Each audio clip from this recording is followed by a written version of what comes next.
The Hidden Hand by E.D.E.N. Southworth. Recording by Bridget. Chapter 1. The Nocturnal Visit. Whence is that knocking? How is it with me when every sound appals me? I hear a knocking in the south entry. Hark! More knocking. Shakespeare. Hurricane Hall is a large old family mansion, built of dark red sandstone, in one of the loneliest and wildest of the mountain regions of Virginia. The estate is surrounded on three sides by a range of steep gray rocks, spiked with clumps of dark evergreens, and called, from its horseshoe form, the Devil's Hoof. On the fourth side the ground gradually descends in broken rock and barren soil to the edge of the wild mountain stream, known as the Devil's Run. When storms and floods were high, the loud roaring of the wind through the wild mountain gorges and the terrific raging of the torrent over its rocky course gave to this savage locality its ill-omened names of Devil's Hoof, Devil's Run, and Hurricane Hall. Major Warfield, the lone proprietor of the hall, was a veteran officer, who, in disgust at what he supposed to be ill-requited services, had retired from public life to spend the evening of his vigorous age on this his patrimonial estate. Here he lived in seclusion, with his old-fashioned housekeeper, Mrs. Condiment, and his old family servants, and his favorite dogs and horses. Here his mornings were usually spent in the chase, in which he excelled, and his afternoons and evenings were occupied in small convivial suppers among his few chosen companions of the chase or the bottle. In person, Major Warfield was tall and strongly built, reminding one of some iron-limbed Douglas of the olden time. His features were large and harsh, his complexion dark red, as that of one bronzed by long exposure and flushed with strong drink. His fierce, dark gray eyes were surmounted by thick, heavy black brows that, when gathered into a frown, reminded one of a thundercloud, as did the flashing orbs beneath them did of lightning. His hard, harsh face was surrounded by a thick growth of iron-gray hair and beard that met beneath his chin. His usual habit was a black cloth coat, crimson vest, black leather breeches, long black yarn stockings, fastened at the knees, and morocco slippers with silver buttons. In character, Major Warfield was arrogant, domineering, and violent, equally loved and feared by his faithful old family servants at home, disliked and dreaded by his neighbors and acquaintances abroad, who, partly from his house and partly from his character, fixed upon him the appropriate nickname of Old Hurricane. There was, however, other ground of dislike besides that of his arrogant mind, violent temper, and domineering habits. Old Hurricane was said to be an old bachelor, yet rumor whispered that there was in some obscure part of the world, hidden away from human sight, a deserted wife and child, poor, forlorn, and heartbroken. It was further whispered that the elder brother of Ira Warfield had mysteriously disappeared, and not without some suspicion of foul play on the part of the only person in the world who had a strong interest in his taking off. However these things might be, it was known for a certainty that Old Hurricane had an only sister, widowed, sick and poor, who, with her son, dragged on a wretched life of ill-requited toil, severe privation, and painful infirmity in a distant city, unaided, unsought, and uncared for by her cruel brother. It was the night of the last day of October, 1845. The evening had closed in very dark and gloomy. About dusk the wind arose in the northwest, driving up masses of leaden-hued clouds, and in a few minutes the ground was covered deep with snow, and the air was filled with driving sleet.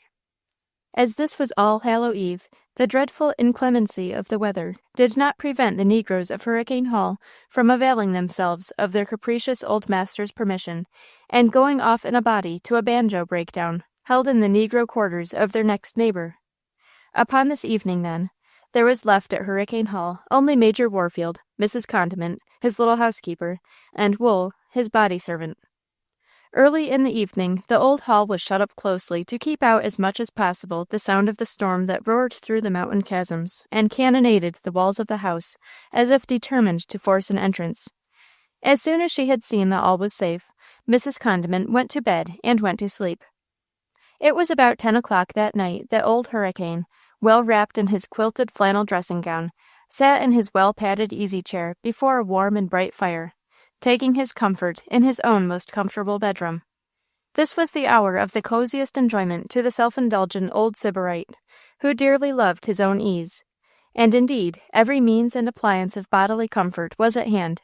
Strong oaken shutters and thick, heavy curtains at the windows kept out every draught of air, and so deadened the sound of the wind that its subdued moaning was just sufficient to remind one of the stormy weather without, in contrast to the bright warmth within.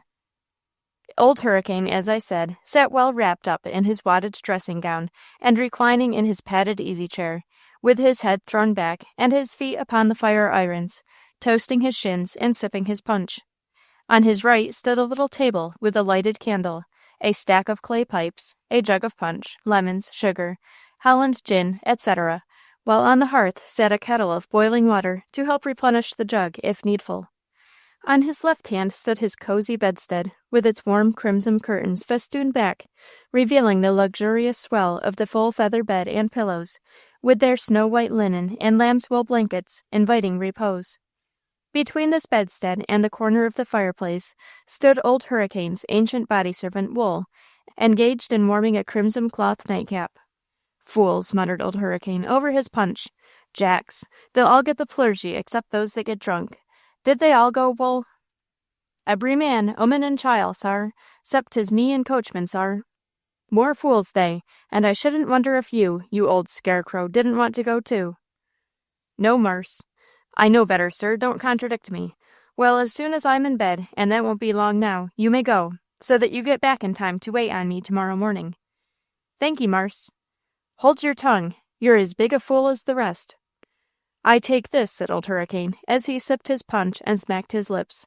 "I take this to be the very quintessence of human enjoyment, sitting here in my soft, warm chair before the fire, toasting my legs, sipping my punch, listening on the one hand to the storm without, and glancing on the other hand at my comfortable bed waiting there to receive my sleepy head. If there is anything better than this in the world, I wish somebody would let me know it." "It's all wery conformable indeed, Marse," said the obsequious Wool. "I wonder now if there's anything on the face of the earth that would tempt me to leave cozy fireside and go abroad tonight. I wonder how large a promise of pleasure or profit it would take now." "Much as ever Congress itself could give, if it give you a penance for all your sarvins," suggested Wool. "Yes, and more, for I wouldn't leave my home comforts tonight to ensure not only the pension, but the thanks of Congress," said the old man, replenishing his glass with steaming punch, and drinking it off leisurely. The clock struck 11. The old man again replenished his glass, and, while sipping its contents, said, "You may fill the warming pan and warm my bed, Wool. The fumes of this fragrant punch are beginning to rise to my head and make me sleepy." The servant filled the warming pan with glowing embers, shut down the lid, and thrust it between the sheets, to warm the couch of this luxurious Old Hurricane. The old man continued to toast his feet, sip his punch, and smack his lips. He finished his glass, set it down, and was just in the act of drawing on his woolen nightcap, preparatory to stepping into his well-warmed bed, when he was suddenly startled by a loud ringing of the hall-door bell.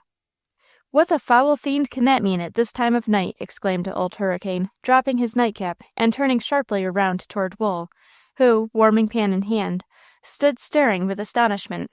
"What does that mean, I ask you?" "'Deed, I dunno, sar, less it's some benighted traveler in search of shelter out in de storm."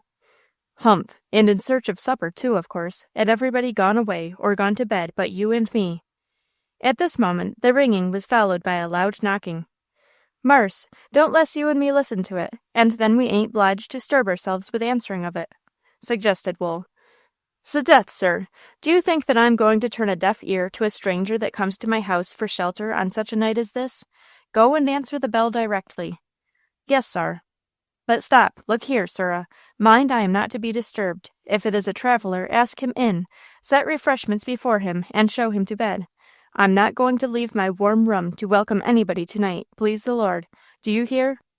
"Yes, sir," said the darky, retreating. As Wool took a shaded taper and opened the door leading from his master's chamber, the wind was heard howling through the long passages, ready to burst into the cozy bedroom. "Shut that door, you scoundrel!" roared the old man, folding the skirt of his warm dressing gown across his knees, and hovering close to the fire. Wool quickly obeyed, and was heard retreating down the steps. "Whew," said the old man, spreading his hands over the blaze, with a look of comfortable appreciation. "What would induce me to go abroad on such a night as this? Wind blowing great guns from the northwest, snow falling fast from the heavens and rising just as fast before the wind from the ground. Cold as Lapland, dark as Erebus, no telling the earth from the sky. Whew! And to comfort the cold thought, Old Hurricane poured out another glass of smoking punch and began to sip it. How I thank the Lord that I am not a doctor. If I were a doctor now, the sound of that bell at this hour of night would frighten me. I should think some old woman had been taken with the pleurisy, and wanted me to get up and go out in the storm, to turn out of my warm bed, to ride 10 miles through the snow to prescribe for her. A doctor can never feel sure, even in the worst of weathers, of a good night's rest. But thank heaven, I am free from all such annoyances, and if I am sure of anything in this world, it is of my comfortable night's sleep, said Old Hurricane, as he sipped his punch, smacked his lips, and toasted his feet. At this moment Wool reappeared. "Shut the door, you villain! Do you intend to stand there holding it open on me all night?" vociferated the old man. Wool hastily closed the offending portals and hurried to his master's side. "Well, sir, who was it rung the bell?" "Please, marster, sir, it were de Reverend Mr. Parson Goodwin." "Goodwin, been to make a sick call, I suppose, and got caught in the snowstorm. I declare it is as bad to be a parson as it is to be a doctor. Thank the Lord I'm not a parson either. If I were now, I might be called away from my cozy armchair and fireside, to ride 12 miles to comfort some old man dying of quinsy. Well, here, help me into bed, pile on more comforters, tuck me up warm, put a bottle of hot water at my feet, and then go and attend to the parson," said the old man, getting up and moving toward his inviting couch. "Sar, stop, sar, if you please," cried Wool, going after him. "Why, what does the old fool mean?" exclaimed Old Hurricane, angrily.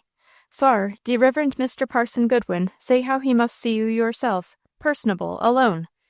"See me, you villain! Didn't you tell him that I had retired?"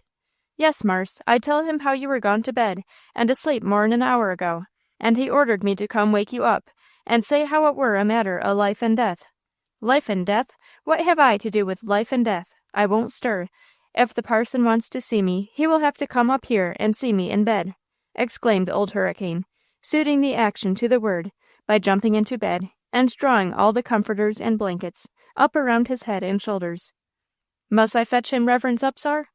"Yes, I wouldn't get up and go down to see Washington.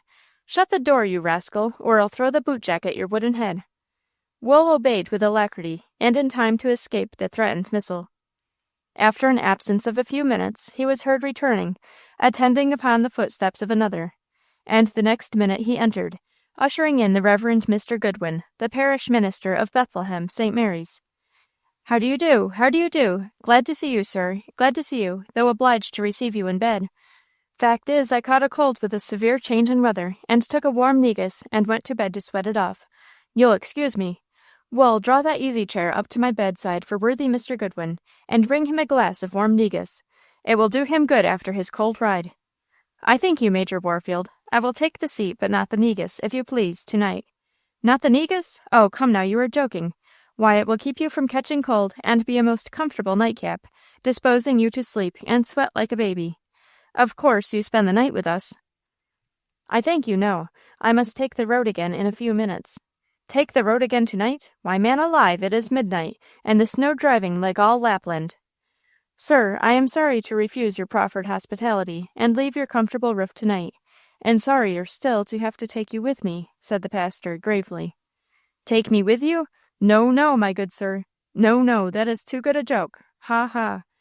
Sir, I fear that you will find it a very serious one. Your servant told you that my errand was one of imminent urgency." "Yes, something like life and death." "Exactly. Down in the cabin near the punch bowl, there is an old woman dying." "There, I knew it. I was just saying there might be an old woman dying. But, my dear sir, what's that to me? What can I do?" "Humanity, sir, would prompt you." "But, my dear sir, how can I help her? I am not a physician to prescribe. She is far past a physician's help. Nor am I a priest to hear her confession. Her confession God has already received. Well, and I'm not a lawyer to draw up her will." "No, sir, but you are recently appointed one of the justices of the peace for Allegheny." "Yes, well, what of that? That does not comprise the duty of getting up out of my warm bed and going through a snowstorm to see an old woman expire. I regret to inconvenience you, sir, but in this instance your duty demands your attendance at the bedside of this dying woman. I tell you I can't go, and I won't. Anything in reason I'll do. Anything I can send she shall have. Here, Wool, look in my breeches pocket, and take out my purse and hand it, and then go and wake up Mrs. Condiment, and ask her to fill a large basket full of everything a poor old dying woman might want, and you shall carry it. Spare your pains, sir. The poor woman is already past all earthly selfish wants. She only asks your presence at her dying bed. But I can't go. The idea of turning out of my warm bed and exposing myself to a snowstorm this time of night. Excuse me for insisting, sir, but this is an official duty, said the parson, mildly but firmly. I'll throw up my commission tomorrow, growled the old man. Tomorrow you may do that, but meanwhile, tonight, being still in the commission of the peace, you are bound to get up and go with me to this woman's bedside. And what the demon is wanted of me there? To receive her dying deposition. To receive a dying deposition? Good heaven, was she murdered then? Exclaimed the old man in alarm, as he started out of bed, and began to draw on his nether garments. Be composed, she was not murdered, said the pastor. Well then, what is it? Dying deposition, it must concern a crime, exclaimed the old man, hastily drawing on his coat. It does concern a crime. What crime, for the love of heaven?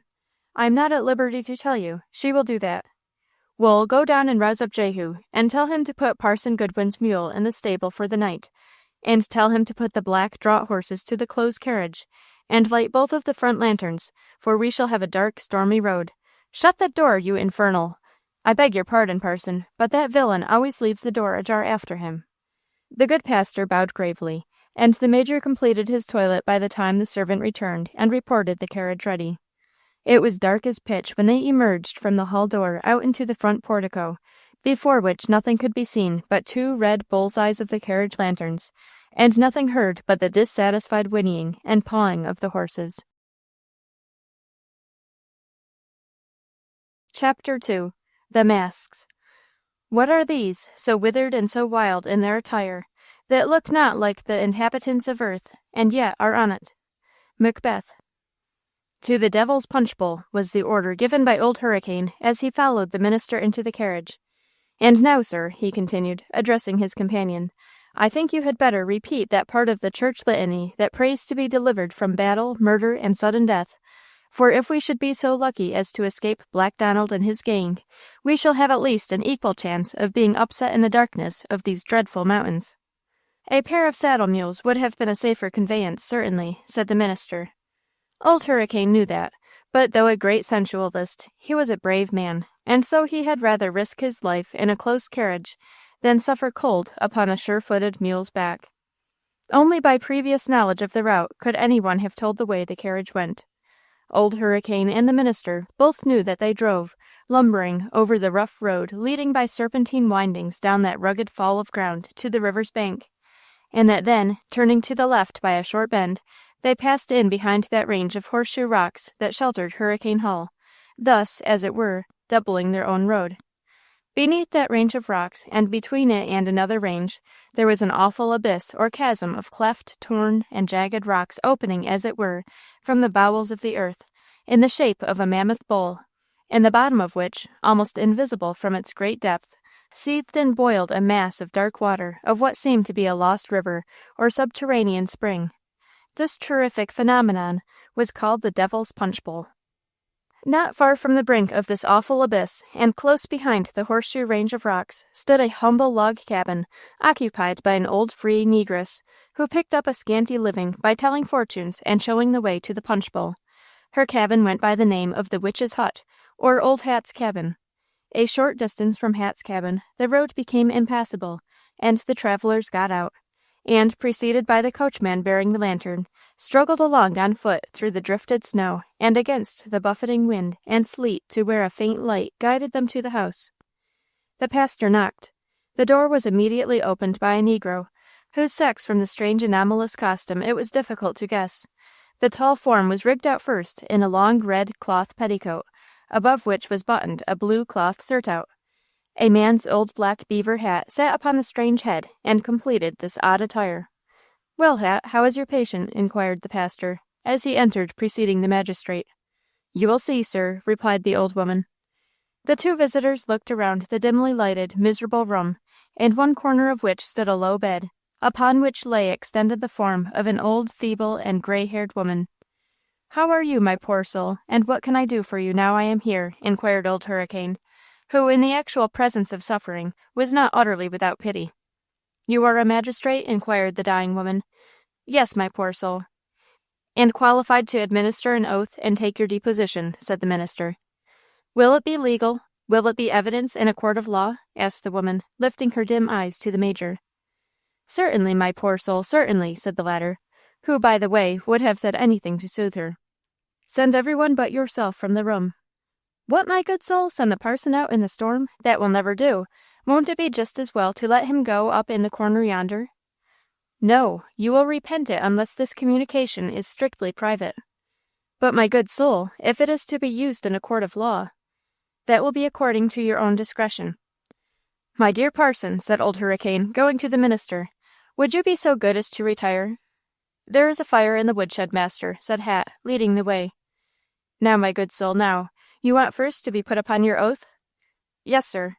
The old man drew from his great-coat pocket a miniature copy of the Scriptures, and, with the usual formalities, administered the oath. "Now then, my good soul, begin. The truth, the whole truth, and nothing but the truth, you know. But first, your name." "Is it possible you don't know me, master?" "Not I, in faith." "For the love of heaven, look at me, and try to recollect me, sir. It is necessary someone in authority should be able to know me," said the woman, raising her haggard eyes to the face of her visitor. The old man adjusted his spectacles, and gave her a scrutinizing look, exclaiming at intervals, "Lord bless my soul! It is! It ain't! It must! It can't be! Granny Grewell, the midwife that disappeared from here some 12 or 13 years ago." "Yes, master, I am Nancy Grewell, the lady's nurse, who vanished from sight so mysteriously some 13 years ago," replied the woman. "Heaven help our hearts! And for what crime was it you ran away?" "Come, make a clean breast of it, woman. You have nothing to fear in doing so, for you are past the arm of earthly law now." "I know it, master." "And the best way to prepare to meet the divine judge is to make all the reparation that you can by a full confession." "I know it, sir. If I had committed a crime, but I have committed no crime, neither did I run away." What? What was it then? Remember, witness, you were on your oath." "I know that, sir, and I will tell the truth, but it must be in my own way."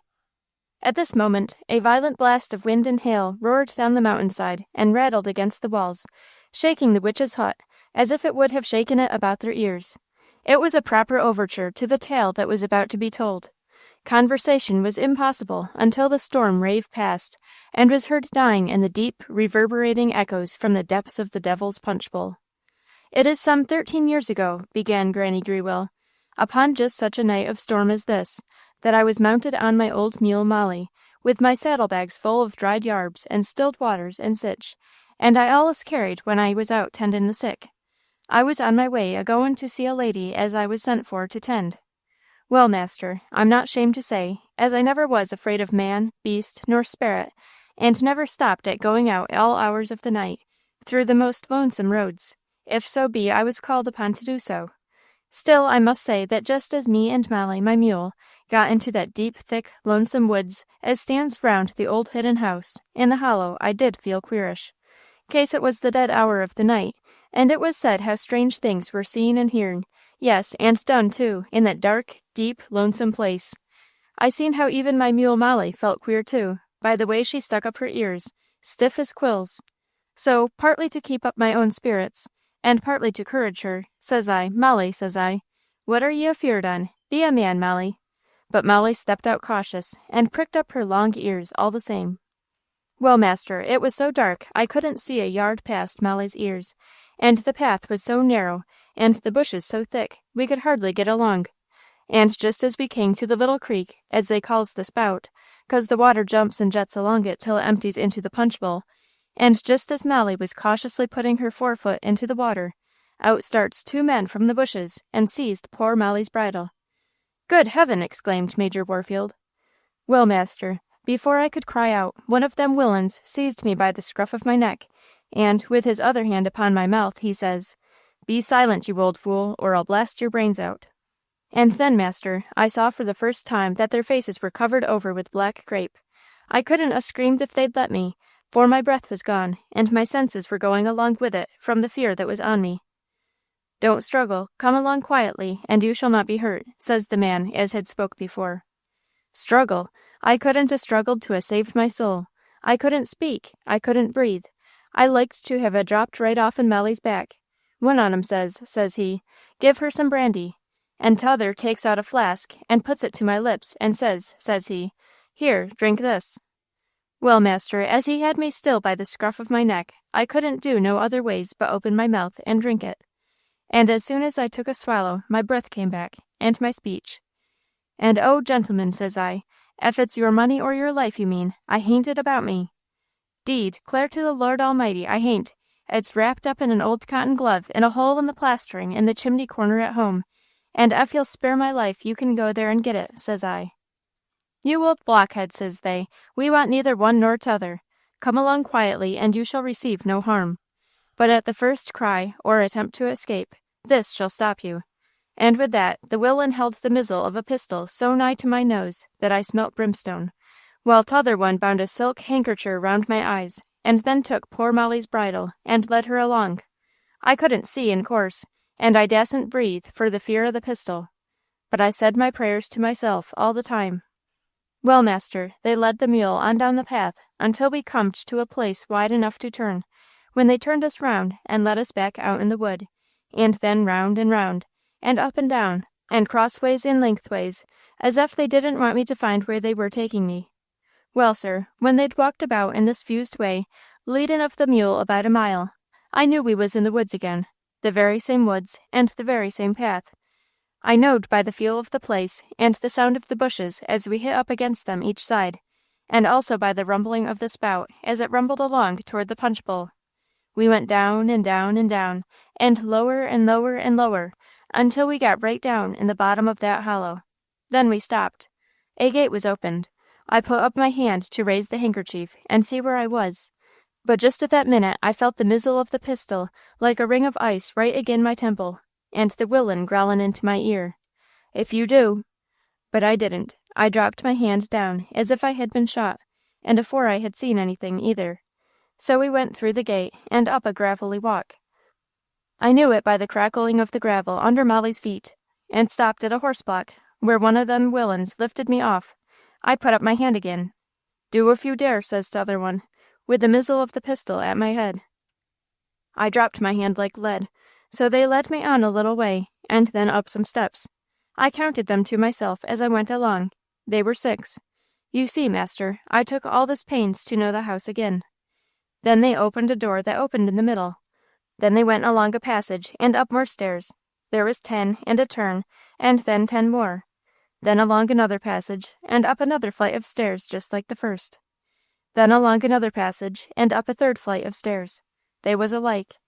Well, sir, here we was at the top of the house. One of them willains opened a door on the left side, and t'other said, "There, go in and do your duty," and pushed me through the door and shut and locked it on me. Good gracious, sir, how scared I was. I slipped off the silk handkercher, and, feared as I was, I didn't forget to put it in my bosom. Then I looked about me. Right afore me on the hearth was a little weeny taper burning that showed I was in a great big garret with sloping walls. At one end 2 deep dormer windows and a black walnut bureau standing between them. At t'other end a great tester bedstead with dark curtains. There was a dark carpet on the floor, and withal there were so many dark objects and so many shadows, and the little taper burned so dimly that I could hardly tell t'other from which, or keep from breaking my nose against things as I groped about. And what was I in this room for to do? I couldn't even form an idea. But presently my blood ran cold to hear a groan from behind the curtains, then another, and another, then a cry as of some child in mortal agony saying, "For the love of heaven, save me!" I ran to the bed and dropped the curtains, and liked to have fainted at what I saw. "And what did you see?" asked the magistrate. "Master, behind those dark curtains I saw a young creature tossing about on the bed, flinging her hair and beautiful arms about, and tearing wildly at the fine lace that trimmed her nightdress. But, master, that wasn't what almost made me faint. It was that her right hand was sewed up in black crape, and her whole face and head completely covered with black crape, drawn down and fastened securely around her throat, leaving only a small slit at the lips and nose to breathe through." "What? Take care, woman. Remember that you are upon your oath, said the magistrate. I know it, master, and as I hope to be forgiven, I am telling you the truth. Go on, then. Well, sir, she was a young creature, scarcely past childhood, if one might judge by her small size, and soft, rosy skin. I asked her to let me take that black crape from her face and head, but she threw up her hands and exclaimed, Oh, no, no, no, for my life, no. Well, master, I hardly know how to tell you what followed, said the old woman, hesitating in embarrassment. Go right straight on like a car of the juggernaut, woman. Remember the whole truth. Well, master, in the next 2 hours there were twins born in that room, a boy and a girl. The boy was dead, the girl living. And all the time I heard the measured tramping of one of them willains up and down the passage outside of that room. Presently the step stopped, and there was a rap at the door. I went and listened, but did not open it. Is it all over? The voice asked. Before I could answer, a cry from the bed caused me to look round. There was the poor masked mother stretching out her white arms toward me in the most imploring way. I hastened back to her. Tell him no, no, she said. Have you got through? Asked the man at the door, rapping impatiently. No, no, said I, as directed. He resumed his tramping up and down, and I went back to my patient. She beckoned me to come close, and whispered, Save my child, the living one, I mean. Hide her, oh, hide her from him. When he demands the babe, give him the poor little dead one. He cannot hurt that, and he will not know there was another. Oh, hide and save my child. Master, I was used to doing queer things, but this was a little the queerest. But if I was to conceal that second child in order to save it, it was necessary to stop its mouth, for it was squalling like a wild cat. So I took a vial of paregoric from my pocket and gave it a drop, and it went off to sleep like an angel. I wrapped it up warm and lay it along with my shawl and bonnet in a dark corner. Just then the man rapped again. Come in, master, said I. No, bring me the babe, he said. I took up the dead infant. Its mother kissed its brow and dropped tears upon its little cold face, and I carried it to the man outside. Is it asleep? The villain asked me. Yes, master, said I, as I put it, well wrapped up in his arms, very sound asleep. So much the better, said the knave, walking away. I bolted the door and went back to my patient. With her free hand she seized mine and pressed to her lips, and then, holding up her left hand, pointed to the wedding ring upon her third finger. Draw it off and keep it, she said. Conceal the child under your shawl, and take her with you when you go. Save her, and your fortune shall be made. I declare, master, I hadn't time to think, before I heard one of them wretches rap at the door. Come, get ready to go, he said. She also beckoned me. I hastened to her. With eager whispers and imploring gestures, she prayed me to take her ring and save her child. But you, said I, who is to attend to you? I do not know or care. Save her. The rapping continued. I ran to the corner where I had left my things. I put on my bonnet, made a sort of sling around my neck of the silk handkerchief, opened the large part of it like a hammock, and laid the little sleeping babe there. Then I folded my big shawl round my breast, and nobody any the wiser. The rapping was very impatient. I am coming, said I. Remember, whispered the poor girl. I will, said I, and went out and opened the door. There stood t'other villain, with his head covered with black crape. I dreamt of nothing but black-headed demons for 6 months afterward.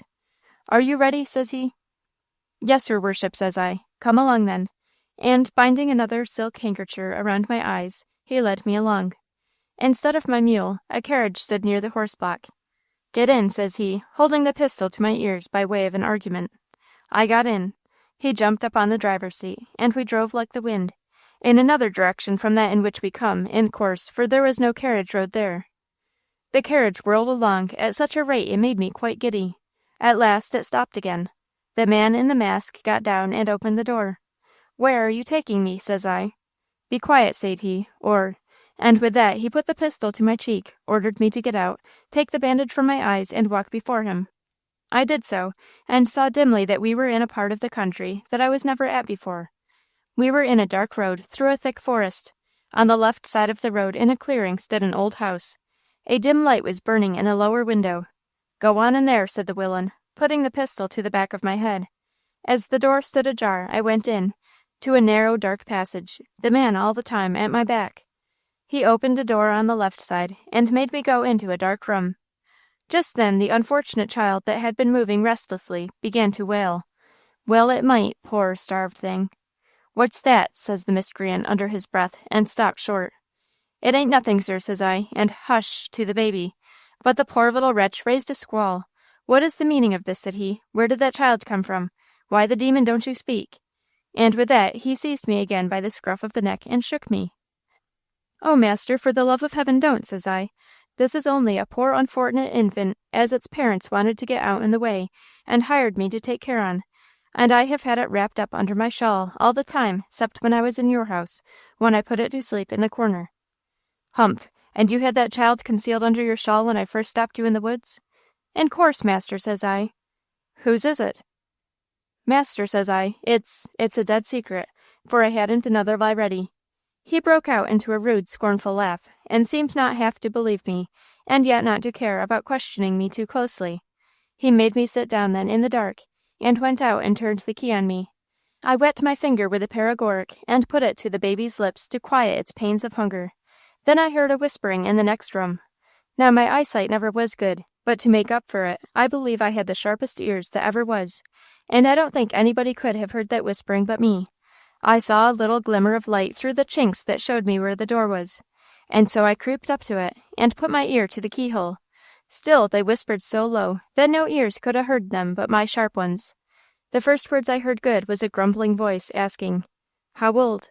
50, more or less, but strong, active, a good nurse, and a very light mulatto, says my Willin's voice. Too old, says the other. But I will throw the child in. A low, crackling laugh, the only answer. You mean that would be only a bother. Well, I want to get rid of the pair of them, said my Willin, so name the price you are willing to give. Cap'n, you and me have had too many transactions together to make any flummery about this. You want to get shet of them pair. I hain't no objections to turning an honest penny. So just make out the papers, bill a sale o' the omen Kate, or whatsoever her name may be, and the child, with any price you please, so it is only a make-believe price, and I'll engage to take her away, and make the most I can of them in the South. That won't be much, seeing it's only an old woman and child, scarcely a fair profit on the expense of taking her out. Now, as money's no object to you, Cap'n. Very well, have your own way, only don't let that woman escape and return, for if you do... I understand, Cap'n, but I reckon you needn't threaten, for if you could blow me, why, I would return you the same favor, said the other, raising his voice and laughing aloud. Be quiet, fool, or come away farther, here. And the two Willins moved out of even my hearing. I should have been uneasy, master, if it hadn't been the 'oman they were talking about was named Kate, and that wasn't my name, which were well beknown to be Nancy. Presently I heard the black carriage drive away, and almost immediately after the door was unlocked, and a great, big, black-bearded and black-headed beast of a ruffian came in, and says he, "Well, my woman, have you had any supper?" "No," said I hain't, and if I'm to stay here any length of time, I'd be obleeged to you to let me have some hot water and milk to make pap for this perishing baby." "Follow me," say he, and he took me into the kitchen at the back of the house, where there was a fire in the fireplace and a cupboard with all that I needed. Well, sir, not to tire you, I made a nursing bottle for the baby and fed it, and then I got something for my own supper, or rather breakfast, for it was now near the dawn of day. Well, sir, I thought I would try to get out and look about myself to see what the neighborhood looked like by daylight, but when I tried the door, I found myself locked up, a close prisoner. I looked at the window and saw nothing but a little backyard, closed in by the woods. I tried to raise the sash, but it was nailed down. The black-headed monster came in just about that minute, and seeing what I was a-doing of, says he, "Stop that." "What am I stopped here for?" says I. "A free 'oman," says I. "Avented of going about her own business," says I. But he only laughed a loud, crackling, scornful laugh, and went out, turning the key after him. A little after sunrise, an old, dried-up, spiteful-looking hag of a woman came in and began to get breakfast. "What am I kept here for?" says I to her. But she took no notice at all, nor could I get so much as a single word out in her. In fact, master, the little 'oman was deaf and dumb. Well, sir, to be short, I was kept in that place all day long, and when night come I was druv into a shay at the point of the pistol, and rattled along as fast as the horses could gallop over a road as I knew nothing of. We changed horses once or twice, and just about the dawn of day we come to a broad river with a vessel laying to, not far from the shore. As soon as the shay druv down on the sands, the Willin as had run away with me puts a pipe to his villainous mouth and blows like mad. Somebody else blowed back from the vessel. Then a boat was put off and rowed ashore. I was forced to get into it, and was followed by the willain. We was rowed to the vessel, and I was druv up the ladder onto the decks. And there, master, right afore my own lookin' eyes, me and the baby was traded off to the captain. It was no use for me to splain or spotulate. I wasn't believed. The willain as had stole me got back into the boat and went ashore, and I saw him get into the shay and drive away. It was no use for me to howl and cry, though I did both, for I couldn't even hear myself for the swearing of the captain and the noise of the crew, as they was a gettin' of the wessel under way. Well, sir, we sailed down that river and out to sea. Now, sir, come a strange providence, which the very thoughts of it might convert a heathen. We had been to sea about 5 days, when a dreadful storm riz. Oh, marster, the inky blackness of the sky, the roaring of the wind, the raging of the sea, the leaping of the waves, and the rocking of that vessel, and every once in a while sea and ship all ablaze with the blinding lightning, was a thing to see, not to hear tell of. I tell you, marster, that it looked like the wrath of God. And then the cursing and swearing and bawling of the captain and the crew, as they were a taken in of sail, was enough to raise one's hair on their head. I hugged the baby to my breast, and went to praying as hard as ever I could pray. Presently I felt an awful shock, as if heaven and earth had come together, and then everybody screaming, "She's struck! She's struck!" I felt the vessel trembling like a live creetur, and the water a-pouring in everywhere. I hugged the babe, and scrambled up the companionway to the deck. It was pitch dark, and I heard every man rushing toward one side of the vessel. A flash of lightning that made everything as bright as day again showed me that they were all taking to the boat. I rushed after, calling to them to save me and the baby, but no one seemed to hear me. They were all too busy trying to save themselves and keep others out of the boat, and cursing and swearing and hollering that there was no more room, that the boat would be swamped, and so on. The end was that all who could crowd into the boat did so, and me and the baby, and a poor sailor lad, and the black cook were left behind to perish. But, marster, as it turned out, we as was left to die were the only ones saved. We watched after that boat with longing eyes, though we could only see it when the lightning flashed, and every time we saw it, it was farther off. At last, marster, a flash of lightning showed us the boat as far off as ever we could see her, capsized and beaten hither and thither by the wild waves. Its crew had perished. Marster, as soon as the sea had swallowed up that wicked captain and crew, the wind died away, the waves fell, and the storm lulled, just as if it had done what it was sent to do, and was satisfied. The wreck, where we poor forlorn ones stood, the wreck that had shivered and trembled with every wave that struck it, until we had feared it would break up every minute, became still and firm on its sandbar, as a house on dry land. Daylight came at last, and a little after sunrise we saw a sail bearing down upon us. We could not signal the sail, but by the mercy of Providence, she saw us and lay to, and sent off a boat and picked us up and took us on board, me and the baby and the cook and the sailor lad. It was a foreign whistle, and we could not understand a word they said, nor they us. All we could do was by signs, but they were very good to us, dried our clothes, and gave us breakfast, and made us lie down and rest, and then put about and continued their course. The sailor lad, Herbert Grayson, soon found out and told me they were bound for New York. And in fact, marster, in about 10 days we made that port. When the ship anchored below the battery, the officers and passengers made me up a little bundle of clothes and a little purse of money and put me ashore. And there I was in a strange city, so bewildered I didn't know which way to turn. While I was a-standing there, in danger of being run over by the omnibuses, the sailor boy came to my side and told me that he and the cook was gwine to engage on board of another American vessel, and asked me what I was gwine to do. I told him how I didn't know nothing at all about sea sarvice, and so I didn't know what I should do. Then he said he'd show me where I could go and stay all night, and so he took me into a little by-street, to a poor-looking house, where the people took lodgers, and there he left me to go aboard the ship. As he went away, he advised me to take care of my money and try to get a servant's place. Well, marster, I ain't a-gwine to bother you with telling you of how I toiled and struggled along in that great city, first living out as a servant, and afterward renting a room and taking in washing and ironing. Aye, how I toiled and struggled for 10 long years, hoping for the time to come when I should be able to return to this neighborhood, where I was known, and expose the evil deeds of them villains. And for this cause I lived on, toiling and struggling, and laying up money penny by penny. Sometimes I was fool enough to tell my story in the hopes of getting pity and help. But telling my story always made it worse for me. Some thought me crazy, and others thought me deceitful, which is not to be wondered at, for I was a stranger, and my adventures were indeed beyond belief. No one ever helped me but the lad Herbert Grayson. Whenever he came from sea, he sought me out, and made a little present to me or Cap. Cap, master, was Capitola the child. The reason I gave her that name was because on that ring I had drawn from the masked mother's hand were the two names, Eugene, Capitola. Well, master, the last time Herbert Grayson came home, he gave me $5, and that, with what I had saved, was enough to pay my passage to Norfolk. I left my little Cap in the care of the people of the house. She was big enough to pay for her keep and work, and I took passage for Norfolk.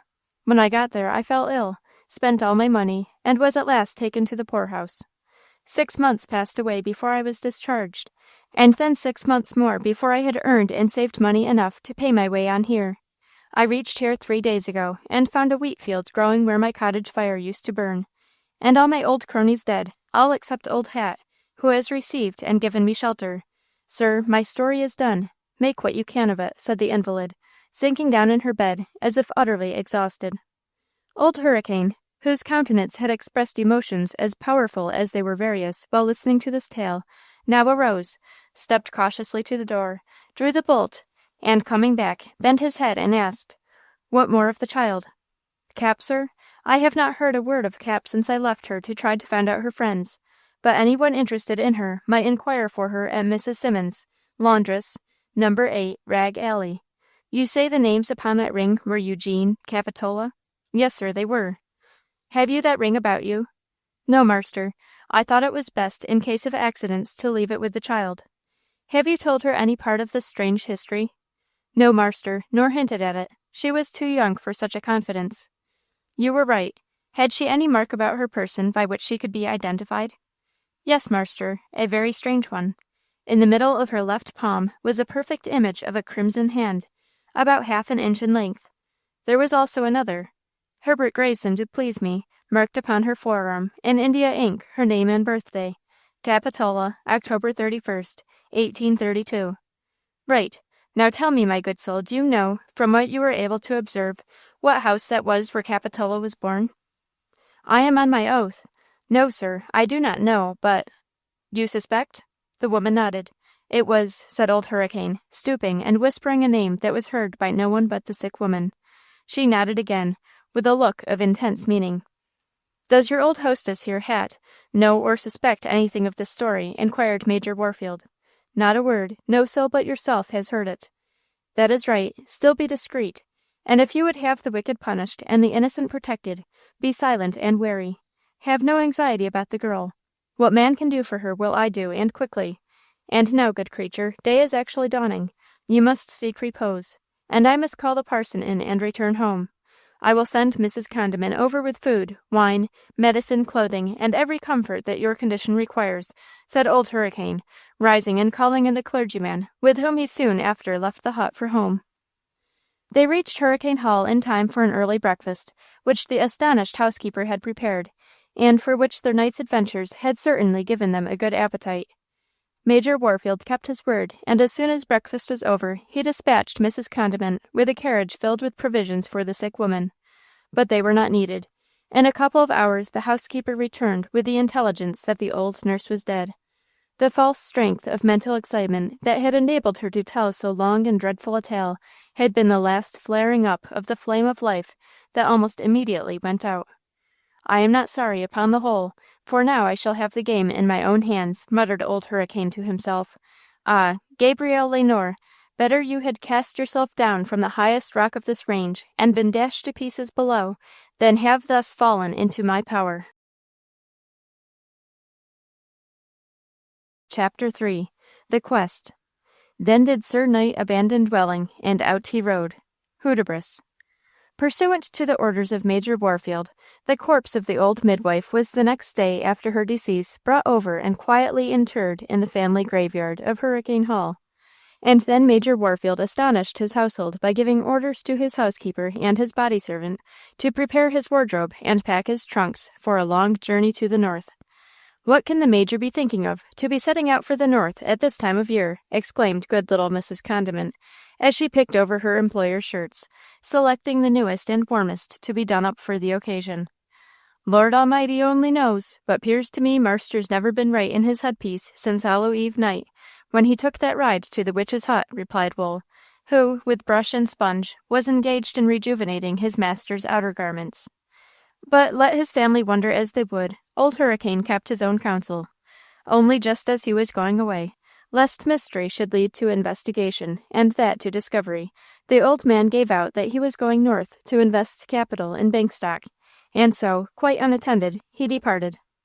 His servant Wool, indeed, accompanied him as far as Tip Top, the little hamlet on the mountain, at which he was to meet the eastern stage. But there, having seen his master comfortably deposited in the inside of the coach, and the luggage safely stowed in the boot, Wool was ordered to return with the carriage, and Major Warfield proceeded on his journey alone. This also caused much speculation in the family. "Who's gwine to make his punch and warm his bed, and put his slippers on the hearth, and hang his gown to de fire? That's what I want to know," cried the grieved and indignant Wool. "Oh, the waiters at the taverns where he stops can do that for him," said Mrs. Condiment. "No, they can't nuther. They don't know his ways. They don't know nuffin 'bout him. I 'clare, I think our old Marse done gone clean crazy. I shouldn't be s'prised if he's gone off to de Norf to get married, and was to bring home a young wife to E.D.E.N." "Tut, tut, tut, such talk. That will never do," exclaimed the deeply shocked Mrs. Condiment. "Werry well. All I say is, dem as libs longest will see most," said Wool, shaking his white head. After which undeniable apothegm the conversation came to a stand. Meanwhile, Old Hurricane pursued his journey, a lumbering, old-fashioned stagecoach ride across the mountains, creeping at a snail's crawl up one side of the precipice, and clattering thunderously down the other, at a headlong speed that pitched the back-seat passengers into the bosoms of the front one, and threatened even to cast the coach over the heads of the horses. 3 days and nights of such rugged riding brought the traveler to Washington City, where he rested one night, and then took the cars for New York. He rested another night in Philadelphia, resuming his journey by the first train in the morning, and reached New York about noon. The crowd, the noise, the hurry and confusion at the wharf almost drove this irascible old gentleman mad. "No, confound you! I'll see your neck stretched first, you villain!" "Out of my way, or I'll break your head, sirrah!" were some of his responses to the solicitous attentions of cabmen and porters. At length, taking up his heavy carpet-bag in both hands, Old Hurricane began to lay about him, with such effect that he speedily cleared a passage for himself through the crowd. Then, addressing a cabman who had not offended by speaking first, he said, "Here, sir, here are my checks. Go get my luggage and take it to the Astor House. Hand the clerk this card, and tell him I want a good room, well warmed. I shall take a walk around the city before going. And, hark ye, if one of my trunks is missing, I'll have you hanged, you rogue." "Breach of trust isn't a hanging matter in New York, your honor," laughed the cabman, as he touched his hat and hurried off toward the crowd collected around the baggage car. Old Hurricane made a step or two, as if he would have pursued and punished the flippancy of the man, but finally thought better of it, picked up his portmanteau, and walked up the street slowly, with frequent pauses and bewildered looks, as though he had forgotten his directions or lost his way, and yet hesitated to inquire of anyone for the obscure little alley in which he had been told to look for his treasure. Chapter 4. Capitola. Her sex a page's dress belied, obscured her charms but could not hide. Scott. "Please, sir, do you want your carpet-bag carried?" asked a voice near. Old Hurricane looked around him with a puzzled air, for he thought that a young girl had made this offer, so soft and clear were the notes of the voice that spoke. "It was I, sir. Here I am, at yours and everybody's service, sir," said the same voice. And turning, Old Hurricane saw sitting astride a pile of boxes at the corner store a very ragged lad, some 13 years of age.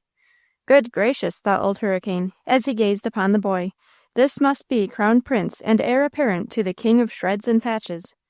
"Well, old gent, you'll know me next time, that's certain," said the lad, returning the look with interest. It is probable Old Hurricane did not hear this irreverent speech, for he continued to gaze with pity and dismay upon the ragamuffin before him.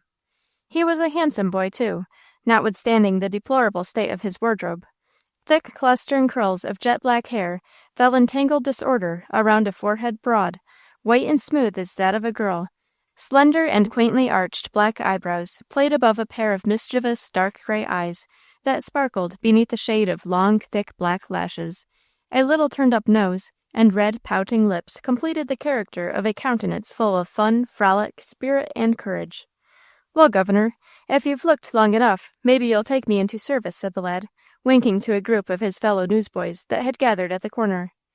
"Dear, dear, dear! He looks as if he had never in his life seen soap and water, or a suit of whole clothes," ejaculated the old gentleman, adding kindly, "Yes, I reckon I will give you the job, my son."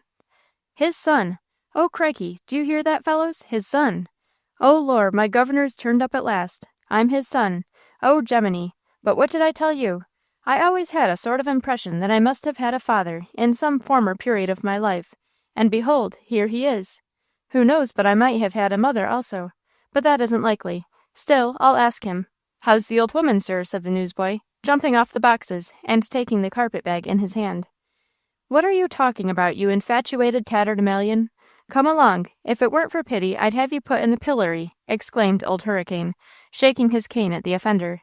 Thank ye, sir. I've not had a pillow under my head for a long time. Silence, ragamuffin. Just so, sir. A dumb devil is better than a talking one, answered the lad, demurely following his employer. They went on some distance, Old Hurricane diligently reading the names of the streets at the corners. Presently he stopped again, bewildered, and after gazing around himself for a few minutes, said, Boy. Yes, sir. Do you know such a place as Rag Alley in Manillo Street? Rag Alley, sir? Yes, a sort of narrow, dark, musty place, with a row of old tumble-down tenements each side, where poor wretches live all huddled up together, 50 in a house, eh? I was told I couldn't drive up it in a carriage, so I had to walk. Do you know such a place? Do I know such a place? Do I know Rag Alley? Oh, my eye! Oh, he. What are you laughing at now, you miscellaneous assortment of variegated pieces? Oh, dear, I was laughing to think how well I knew Rag Alley. Humph, you do look as if you were born and bred there. But, sir, I wasn't. Humph, how did you get into life, then? I don't know, Governor, unless I was raked up from the gutter by some old woman in the rag-picking line, said the newsboy, demurely. Humph, I think that quite likely. But now, do you say that you know where that alley is? Oh, don't set me off again. Oh, he. Yes, sir, I know. Well, then, show me the way and don't be a fool. I'd scorn to be it, sir. This is the way, said the lad, taking the lead. They walked down several squares, and then the boy stopped, and pointing down a cross street, said, There, Governor, there you are. There? Where? Why, that's a handsome street, said Old Hurricane, gazing up in admiration at the opposite blocks of stately brownstone mansions. That's it, howsever. That's Rag Alley. 'Tain't called Rag Alley now, though. It's called Highfalutin Terrace. Them tenements you talk of were pulled down more'n a year ago, and these houses put up in their place, said the newsboy. Dear, what changes! And what became of the poor tenants? Asked Old Hurricane, gazing in dismay at the inroads of improvement. The tenants? Poor wretches, how do I know? Carted away, blown away, thrown away, with the other rubbish. What became of the tenants? Ask of the winds that far around with fragments strewed the sea. I heard that spouted at a school exhibition once, Governor, said the lad, demurely. Humph. Well, the trace is lost. What shall I do? Put advertisements in all the daily papers? Apply at the chief police office? Yes, I'll do both, muttered Old Hurricane to himself. Then, speaking out, he called, Boy. Yes, sir. Call me a cab. Yes, sir. And the lad was off like an arrow to do his bidding. In a few moments the cab drove up. The newsboy, who was sitting beside the driver, jumped down and said, Here it is, sir. Thank you, my son. Here is your fee, said Old Hurricane, putting a silver dollar into the lad's hand. What? Lor, it can't be. But it is. He must have made a mistake. What if he did? I don't care. Yes, I do too. Honor bright, exclaimed the newsboy, looking in wonder and desire and sore temptation upon the largest piece of money he had ever touched in his life. Governor. Well, boy, said the old gentleman, with his feet upon the steps of the cab. You've been and done and gone and give me a whole dollar by mistake. And why should you think it a mistake, you impertinent monkey? Your honor didn't mean it. Why not, you young rascal? Of course I did. Take it and be off with you, said Old Hurricane, beginning to ascend the steps. I'm a great mind to, said the newsboy, still gazing on the coin with satisfaction and desire. I'm a great mind to, but I won't. 'Tain't fair. Governor, I say. What now, you troublesome fellow? Do stop a minute. Don't tempt me too hard, 'cause you see, I ain't sure I could keep honest if I was tempted too hard. What do you mean now, you ridiculous little ape? I mean I know you're from the country and don't know better, and I mustn't impose upon your ignorance. My ignorance, you impudent villain, exclaimed the old man, with rising wrath. Yes, governor, you hain't cut your eye-teeth yet. You hain't up to snuff. You don't know nothing. Why, this is too much for toting a carpet-bag a half a dozen squares, and it's very well you fell in with an honest lad like me, that wouldn't impose on your innocence. Bless you, the usual price isn't more'n a dime, or if you're rich and generous, a shillin', but what the deuce do I care for the usual price, you perfect prodigy of patches? There, for the Lord's sake, go get yourself a decent suit of clothes. Drive on, cabman, roared Old Hurricane, flinging an eagle upon the sidewalk, and rolling off in his cab. Poor, dear old gentleman. I wonder where his keeper is. How could he have got loose? Maybe I'd better go and tell the police. But then I don't know who he is or where he's gone. But he is very crazy, and I'm afraid he'll fling away every cent of his money before his friends can catch him. I know what I'll do. I'll go to the stand and watch for the cab to come back, and ask the driver what he has done with the poor, dear old fellow, said the newsboy, picking up the gold coin and putting it into his pocket. And then he started, but with an eye to business, singing out, Herald, Tribune, Express, last account of the Orful Accident steamer, etc., etc., etc., selling his papers as he went on to the cab stand. He found the cabman already there, and to his anxious inquiries as to the sanity of the old gentleman, that Jehu replied, Oh, bless your soul, crazy? No, no more'n you or I. He's a real knob, a real Virginian, FFV, with money like the sands on the seashore. Keep the tin, lad. He knowed what he was a-doin' on. Oh, it almost scares me to have so much money, exclaimed the boy, half in delight, half in dismay. But tonight I'll have a warm supper, and sleep in a bed once more. And tomorrow a new suit of clothes. So here goes. Herald, Express, full account, the horrible murder, Bell Street, Ledge, etc., etc., etc., crying his papers until he was out of hearing. Never in his life had the newsboy felt so prosperous and happy. Chapter 5. The Discovery. And at the magistrate's command, and next undid the leathern band that bound her tresses there, and raised her felt hat from her head, and down her slender form there spread black ringlets rich and rare. Old Hurricane meanwhile dined at the public table at the Astor, and afterward went to his room to rest, smoke, and ruminate, and he finished the evening by supping and retiring to bed. In the morning, after an early breakfast, he wrote a dozen advertisements, and called a cab, and rode around to leave them with the various daily papers for immediate publication. Then, to lose no time, he rode up to the recorder's office to set the police upon the search. As he was about to enter the front portal, he observed the doorway and passage blocked up with an even larger crowd than usual, and seeing the cabman who had waited upon him the preceding day, he inquired of him, "What is the matter here?" "Nothing, your honor, 'cept a boy tuck up for wearing girls' clothes, or a girl tuck up for wearing boys'. I don't know which," said the man, touching his hat. "Let me pass, then. I must speak to the chief of police," said Old Hurricane, shoving his way into the recorder's room. "This is not the office of the chief, sir. You will find him on the other side of the hall," said a bystander. But before Old Hurricane had gathered the sense of these words, a sight within the office drew his steps thither. Up before the recorder stood a lad of about 13 years, who, despite his smart new suit of gray castanet, his long, rolling black ringlets, and his downcast and blushing face, Old Hurricane immediately recognized as his acquaintance of the preceding day, the saucy young tatterdemalion. Feeling sorry for the friendless boy, the old man impulsively went up to him and patted him on the shoulder, saying, "What, in trouble, my lad? Never mind, never look down. I'll warrant ye an honest lad from what I've seen myself. Come, pluck up a spirit. I'll see you through, my lad." "Lad? Lord bless your soul, sir. He's no more a lad than you or I.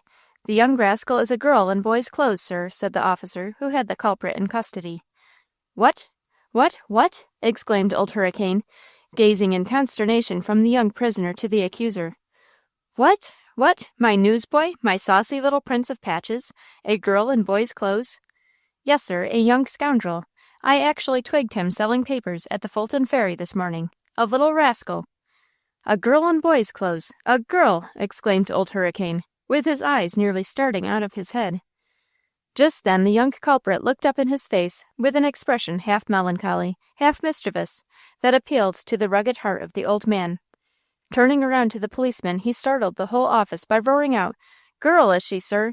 Then demi, sir, whether a girl in boys' clothes, or men's clothes, or soldiers' clothes, or sailors' clothes, or any clothes, or no clothes, sir, treat her to the delicacy due to womanhood, sir, aye, and the tenderness owed to childhood, for she is but a bit of poor, friendless, motherless, fatherless child, lost and wandering in your great Babylon.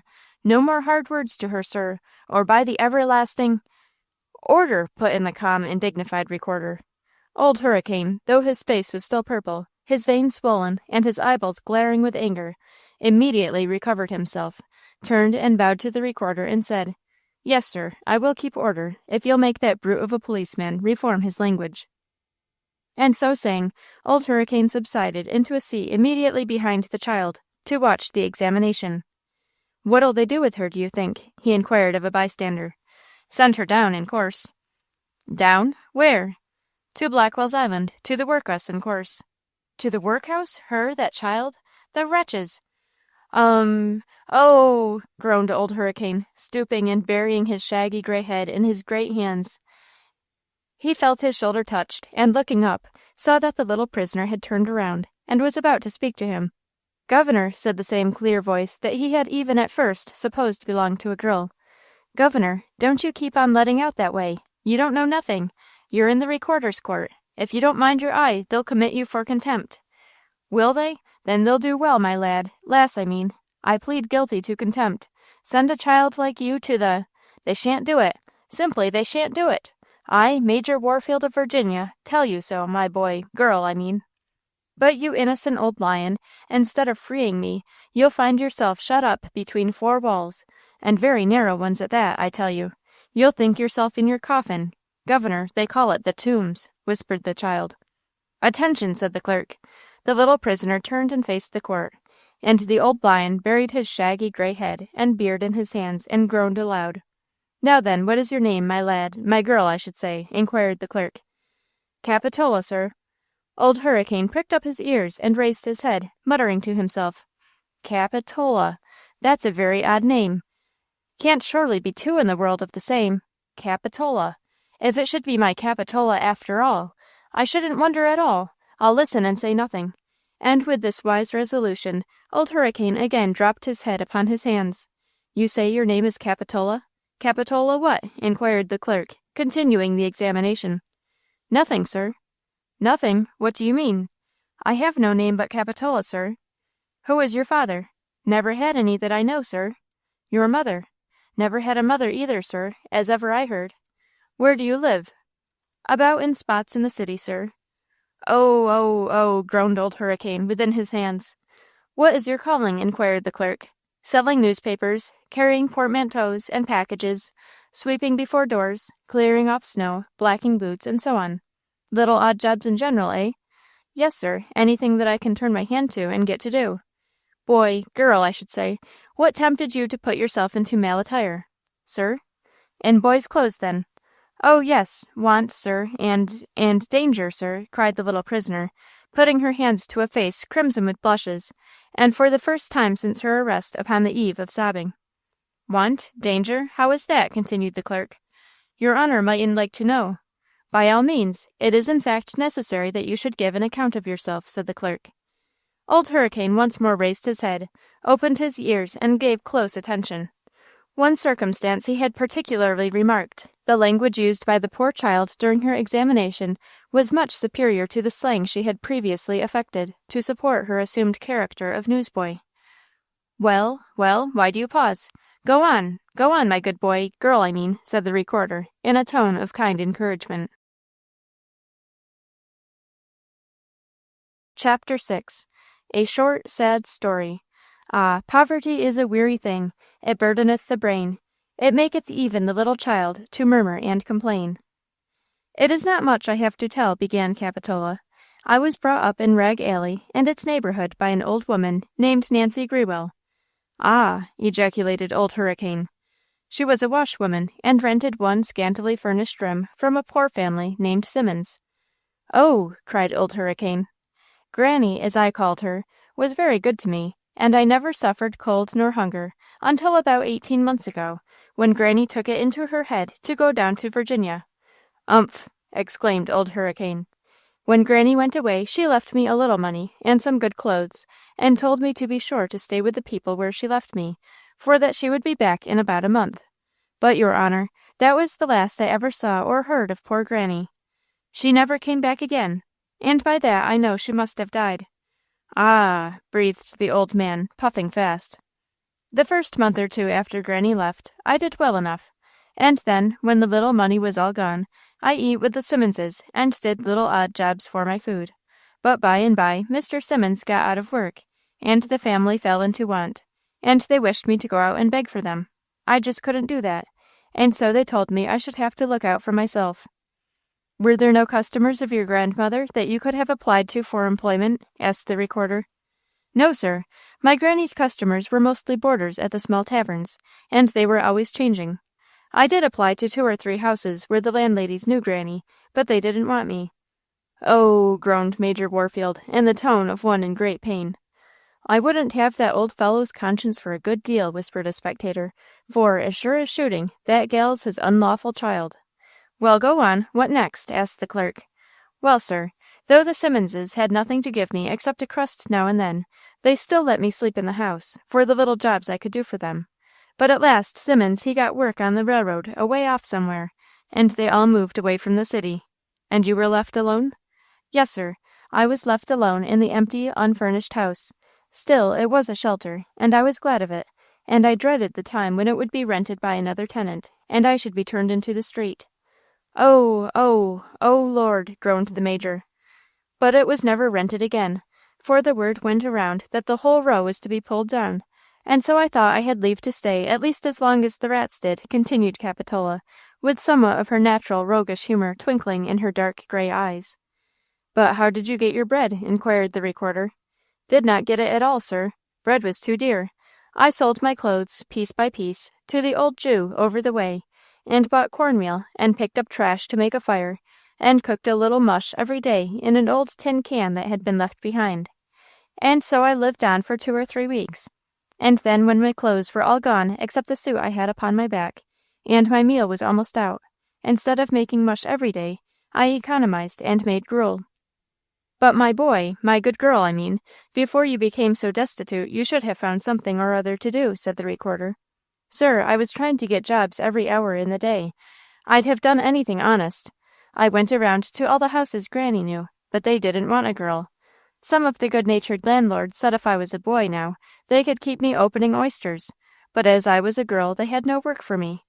I even went to the offices to get papers to sell, but they told me that crying papers was not proper work for a girl. I even went down to the ferry boats and watched for the passengers coming ashore, and ran and offered to carry their carpet bags or portmanteaus. But some growled at me, and others laughed, and one old gentleman asked me if I thought he was a North American Indian to strut up Broadway with a female behind him carrying his pack. And so, sir, while all the ragged boys I knew could get little jobs to earn bread, I, because I was a girl, was not allowed to carry a gentleman's parcel, or black his boots, or shovel the snow off a shopkeeper's pavement, or put in coal, or do anything that I could do just as well as they. And so, because I was a girl, there seemed to be nothing but starvation or beggary before me." Oh, Lord, that such things should be!" cried Old Hurricane. "That was bad, sir, but there was worse behind. There came a day when my meal, even the last dust of it, was gone. Then I kept life in me by drinking water, and by sleeping all I could. At first I could not sleep for the gnawing in my stomach. But afterwards I slept deeply, from exhaustion, and then I'd dream of feasts and the richest sort of food, and of eating such quantities. And really, sir, I seemed to taste it and enjoy it and get the good of it, almost as much as if it was all true. One morning after such a dream, I was waked up by a great noise outside. I staggered upon my feet and crept to the window, and there, sir, were the workmen all outside a-pullin' down the house over my head." "Good heaven!" ejaculated Old Hurricane, who seemed to constitute himself the chorus of this drama. "Sir, they didn't know that I or anyone was in the empty house. Fright gave me strength to run downstairs and run out. Then I stopped. Oh, I stopped and looked up and down the street. What should I do? The last shelter was gone away from me. The house where I had lived so many years, and that seemed like a friend to me, was falling before my eyes. I thought I'd just go and pitch myself into the river and end it all." "That was a very wicked thought," said the recorder. "Yes, sir, I know it was, and besides, I was dreadfully afraid of being suffocated in the dirty water around the wharf," said Capitola, with a sparkle of that irrepressible humor that effervesced even through all her trouble. "Well, sir, the hand that feeds young ravens kept me from dying that day. I found a 5-cent piece in the street, and resolved not to smother myself in the river mud as long as it lasted. So I bought a muffin, ate it, and went down to the wharf to look for a job. I looked all day but found none, and when night came I went into a lumber yard, and hid myself behind a pile of planks that kept the wind off me, and I went to sleep and dreamed a beautiful dream of living in a handsome house, with friends all around me, and everything good to eat and drink and wear." "Poor, poor child, but your dream may come true yet," muttered Old Hurricane to himself. "Well, your honor, next day I spent another penny out of my half-dime, and looked in vain for work all day, and slept at night in a broken-down omnibus that had happened to be left on the stand. And so, not to tire your patience, a whole week passed by. I lived on my half-dime, spending a penny a day for a muffin until the last penny was gone, and sleeping at night wherever I could, sometimes under the front stoop of a house, sometimes in an old broken carriage, and sometimes behind a pile of boxes on the sidewalk." "That was a dreadful exposure for a young girl," said the recorder. A burning blush flamed up over the young creature's cheek as she answered, "Yes, sir, that was the worst of all. That finally drove me to putting on boys' clothes." "Let us hear all about it." "Oh, sir, I can't. How can I? Well, being always exposed, sleeping outdoors, I was often in danger from bad boys and bad men," said Capitola, and dropping her head upon her breast and covering her crimson cheeks with her hands, for the first time she burst into tears and sobbed aloud. "Come, come, my little man, my good little woman, I mean, don't take it so to heart. You couldn't help it," said Old Hurricane, with raindrops glittering even in his own stormy eyes. Capitola looked up, with her whole countenance flashing with spirit, and exclaimed, "Oh, but I took care of myself, sir, I did indeed, your honor. You mustn't, either you or the old gentleman, dare to think but what I did." "Oh, of course," said a bystander, laughing. Old Hurricane sprang up, bringing his feet down upon the floor with a resound that made the great hall ring again, exclaiming, "What do you mean by of course, you villain? Demmy, I'll swear she took care of herself, you varlet, and if any man dares to hint otherwise, I'll ram his falsehood down his throat with the point of my walking-stick, and make him swallow both." "Order, order," said the clerk. Old Hurricane immediately wheeled to the right about, faced and saluted the bench in military fashion, and then said, "Yes, sir, I'll regard order.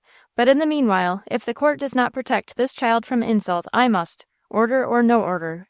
And with that the old gentleman once more subsided into his seat. "Governor, don't you be so noisy. You'll get yourself stopped up into a jug next. Why, you remind me of an uproarious old fellow poor Granny used to talk about, that they called Old Hurricane, because he was so stormy," whispered Capitola, turning toward him. "Humph, she's heard of me, then," muttered the old gentleman to himself. "Well, sir, I mean miss, go on," said the clerk, addressing Capitola. "Yes, sir. Well, your honor, at the end of 5 days, being a certain Thursday morning, when I couldn't get a job of work for love nor money, when my last penny was spent for my last roll, and my last roll was eaten up, and I was dreading the gnawing hunger by day and the horrid perils of the night, I thought to myself if I were only a boy I might carry packages and shovel in coal, and do lots of jobs by day, and sleep without terror by night. And then I felt bitter against fate for not making me a boy. And so, thinking and thinking and thinking, I wandered on until I found myself in Rag Alley, where I used to live, standing right between the pile of broken bricks, plaster, and lumber that used to be my home, and the old Jew's shop, where I sold my clothes for meal. And then, all of a sudden, a bright thought struck me, and I made up my mind to be a boy." "Made up your mind to be a boy?" "Yes, sir, for it was so easy. I wondered how I came to be so stupid as to not have thought of it before. I just ran across to the old Jew's shop and offered to swap my suit of girls' clothes, that was good though dirty, for any, even the raggedest suit of boys' clothes he had, whether they'd fit me or not, so they would only stay on me. The old fellow put his finger to his nose as if he thought I'd been stealing and wanted to dodge the police. So he took down an old, not very ragged suit that he said would fit me, and opened a door and told me to go into his daughter's room and put him on. Well, not to tire your honors, I went into that little back parlor a girl, and I came out a boy, with a suit of pants and jacket, with my hair cut short and a cap on my head. The Jew gave me a penny roll and a sixpence for my black ringlets." "All seemed grist that came to his meal," said Old Hurricane. "Yes, Governor, he was a dealer in general. Well, the first thing I did was to hire myself to the Jew at 6 pence a day, and find myself to shovel in his coal. That didn't take me but a day, so at night the Jew paid me, and I slept in peace behind a stack of boxes. Next morning I was up before the sun, and ran down to the office of the little penny paper, the Morning Star. I bought 2 dozen of 'em, and ran as fast as I could to the ferry boats to sell to the early passengers. Well, sir, in an hour's time I had sold out and pocketed just 2 shillings, and felt myself on the high road to fortune." "And so that was the way by which you came to put yourself in male attire?" "Yes, sir, and the only thing that made me feel sorry was to see what a fool I had been not to turn to a boy before, when it was so easy. And from that day forth I was happy and prosperous. I found plenty to do. I carried carpet bags, held horses, put in coal, cleaned sidewalks, blacked gentlemen's boots, and did everything an honest lad could turn his hand to. And so for more'n a year I was as happy as a king, and should have kept on so, only I forgot and let my hair grow, and instead of cutting it off, just tucked it up under my cap. And so this morning on the ferry boat, in a high breeze, the wind blowed off my cap, and the policeman blowed on me."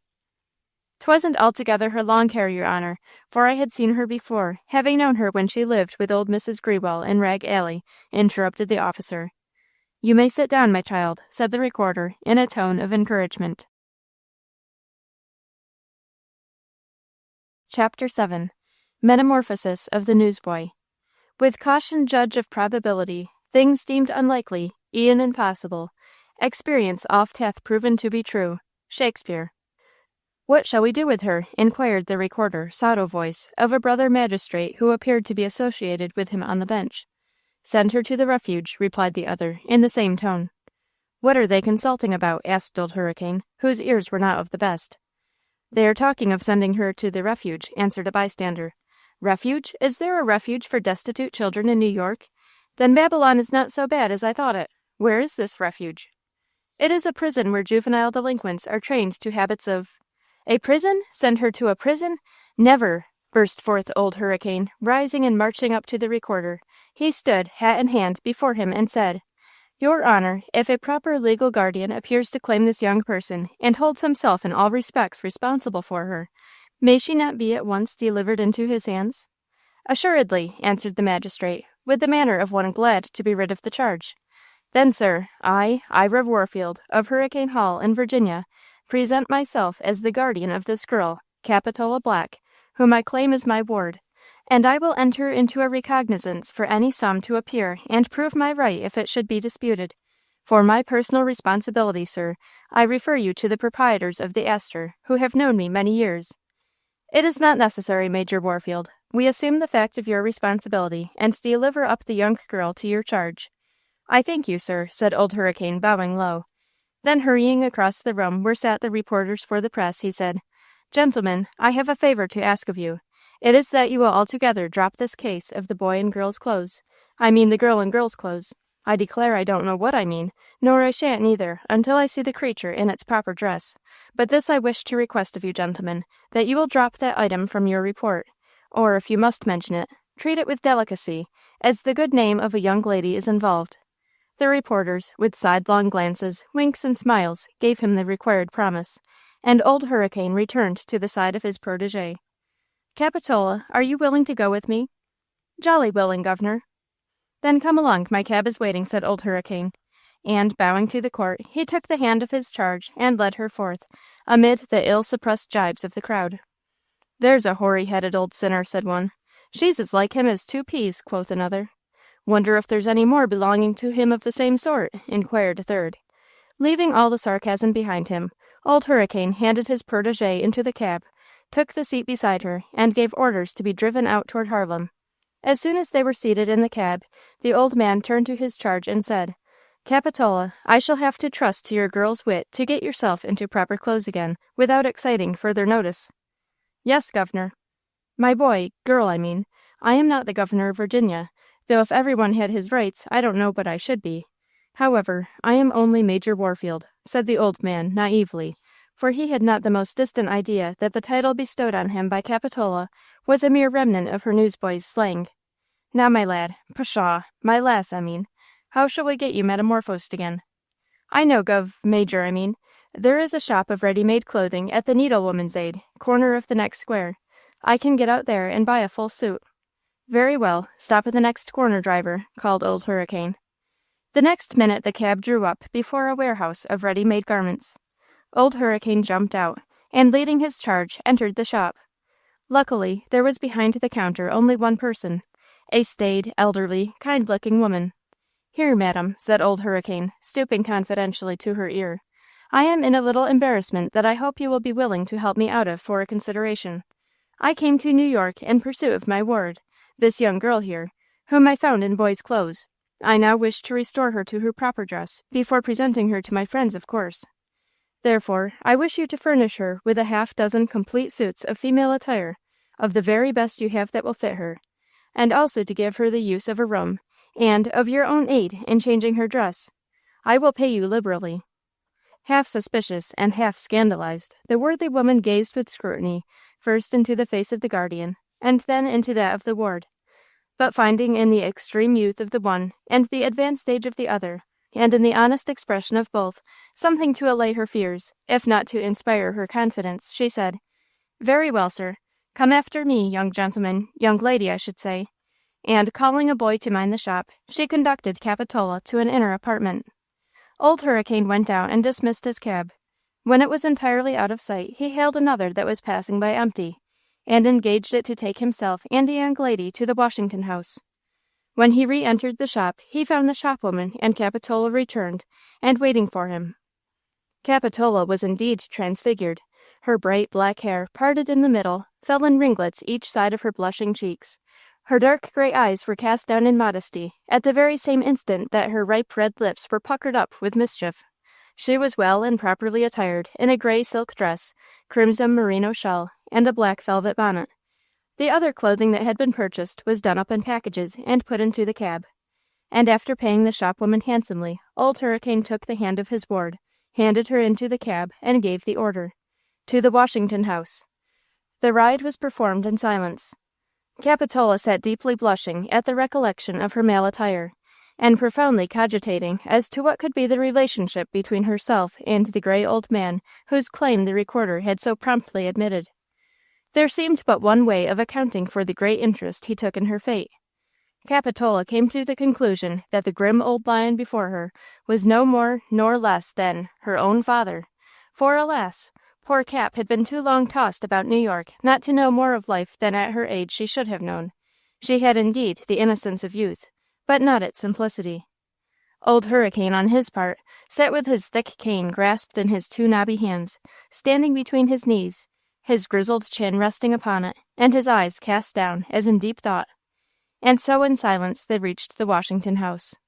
Major Warfield then conducted his ward into the ladies' parlor, and went and entered his own and her name upon the books as Major Warfield and his ward, Miss Black, for whom he engaged 2 bedrooms and a private parlor.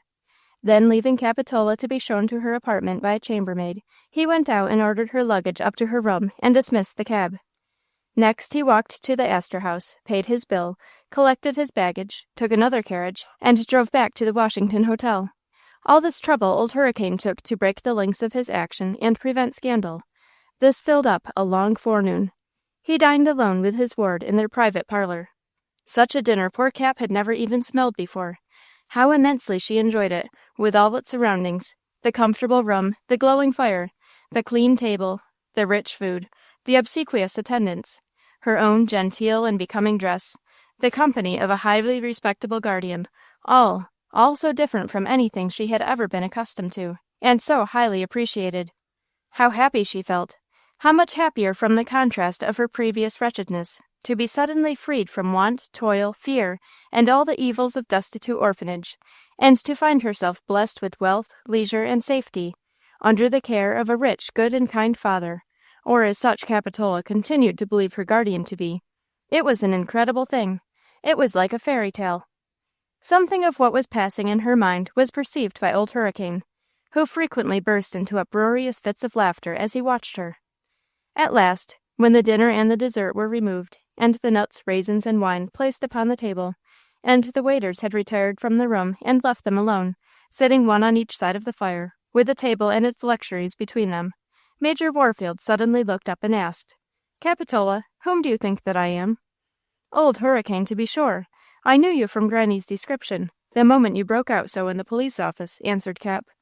"Humph! Yes, you're right. And it was your Granny that bequeathed you to me, Capitola. Then she is really dead?" "Yes, there, don't cry about her. She was very old, and she died happy. Now, Capitola, if you please me, I mean to adopt you as my own daughter." "Yes, father." "No, no. You needn't call me father, you know, because it isn't true. Call me uncle, uncle, uncle." "Is that true, sir?" asked Cap demurely. "No, no, no, but it will do. It will do. Now, Cap, how much do you know? Anything? Ignorant as a horse, I am afraid." "Yes, sir, even as a colt. Can you read at all?" "Yes, sir, I learned to read at Sunday school." "Cast accounts and write?" "I can keep your books at a pinch, sir." "Humph! Who taught you these accomplishments?" "Herbert Grayson, sir." "Herbert Grayson? I've heard that name before. Here it is again. Who is that Herbert Grayson?" "He's second mate on the Susan, sir, that is expected in every day." "Umph, umph. Take a glass of wine, Capitola." "No, sir, I never touch a single drop." Why, good wine after dinner, my child, is a good thing, let me tell you." "Ah, sir, my life has shown me too much misery that has come of drinking wine." "Well, well, as you please. Why, where has the girl run off to?" exclaimed the old man, breaking off and looking with amazement at Capitola, who had suddenly started up and rushed out of the room. In an instant she rushed in again, exclaiming, "Oh, he's come, I heard his voice." "Who's come, you madcap?" inquired the old man. "Oh, Herbert Grayson, Herbert Grayson. His ship is in, and he has come here. He always comes here. Most of the sea officers do," exclaimed Cap, dancing around until all her black ringlets flew up and down. Then, suddenly pausing, she came quietly to his side and said solemnly, "Uncle, Herbert has been at sea 3 years. He knows nothing of my past misery and destitution, nor of my ever wearing boys' clothes. Uncle, please don't tell him, especially of the boys' clothes." And in the earnestness of her appeal, Capitola clasped her hands and raised her eyes to the old man's face. How soft those gray eyes looked when praying! But for all that, the very spirit of mischief still lurked about the corners of the plump, arched lips. "Of course I shall tell it to no one. I am not so proud of your masquerading as to publish it. And as for this young fellow, I shall probably never see him," exclaimed Old Hurricane. Chapter 8. Herbert Grayson. A kind, true heart, a spirit high, that cannot fear and will not bow, is flashing in his manly eye, and stamped upon his brow. Halleck. In a few minutes Capitola came bounding up the stairs again, exclaiming joyously, "Here he is, uncle! Here is Herbert Grayson! Come along, Herbert! You must come in and see my new uncle!" And she broke into the room, dragging before her astonished guardian, a handsome, dark-eyed young sailor, who bowed and then stood blushing at his enforced intrusion. "I beg your pardon, sir," he said, "for bursting in upon you in this way, but—" "I dragged him here willy-nilly," said Capitola. "Still, if I had had time to think, I should not have intruded." "Oh, say no more, sir. You are heartily welcome," exclaimed the old man, thrusting out his rugged hand and seizing the bronzed one of the youth. "Sit down, sir, sit down. Good Lord, how like," he added mentally. Then, seeing the young sailor still standing, blushing and hesitating, he struck his cane upon the floor and roared out, "Demi, sit down, sir. When Ira Warfield says sit down, he means sit down." "Ira Warfield?" exclaimed the young man, starting back in astonishment, one might also say in consternation. "Aye, sir, Ira Warfield, that's my name.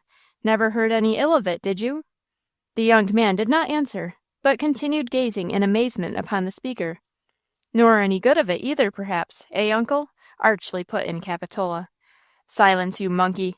Well, young man, well, what is the meaning of all of this?" exclaimed Old Hurricane impatiently.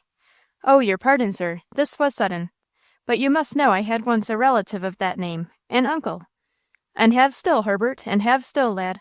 Come, come, boy, I am not sentimental, nor romantic, nor melodramatic, nor nothing of that sort.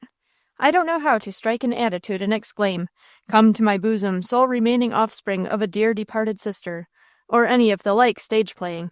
But I tell you, lad, that I like your looks, and I like what I have heard of you from this girl, and another old woman now dead, and so— But sit down, Demi, sir, sit down, and we'll talk over the walnuts and the wine.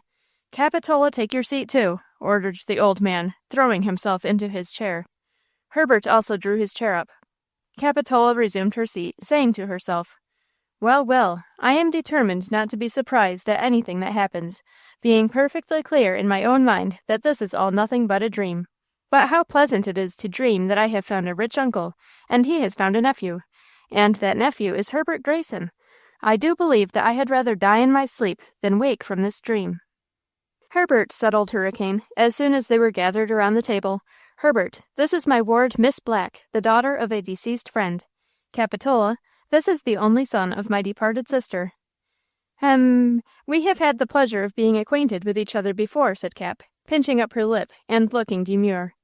But not of really knowing who each other was, you monkey. Herbert, fill your glass. Here's to our better acquaintance. I thank you, sir. I never touch wine, said the young man. Never touch wine? Here's another. Here's a young prig. I don't believe you. Yes, I do too. Demi, sir, if you never touch wine, it's because you prefer brandy. Waiter. I thank you, sir. Order no brandy for me. If I never use intoxicating liquors, it is because I gave a promise to that effect to my dying mother. Say no more, lad. Drink water if you like. It won't hurt you, exclaimed the old man, filling and quaffing a glass of champagne. Then he said, I quarreled with your mother, Herbert, for marrying a man that I hated. Yes, hated, Herbert, for he differed with me about the tariff and the Trinity. Oh, how I hated him, boy, until he died. And then I wondered in my soul, as I wonder even now, how I ever could have been so infuriated against a poor fellow now cold in his grave, as I shall be in time. I wrote to my sister and expressed my feelings. But somehow or other, Herbert, we never came to a right understanding again.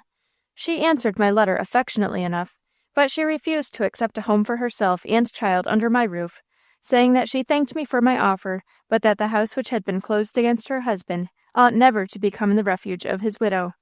After that we never corresponded, and I have no doubt, Herbert, that she, naturally enough, taught you to dislike me.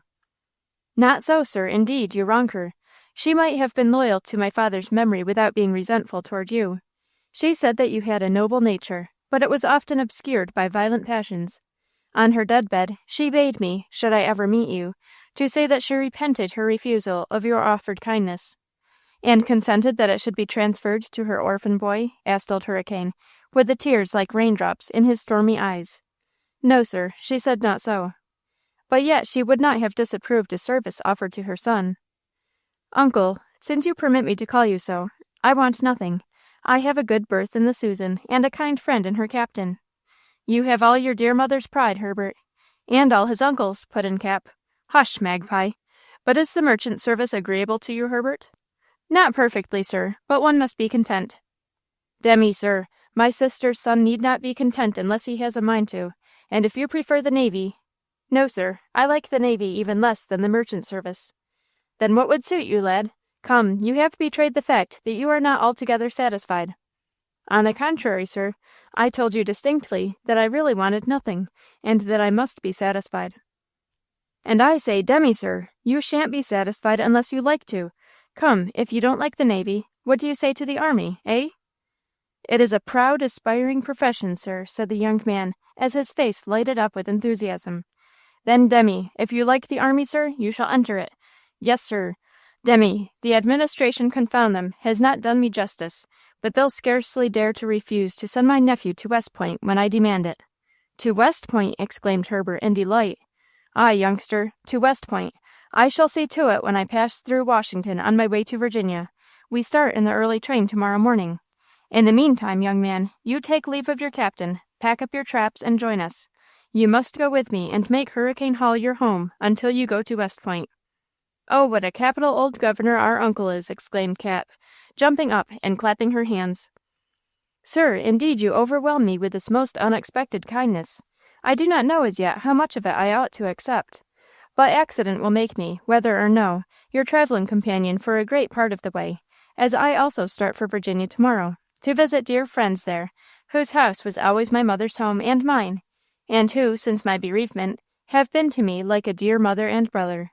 I have not seen them for years, and before I go anywhere else, even to your kind roof, I must go there," said Herbert gravely. "And who are those dear friends of yours, Herbert, and where do they live? If I can serve them, they shall be rewarded for their kindness unto you, my boy." "Oh, sir, yes, you can indeed serve them. They are a poor widow and her only son. She has seen better days, but now takes in sewing to support herself and boy. When my mother was living during the last years of her life, when she also was a poor widow with an only son, they joined their slender means and took a house and lived together. When my mother died, leaving me a boy of 10 years old, this poor woman still sheltered and worked for me as for her own son, until, ashamed of being a burden to her, I ran away and went to sea." "Noble woman! I will make her fortune," exclaimed Old Hurricane, jumping up and walking up and down the floor. "Oh, do, sir! Oh, do, dear uncle! I don't wish you to expend either money or influence upon my fortunes, but oh, do educate Travers. He is such a gifted lad, so intellectual. Even his Sunday school teacher says that he is sure to work his way to distinction, although now he is altogether dependent on his Sunday school for his learning. Oh, sir, if you would only educate the son, he'd make a fortune for his mother." "Generous boy, to plead for your friends rather than for yourself. But I am strong enough, thank God, to help you all. You shall go to West Point, your friend shall go to school, and then to college," said Old Hurricane, with a burst of honest enthusiasm. "And where shall I go, sir?" inquired Cap. "To the insane asylum, you imp!" exclaimed the old man.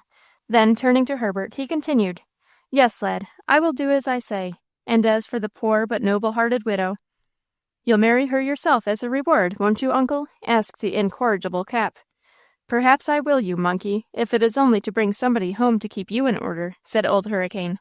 Then, turning again to Herbert, he resumed, "As to the widow, Herbert, I will place her above want." "Over my head!" cried Cap. "And now, Herbert, I will trouble you to ring for coffee, and after we have had that, I think we had better separate and prepare for our journey tomorrow." Herbert obeyed, and after the required refreshment had been served and partaken of, the little circle broke up for the evening, and soon after retired to rest. Early the next morning, after a hasty breakfast, the three took their seats in the express train for Washington, where they arrived upon the evening of the same day. They put up for the night at Brown's, and the next day Major Warfield, leaving his party at their hotel, called upon the President, the Secretary of the Navy, and other high official dignitaries, and put affairs in such a train that he had little doubt of the ultimate appointment of his nephew to a cadetship at West Point. The same evening, wishing to avoid the stage route over the mountains, he took with his party the night boat for Richmond, where in due time they arrived, and whence they took the valley line of coaches that passed through Tip Top, which they reached upon the morning of the 4th day of their long journey. Here they found Major Warfield's carriage waiting for him, and here they were to separate, Major Warfield and Capitola to turn off to Hurricane Hall, and Herbert Grayson to keep on the route to the town of Staunton. It was as the three sat in the parlor of the little hotel where the stage stopped to change horses, that their adieus were made. "Remember, Herbert, that I am willing to go to the utmost extent of my power to benefit the good widow and her son who were so kind to my nephew in his need. Remember that I hold it a sacred debt that I owe them. Tell them so. And mind, Herbert, I shall expect you back in a week at furthest." "I shall be punctual, sir. God bless you, my dear uncle. You have made me very happy in being the bearer of such glad tidings to the widow and the fatherless. And now I hear the horn blowing. Good-bye, uncle. Good-bye, Capitola. I am going to carry them great joy, such great joy, uncle, as you, who have everything you want, can scarcely imagine." And shaking hands heartily with his companions, Herbert ran through the door and jumped aboard the coach just as the impatient driver was about to leave him behind. As soon as the coach had rolled out of sight, Major Warfield handed Capitola into his carriage that had long been waiting, and took the seat by her side, much to the scandalization of Wool, who muttered to his horses, "There, I told you so. I said how he'd go and bring home a young wife, and behold, he's gone and done it." "Uncle," said Capitola, as the carriage rolled lazily along, "Uncle, do you know you never once asked Herbert the name of the widow you were going to befriend, and that he never told you?" "By George, that is true! How strange! Yet I did not seem to miss the name. How did it ever happen, Capitola? Did he omit it on purpose, do you think?" "Why, no, uncle. He, boy-like, always spoke of them as Travers and Travers's mother.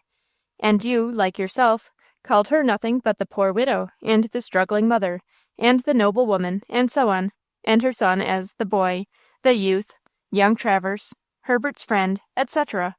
I, for my part, had some curiosity to see whether you and Herbert would go on talking of them forever, without having to use their surnames. And behold, he even went away without naming them. By George, and so he did. It was the strangest oversight. But I'll write as soon as I get home and ask him. No, uncle, just for the fun of the thing, wait until he comes back, and see how long it will be and how much he will talk of them without mentioning their names. Ha, ha, ha. So I will, Cap, so I will. Besides, whatever their names are, it's nothing to me. A rose by any other name would smell as sweet, you know. And if she is Mrs. Tagfoot Waddle, I shall still think so good a woman exalted as Montmorency. Mind there, Wool, this road is getting rough. Over it now, marster, said Wool, after a few heavy jolts. Over it now, missus, and the rest of the way is perfectly delightful. Cap looked out of the window and saw before her a beautiful piece of scenery. First, just below them, the wild mountain stream of the Demon's Run, and beyond it the wild dell dented into the side of the mountain, like the deep print of an enormous horse's hoof, in the midst of which, gleaming redly among its richly tinted autumn woods, stood Hurricane Hall. Chapter 9. Marah Rocke. There sits upon her matron face a tender and a thoughtful grace, though very still, for great distress, hath left this patient mournfulness. Beside an old rocky road leading from the town of Staunton out to the forest-crowned hills beyond, stood alone a little gray stone cottage, in the midst of a garden enclosed by a low mouldering stone wall. A few gnarled and twisted fruit trees, long past bearing, stood around the house that their leafless branches could not be said to shade. A little wooden gate led up an old paved walk to the front door, on each side of which were large windows. In this poor cottage, remote from other neighbors, dwelt the friends of Herbert Grayson, the widow Rocke, and her son Travers. No one knew who she was, or whence, or why she came. Some 15 years before she had appeared in town, clothed in rusty mourning, and accompanied by a boy of about 2 years of age. She had rented that cottage, furnished it poorly, and had settled there, supporting herself and child by needlework. At the time that Dr. Grayson died, and his widow and son were left perfectly destitute, and it became necessary for Mrs. Grayson to look out for a humble lodging where she could find the united advantages of cheapness, cleanliness, and pure air, she was providentially led to inquire at the cottage of the widow Rocke, whom she found only too glad to increase her meager income by letting half her little house to such unexceptionable tenants as the widow Grayson and her son. And thus commenced between the two poor young women and the two boys an acquaintance that ripened into friendship, and thence into that devoted love so seldom seen in this world. Their households became united. One fire, one candle, and one table served the little family, and thus considerable expense was saved, as well as much social comfort gained. And when the lads grew too old to sleep with their mothers, one bed held the two boys, and the other accommodated the two women. And despite toil, want, care, the sorrow for the dead, and the neglect of the living, this was a loving, contented, and cheerful little household.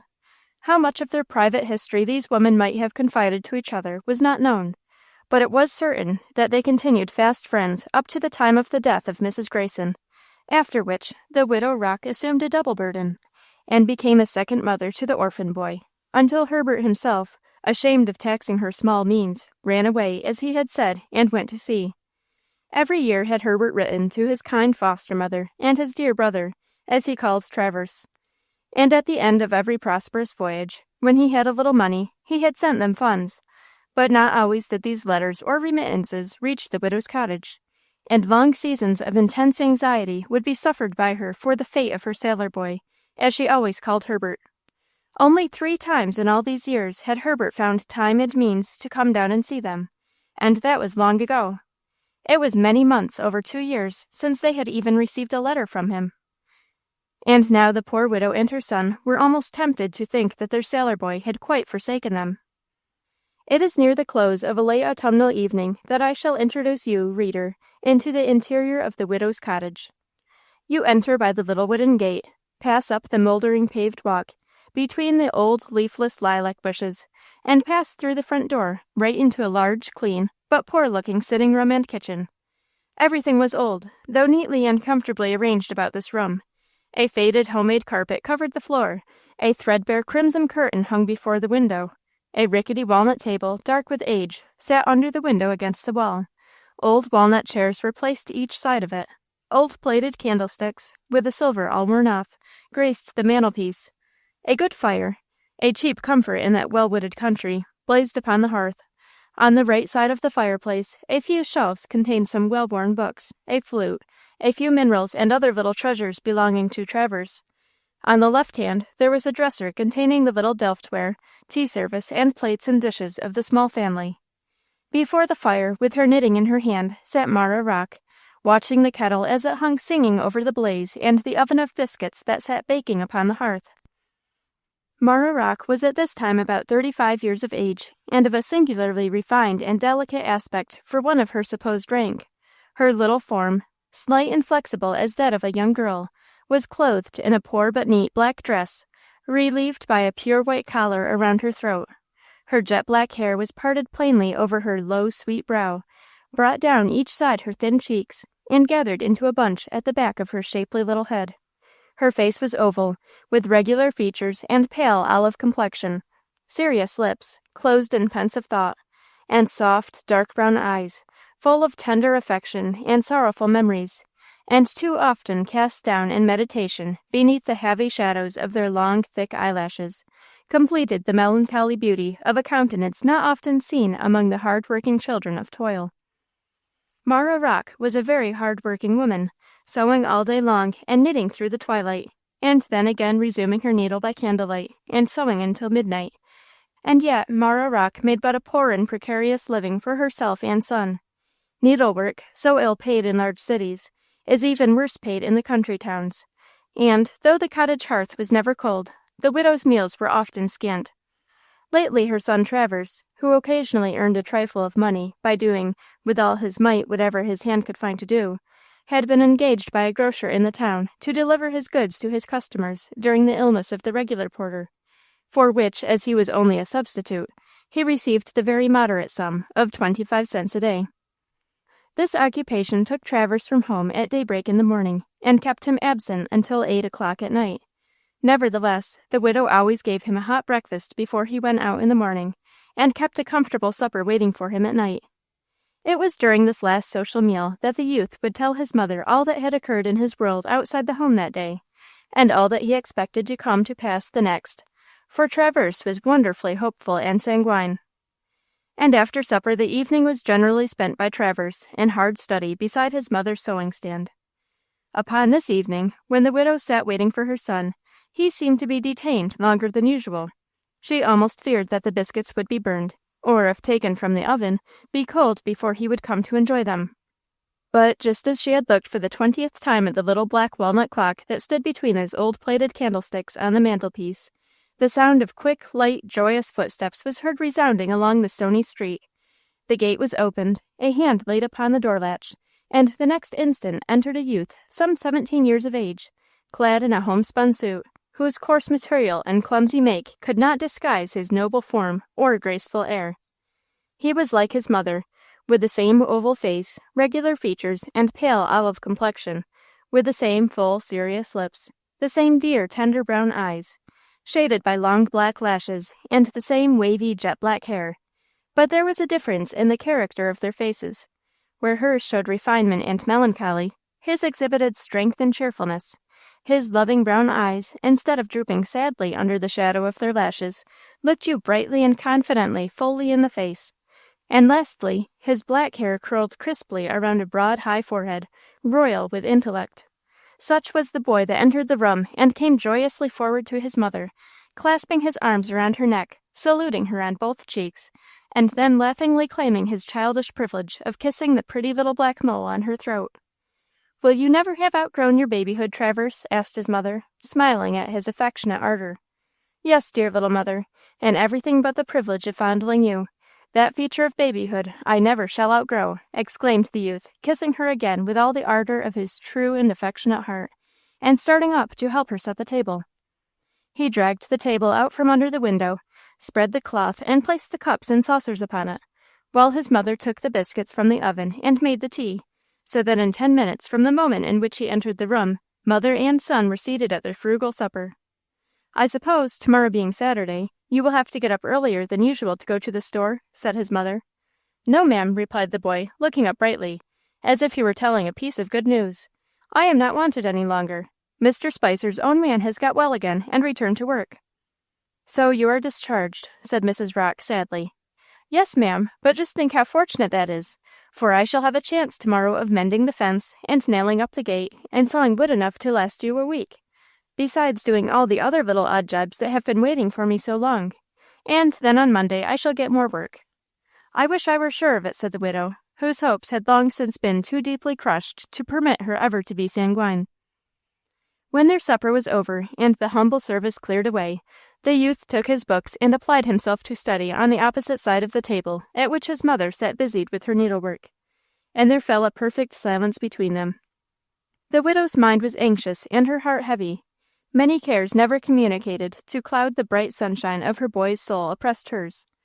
The rent had fallen fearfully behindhand, and the landlord threatened, unless the money could be raised to pay him, to seize their furniture and eject them from the premises.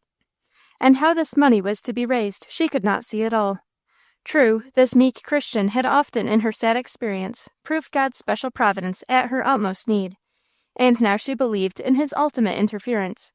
But in what manner he would now interpose she could not imagine, and her faith grew dim, and her hope dark, and her love cold. While she was revolving these sad thoughts in her mind, Travers suddenly thrust aside his books, and, with a deep sigh, turned to his mother and said, "Mother, what do you think has ever become of Herbert?" "I do not know. I dread to conjecture.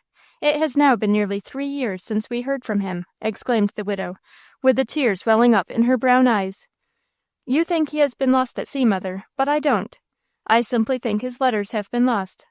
And somehow, tonight, I can't fix my mind on my lesson or keep it off Herbert. He is running in my head all the time. If I were fanciful now, I should believe that Herbert was dead and his spirit was about me." "Good heavens, mother, whose step is that?" suddenly exclaimed the youth, starting up and assuming an attitude of intense listening, as a firm and ringing step, attended by a peculiar whistling, approached up the street and entered the gate. "It is Herbert! It is Herbert!" cried Travers, starting across the room and tearing open the door with a suddenness that threw the entering guests forward upon his own bosom. But his arms were soon around the newcomer, clasping him closely there, while he breathlessly exclaimed, "Oh, Herbert, I am so glad to see you! Oh, Herbert, why didn't you come or write all this long time? Oh, Herbert, how long have you been ashore? I was just talking about you." Dear fellow, I have come to make you glad at last, and to repay all your great kindness. But now let me speak to my second mother," said Herbert, returning Travers's embrace, and then gently extricating himself, and going to where Mrs. Rocke stood up, pale, trembling, and incredulous. She had not yet recovered from the great shock of his unexpected appearance. "Dear mother, won't you welcome me?" asked Herbert, going up to her. His words dissolved the spell that bound her. Throwing her arms around his neck and bursting into tears, she exclaimed, "Oh, my son, my sailor boy, my other child! How glad I am to have you back once more. Welcome? To be sure you are welcome. Is my own circulating blood welcome back to my heart? But sit you down and rest by the fire. I will get your supper directly." "Sweet mother, do not take the trouble. I supped 20 miles back, where the stage stopped." "And will you take nothing at all?" "Nothing, dear mother, but your kind hand to kiss again and again," said the youth, pressing that hand to his lips, and then allowing the widow to put him into a chair right in front of the fire. Travers sat on one side of him and his mother on the other, each holding a hand of his and gazing on him with mingled incredulity, surprise, and delight, as if, indeed, they could not realize his presence except by devouring him with their eyes. And for the next half hour all their talk was as wild and incoherent as the conversation of long-parted friends suddenly brought together is apt to be. It was all made up of hasty questions, hurried one upon another, so as to leave but little chance to have any of them answered, and wild exclamations and disjointed sketches of travel, interrupted by frequent ejaculations. Yet through all the widow and her son, perhaps through the quickness of their love as well as of their intellect, managed to get some knowledge of the past 3 years of their sailor boy's life and adventures, and they entirely vindicated his constancy when they learned how frequently and regularly he had written, though they had never received his letters. "And now," said Herbert, looking from side to side, from mother to son, "I have told you all my adventures. I am dying to tell you something that concerns yourselves." "That concerns us?" exclaimed mother and son in a breath. "Yes, ma'am, yes, sir, that concerns you both eminently. But first of all, let me ask how you are getting on at the present time." "Oh, as usual," said the widow, smiling, for she did not wish to dampen the spirits of her sailor boy. "As usual, of course.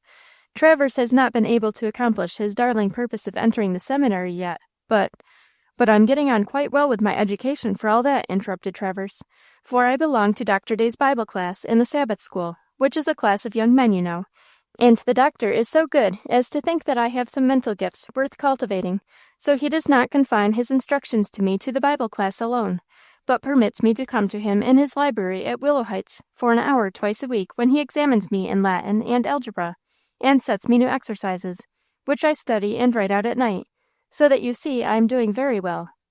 Indeed, the doctor, who is a great scholar, and one of the trustees and examiners of the seminary, says that he does not know any young man there, with all the advantages of the institution around him, who is getting along so fast as Travers is, with all the difficulties he has to encounter. The doctor says it is all because Travers is profoundly in earnest, and that one of these days he will be— There, mother, don't repeat all the doctor's kind speeches. He only says such things to encourage a poor boy in the pursuit of knowledge under difficulties," said Travers, blushing and laughing. "Will be an honor to his kindred, country, and race," said Herbert, finishing the widow's incomplete quotation. "It was something like that indeed," she said, nodding and smiling. "You do me proud," said Travers, touching his forelock with comic gravity. "But," inquired he, suddenly changing his tone and becoming serious, is it not noble in the doctor to give up an hour of his precious time twice a week for no other cause than to help a poor, struggling fellow like me up the ladder of learning?" "I should think it was. But he is not the first noble heart I ever heard of," said Herbert, with an affectionate glance that directed the compliment. "Nor is his the last that you will meet with. I must tell you the good news now." "Oh, tell it, tell it. Have you got a ship of your own, Herbert?" "No, nor is it about myself that I am anxious to tell you. Mrs. Rocke, you may have heard that I had a rich uncle, whom I had never seen, because from the time of my dear mother's marriage to that of her death, she and her brother, this very uncle, had been estranged?" "Yes," said the widow, speaking in a very low tone, and bending her head over her work. "Yes, I have heard so, but your mother and myself seldom alluded to the subject." "Exactly. Mother never was fond of talking of him. Well, when I came ashore and went, as usual, up to the old Washington house, who should I meet with, all of a sudden, but this rich uncle? He had come to New York to claim a little girl whom I happened to know, and who happened to recognize me and name me to him. Well, I knew him only by his name, but he knew me by both my name and by my likeness to his sister, and received me with wonderful kindness, offered me a home under his roof, and promised for me an appointment to West Point. Are you not glad? Say, are you not glad?" he exclaimed, jocosely clapping his hand on Travers's knee, and then turning around and looking at his mother. "Oh, yes, indeed, I am very glad, Herbert," exclaimed Travers, heartily grasping and squeezing his friend's hand. Yes, I am indeed sincerely glad of your good fortune, dear boy," said the widow, but her voice was very faint, and her head bent still lower over her work. "Ha, ha, ha! I knew you'd be glad for me, but now I require you to be glad for yourselves. Now listen. When I told my honest old uncle, for he is honest, with all his eccentricities, when I told him of what friends you had been to me—" "Oh, no, you did not mention us to him," cried the widow, suddenly starting up and clasping her hands together, while she gazed in an agony of entreaty into the face of the speaker. "Why not? Why in the world not? Was there anything improper in doing so?" inquired Herbert in astonishment, while Travers himself gazed in amazement at the excessive and unaccountable agitation of his mother. "Why, mother, why shouldn't he have mentioned us? Was there anything strange or wrong in that?" inquired Travers. "No, oh no, certainly not. I forgot, it was so sudden," said the widow, sinking back in her chair and struggling for self-control. "Why, mother, what in the world is the meaning of this?" asked her son. Nothing, boy, only we are poor folks, and should not be forced upon the attention of a wealthy gentleman," she said with a cold, unnatural smile, putting her hand to her brow and striving to gain composure. Then, as Herbert continued silent and amazed, she said to him, Go on. You were saying something about Major Warfield's kindness to you. Go on." and she took up her work and tried to sew. But she was as pale as death, and trembling all over at the same time that every nerve was acute with the tension to catch every word that might fall from the lips of Herbert. "Well," recommenced the young sailor, "I was just saying that when I mentioned you and Travers to my uncle, and told him how kind and disinterested you had been to me, you being like a mother and Travers like a brother, he was really moved almost to tears. Yes, I declare I saw the raindrops glittering in his tempestuous old orbs as he walked the floor, muttering to himself, 'Poor woman! Good, excellent woman!'" While Herbert spoke, the widow dropped her work without seeming to know that she had done so. Her fingers twitched so nervously that she had to hold both hands clasped together, and her eyes were fixed in intense anxiety upon the face of the youth as she repeated, "Go on, oh, go on! What more did he say when you talked of us?" "He said everything that was kind and good. He said that he could not do too much to compensate you for the past." "Oh, did he say that?" exclaimed the widow breathlessly. "Yes, and a great deal more, that all he could do for you or your son was but a sacred debt he owed you. Oh, he acknowledged it, he acknowledged it! Thank heaven! Oh, thank heaven! Go on, Herbert, go on." "He said that he would in future take the whole charge of the boy's advancement in life, and that he would place you above want forever, that he would, in fact, compensate for the past by doing you and yours full justice." "Thank heaven! Oh, thank heaven!" exclaimed the widow, no longer concealing her agitation, but throwing down her work and starting up and pacing the floor in excess of joy. "Mother," said Travers, uneasily, going to her and taking her hand, "Mother, what is the meaning of all of this? Do come and sit down." She immediately turned and walked back to the fire, and resting her hands upon the back of the chair, bent upon them a face radiant with youthful beauty. Her cheeks were brightly flushed, her eyes were sparkling with light, her whole countenance resplendent with joy. She scarcely seemed 20 years of age.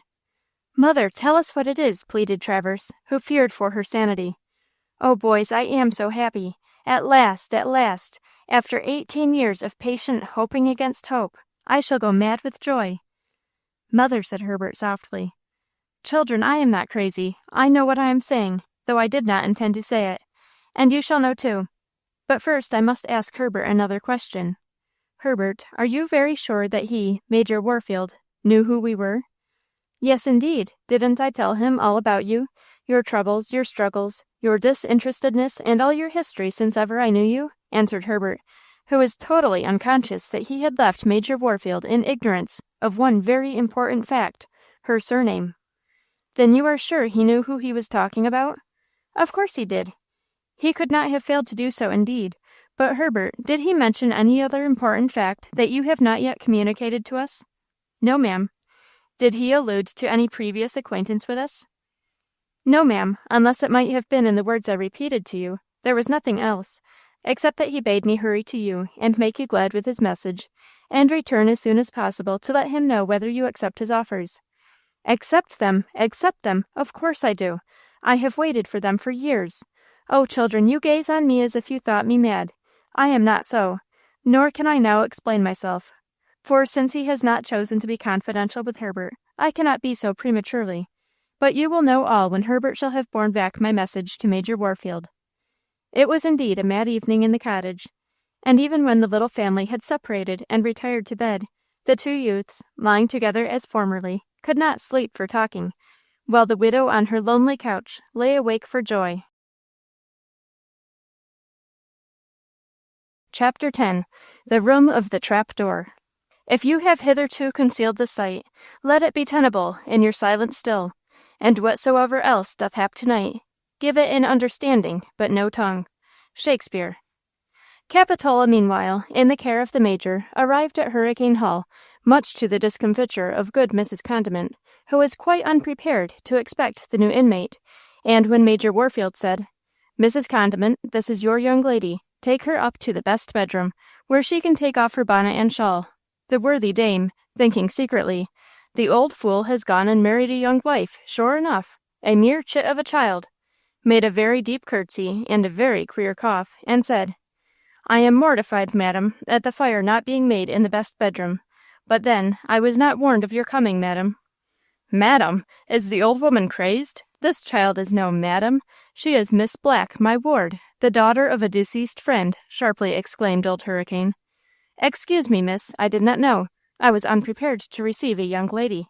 "Shall I attend you, Miss Black?" said the old lady, in a mollified tone. "If you please," said Capitola, who arose to follow her. "Not expecting you, miss. I have no proper room prepared. Most of them are not furnished, and in some the chimneys are foul. Indeed, the only tolerable room I can put you in is the room with the trap door, if you would not object to it," said Mrs. Condiment, as with a candle in her hand she preceded Capitola along the gloomy hall, and then opened a door that led into a narrow passage. "A room with a trap door? That's a curious thing. But why should I object to it? I don't at all. I think I should rather like it," said Capitola. "I will show it to you and tell you all about it, and then if you like it, well and good. If not, I shall have to put you in a room that leaks and has swallows' nests in the chimney," answered Mrs. Condiment, as she led the way along the narrow passages, and up and down dark back stairs, and through bare and deserted rooms, and along other passages, until she reached a remote chamber, opened the door, and invited her guest to enter. It was a large, shadowy room, through which the single candle shed such a faint, uncertain light that at first Capitola could see nothing but black masses looming through the darkness. But when Mrs. Condiment advanced and set the candle upon the chimney-piece, and Capitola's sight accommodated itself to the scene, she saw that upon the right of the chimney-piece stood a tall tester bedstead, curtained with very dark crimson serge. On the left hand, thick curtains of the same color draped the two windows. Between the windows, directly opposite the bed, stood a dark mahogany dressing bureau, with a large looking-glass, a washstand in the left-hand corner of the chimney-piece, and a rocking-chair and two plain chairs completed the furniture of this room that I am particular in describing, as upon the simple accident of its arrangement depended, upon 2 occasions, the life and honor of its occupant. There was no carpet on the floor, with the exception of a large old Turkey rug that was laid before the fireplace. "Here, my dear, this room is perfectly dry and comfortable, and we always keep kindlings built up in the fireplace, ready to light in case a guest should come," said Mrs. Condiment, applying a match to the waste paper under the pine knots and logs that filled the chimney. Soon there arose a cheerful blaze that lighted up all the room, glowing on the crimson serge bed curtains and window curtains, and flashing upon the large looking-glass between them. "There, my dear, sit down and make yourself comfortable," said Mrs. Condiment, drawing up the rocking-chair. Capitola threw herself into it and looked around and around the room, and then into the face of the old lady, saying, "But what about the trap door? I see no trap door." "Ah, yes, look," said Mrs. Condiment, lifting up the rug and revealing a large drop, some 4 feet square, that was kept up in its place by a short iron bolt. "Now, my dear, take care of yourself, for this bolt slides very easily, and if, while you happened to be walking across this place, you were to push the bolt back, the trap door would drop, and you fall down, heaven knows where." "Is there a cellar under there?" inquired Capitola, gazing with interest upon the door. "Lord knows, child, I don't. I did once make one of the nigger men let it down so I could look in it, but Lord, child, I saw nothing but a great black deep vacuity, without bottom or sides. It put such a horror over me that I have never looked down there since, and never want to, I'm sure." "Ugh, for goodness' sake, what was the horrid thing made for?" ejaculated Capitola, gazing as if fascinated by the trap. "The Lord only knows, my dear, for it was made long before ever the house came into the Major's family. But they do say," whispered Mrs. Condiment, mysteriously. "What do they say?" asked Capitola eagerly, throwing off her bonnet and shawl, and settling herself to hear some thrilling explanation. Mrs. Condiment slowly replaced the rug, drew another chair to the side of the young girl, and said, "They do say it was a trap for Indians." "A trap for Indians?" "Yes, my dear. You must know that this room belongs to the oldest part of the house. It was all built as far back as the old French and Indian War, but this room belonged to the part that dates back to the first settlement of the country." "Then I shall like it better than any room in the house, for I dote on old places with stories to them. Go on, please." "Yes, my dear. Well, first of all, this place was a part of the grant of land given to the Lenores, and the first owner, old Henry Lenore, was said to be one of the grandest villains that ever was heard of. Well, you see, he lived out here in his hunting lodge, which is this part of the house." "Oh, my! Then this very room was a part of the old pioneer hunter's lodge?" "Yes, my dear, and they do say that he had this place made as a trap for the Indians. You see, they say he was on terms of friendship with the Succapoos. a little tribe of Indians that was nearly wasted away, though among the few that was left there were several braves. Well, he wanted to buy a certain large tract of land from this tribe, and they were all willing to sell it except those 6 warriors, who wanted it for camping around. So what does this awful villain do but lay a snare for them? He makes a great feast in his lodge, and invites his red brothers to come to it, and they come. Then he proposes that they stand upon his blanket, and all swear eternal brotherhood, which he made the poor souls believe was the right way to do it.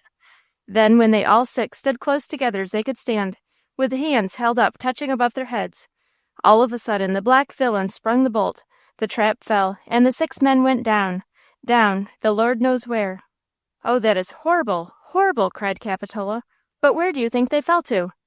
"I tell you the Lord only knows. They say that it is a bottomless abyss, with no outlet but one crooked one, miles long, that reaches to the demon's punch bowl. But if there is a bottom to that abyss, the bottom is strewn with human bones." "Oh, horrible, most horrible!" exclaimed Capitola. "Perhaps you are afraid to sleep here by yourself. If so, there's the damp room." Oh no, I am not afraid. I have been in too much deadly peril from the living ever to fear the dead. No, I like the room, with its strange legend. But tell me, did that human devil escape without punishment from the tribe of the murdered victims? Lord, child, how are they to know of what was done? There wasn't a man left to tell the tale. Besides, the tribe was now brought down to a few old men, women, and children. So when he showed a bill of sale for the land he wanted, signed by the 6 braves, their marks, and 6 blood-red arrows, there was none to contradict him. How was his villainy found out? Well, it was said he married, had a family, and prospered for a long while, but that the poor suckapoos always suspected him, and bore a long grudge, and that when the sons of the murdered warriors grew up to be powerful braves, one night they set upon the house and massacred the whole family, except the eldest son, a lad of 10, who escaped and ran away and gave the alarm to the blockhouse, where there were soldiers stationed. It is said that after killing and scalping father, mother, and children, the savages threw the dead bodies down that trapdoor, and they had just set fire to the house and were dancing their wild dance around it, when the soldiers arrived and dispersed the party and put out the fire. Oh, what bloody, bloody days! Yes, my dear, and as I told you before, if that horrible pit has any bottom, that bottom is strewn with human skeletons. It is an awful thought. As I said, my dear, if you feel at all afraid, you can have another room. Afraid? What of? Those skeletons, supposing them to be there, cannot hurt me. I am not afraid of the dead. I only dread the living, and not them much either, said Capitola. Well, my dear, you will want a waiting woman anyhow, and I think I will send Pitapat to wait on you. She can sleep on a pallet in your room and be some company. And who is Pitapat, Mrs. Condiment? Pitapat? Lord, child, she is the youngest of the housemaids. I've called her Pitapat ever since she was a little one beginning to walk, when she used to steal away from her mother, Dorcas, the cook, and I would hear her little feet coming pit-a-pat, up the dark stairs to my room. As it was often the only sound to be heard in the still house, I grew to call my little visitor Pitapat. Then let me have Pitapat by all means. I like company, especially company that I can send away when I choose. Very well, my dear. And now I think you'd better smooth your hair and come down with me to tea, for it is full time, and the Major, as you may know, is not the most patient of men. Capitola took a brush from her traveling bag, hastily arranged her black ringlets, and announced herself ready. They left the room and traversed the same labyrinth of passages, stairs, empty rooms and halls back to the dining room, where a comfortable fire burned and a substantial supper was spread. Old Hurricane took Capitola's hand with a hearty grasp, and placed her in a chair at the side, and then took his own seat at the foot of the table. Mrs. Condiment sat at the head and poured out the tea. "Uncle," said Capitola suddenly, "what is under the trapdoor in my room?" "What? Have they put you in that room?" exclaimed the old man, hastily looking up. "There was no other prepared, sir," said the housekeeper. "Besides, I like it very well, uncle," said Capitola. "Humph, humph, humph," grunted the old man, only half satisfied. "But, uncle, what is under the trapdoor?" persisted Capitola. "What's under it?" "Oh, I don't know. An old cave that was once used as a dry cellar, until an underground stream broke through and made it too damp, so it is said. I never explored it." "But, uncle, what about the—" Here Mrs. Condiment stretched out her foot and trod upon the toes of Capitola so sharply that it made her stop short. while she dexterously changed the conversation by asking the Major if he would not send wool to Tip Top in the morning for another bag of coffee. Soon after supper was over, Capitola, saying that she was tired, bade her uncle good night, and attended by her little black maid Pitapat, whom Mrs. Condiment had called up for the purpose, retired to her distant chamber. There were already collected here 3 trunks, which the liberality of her uncle had filled. As soon as she had got in and locked the door, she detached one of the strongest straps from her largest trunk, and then turned up the rug and secured the end of the strap to the ring in the trap-door. Then she withdrew the bolt, and holding on to one end of the strap, gently lowered the trap, and kneeling, gazed down into an awful black void, without boundaries, without sight, without sounds, except a deep, faint, subterranean roaring as of water. "Bring the light, Pitapat, and hold it over this place, and take care you don't fall in," said Capitola. "Come, as I've got a pit in my name, and you've got a pit in yours, we'll see if we can't make something of this third pit." "'Deed, I's 'fraid, miss," said the poor little darky. "Afraid? Of what?" "Ghos'es." "Nonsense. I'll agree to lay every ghost you see." The little maid approached, candle in hand, but in such a gingerly sort of way that Capitola seized the light from her hand, and stooping, held it down as far as she could reach, and gazed once more into the abyss. But this only made the horrible darkness visible. No object caught or reflected a single ray of light. All was black, hollow, void, and silent, except the faint, deep, distant roaring as of subterraneous water.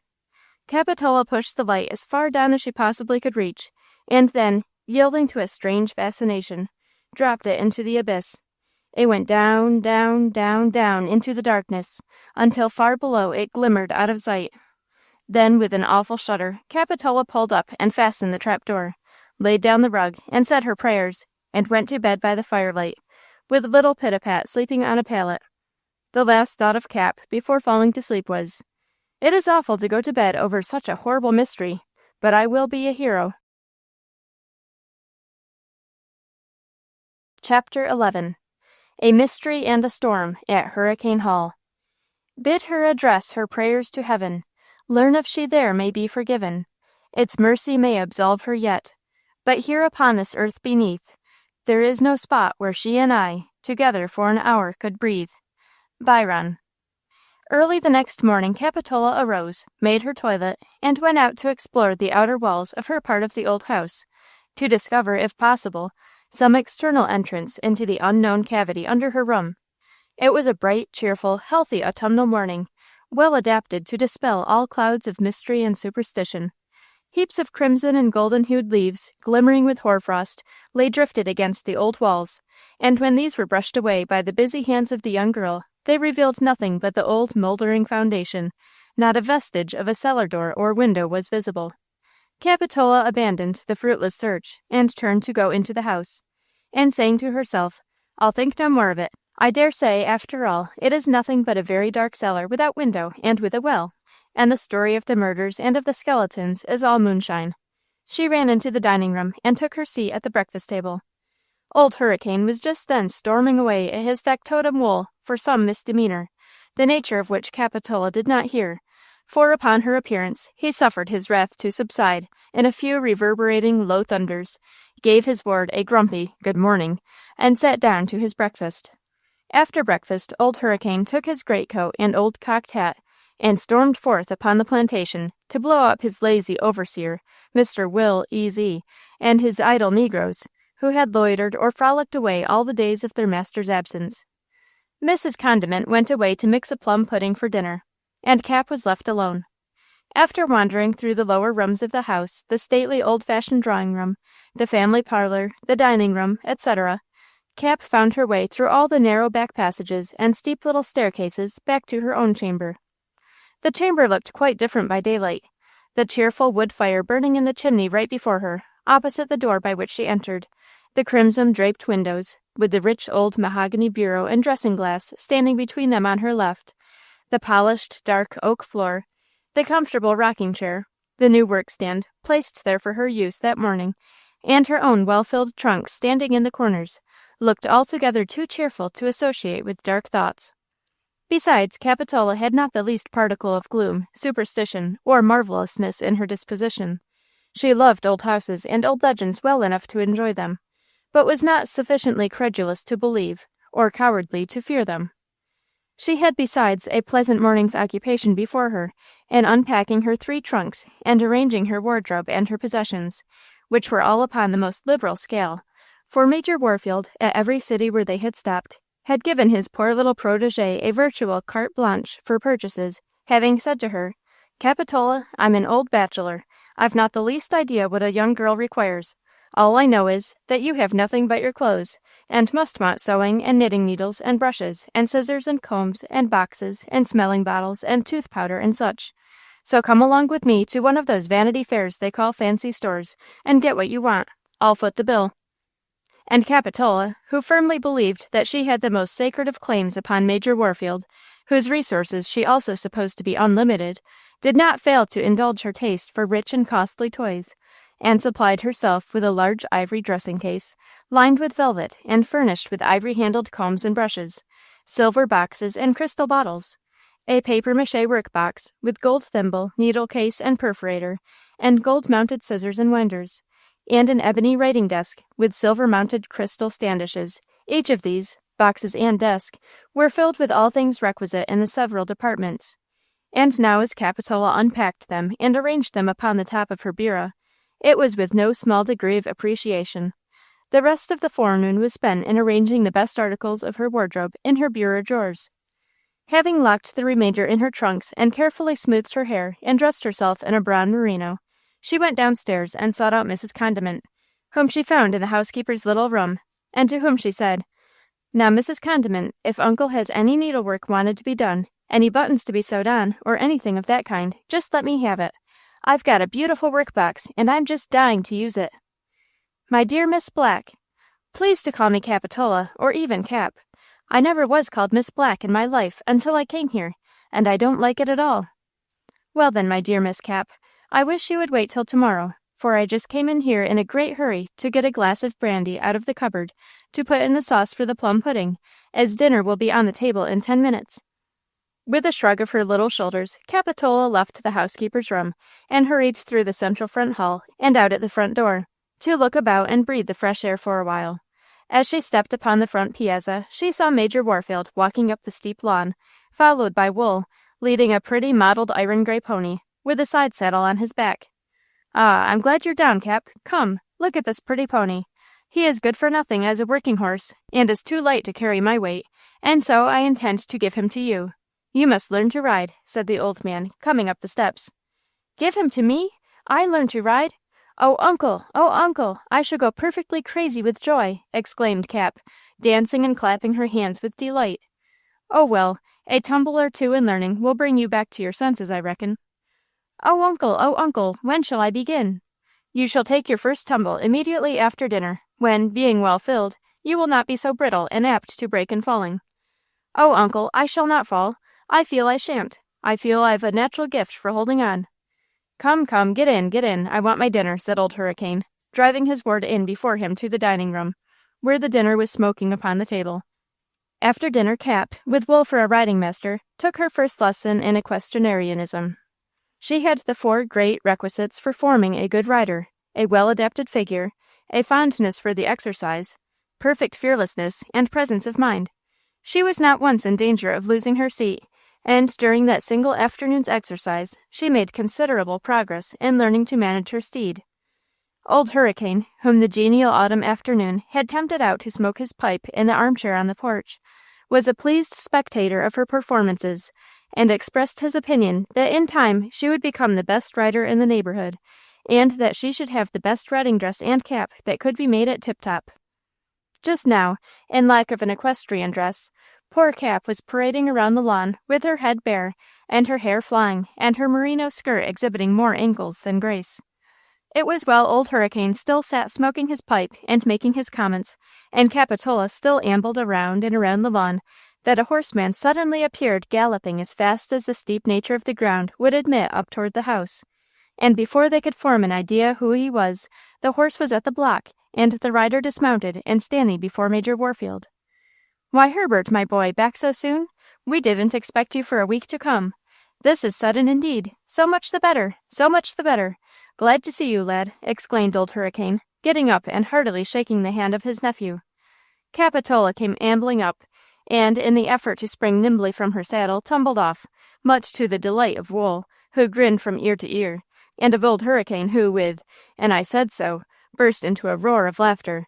Herbert Grayson sprang to assist her, but before he reached the spot, Cap had picked herself up, straightened her disordered dress, and now she ran to meet and shake hands with him. There was such a sparkle of joy and glow of affection in the meeting between these two, that old Hurricane, who saw it, suddenly hushed his laugh and grunted to himself. "Humph, humph, humph! I like that. That's better than I could have planned myself. Let that go on, and then, Gabe Lenore, we'll see under what name and head the old divided manor will be held." Before his mental soliloquy was concluded, Herbert and Capitola came up to him.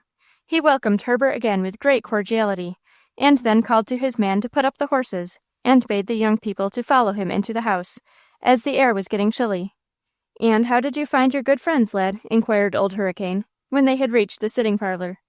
"Oh, very well, sir, and very grateful for your offered kindness, and, indeed, so anxious to express their gratitude, that I shortened my visit and came away immediately to tell you." "Right, lad, right. You come by the down coach?" "Yes, sir, and got off at Tip Top, where I hired a horse to bring me here. I must ask you to let one of your men take him back to Mr. Mary at the Antlers Inn tomorrow." "Surely, surely, lad, Wool shall do it." "And so, Herbert, the poor woman was delighted at the prospect of better times?" said old Hurricane, with a little glow of benevolent self-satisfaction. "Oh, yes, sir, delighted beyond all measure." "Poor thing, poor thing!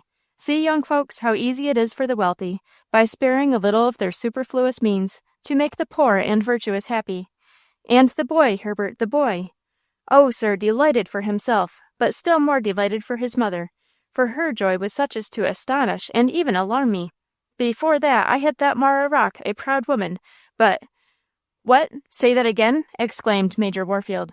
"I say that I thought she was a proud woman, but—" "Thought who was a proud woman, sir?" roared old Hurricane. "Marah Rocke," replied the young man, with wonder. Major Warfield started up, seized the chair upon which he had sat, and struck it upon the ground with such force as to shatter it to pieces. Then turning, he strode up and down the floor with such violence that the two young people gazed after him in consternation and fearful expectancy. Presently he turned suddenly, strode up to Herbert Grayson, and stood before him. His face was purple, his veins swollen, and they stood out upon his forehead like cords.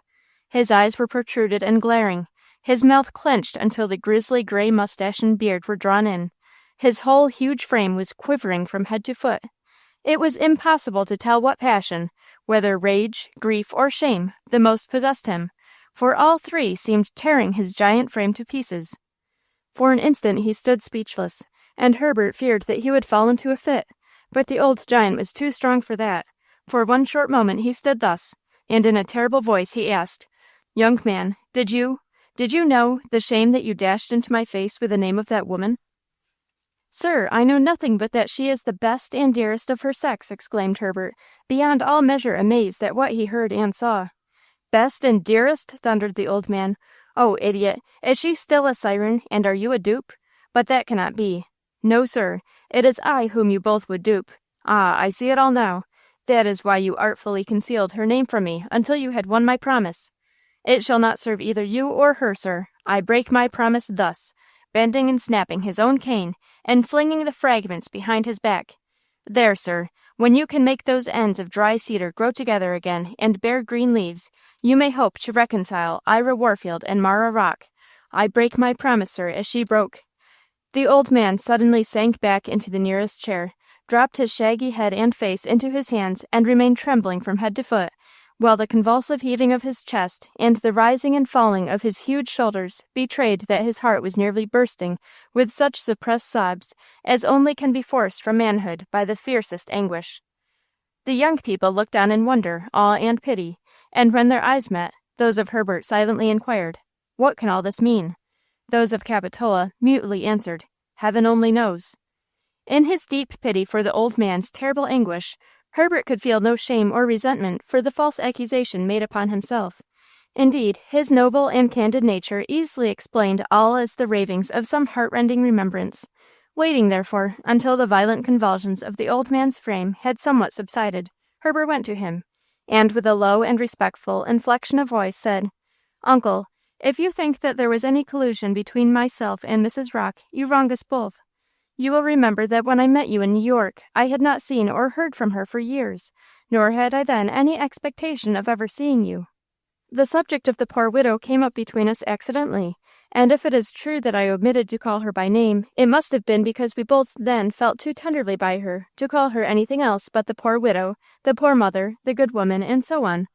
And all this she is still." The old man, without raising his head, held out one hand to his nephew, saying in a voice still trembling with emotion, "Herbert, I wronged you. Forgive me." Herbert took and pressed that rugged and hairy old hand to his lips, and said, "Uncle, I do not in the least know what is the cause of your present emotion, but—" "Emotion? Demi, sir, what do you mean by emotion? Am I a man to give way to emotion? Demi, sir, mind what you say," roared the old lion, getting up and shaking himself free of all weaknesses. "I merely meant to say, sir, that if I could possibly be of any service to you, I am entirely at your orders. Then go back to that woman and tell her never to dare to utter, or even to think of, my name again if she values her life." "Sir, you do not mean it. And as for Mrs. Rocke, she is a good woman I feel it my duty to uphold." "Good. Ugh, ugh, ugh, I'll command myself. I'll not give way again. Good. Ah, lad, it is quite plain to me now that you are an innocent dupe. Tell me now, for instance, do you know anything of that woman's life before she came to reside at Staunton?" "Nothing, but from what I've seen of her since, I'm sure she always was good." "Did she never mention her former life at all?" "Never, but mind, I hold to my faith in her, and would stake my salvation on her integrity," said Herbert warmly. "Then you'd lose it, lad, that's all. But I have an explanation to make to you, Herbert. You must give me a minute or two of your company alone in the library before tea." And so saying, Major Warfield arose and led the way across the hall to the library that was immediately back of the back drawing-room. Throwing himself into a leathern chair beside the writing-table, he motioned for his companion to take the one on the opposite side.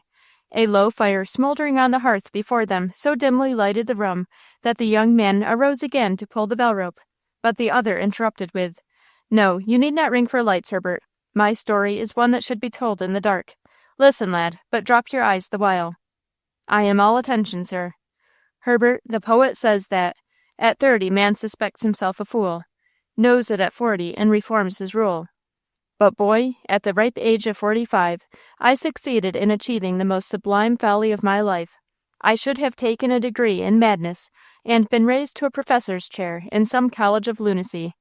Herbert, at the age of 45, I fell in love with and married a girl of 16 out of a log cabin, merely, forsooth, because she had a pearly skin like the leaf of the white japonica, soft gray eyes like a timid fawn's, and a voice like a cooing turtle-dove's.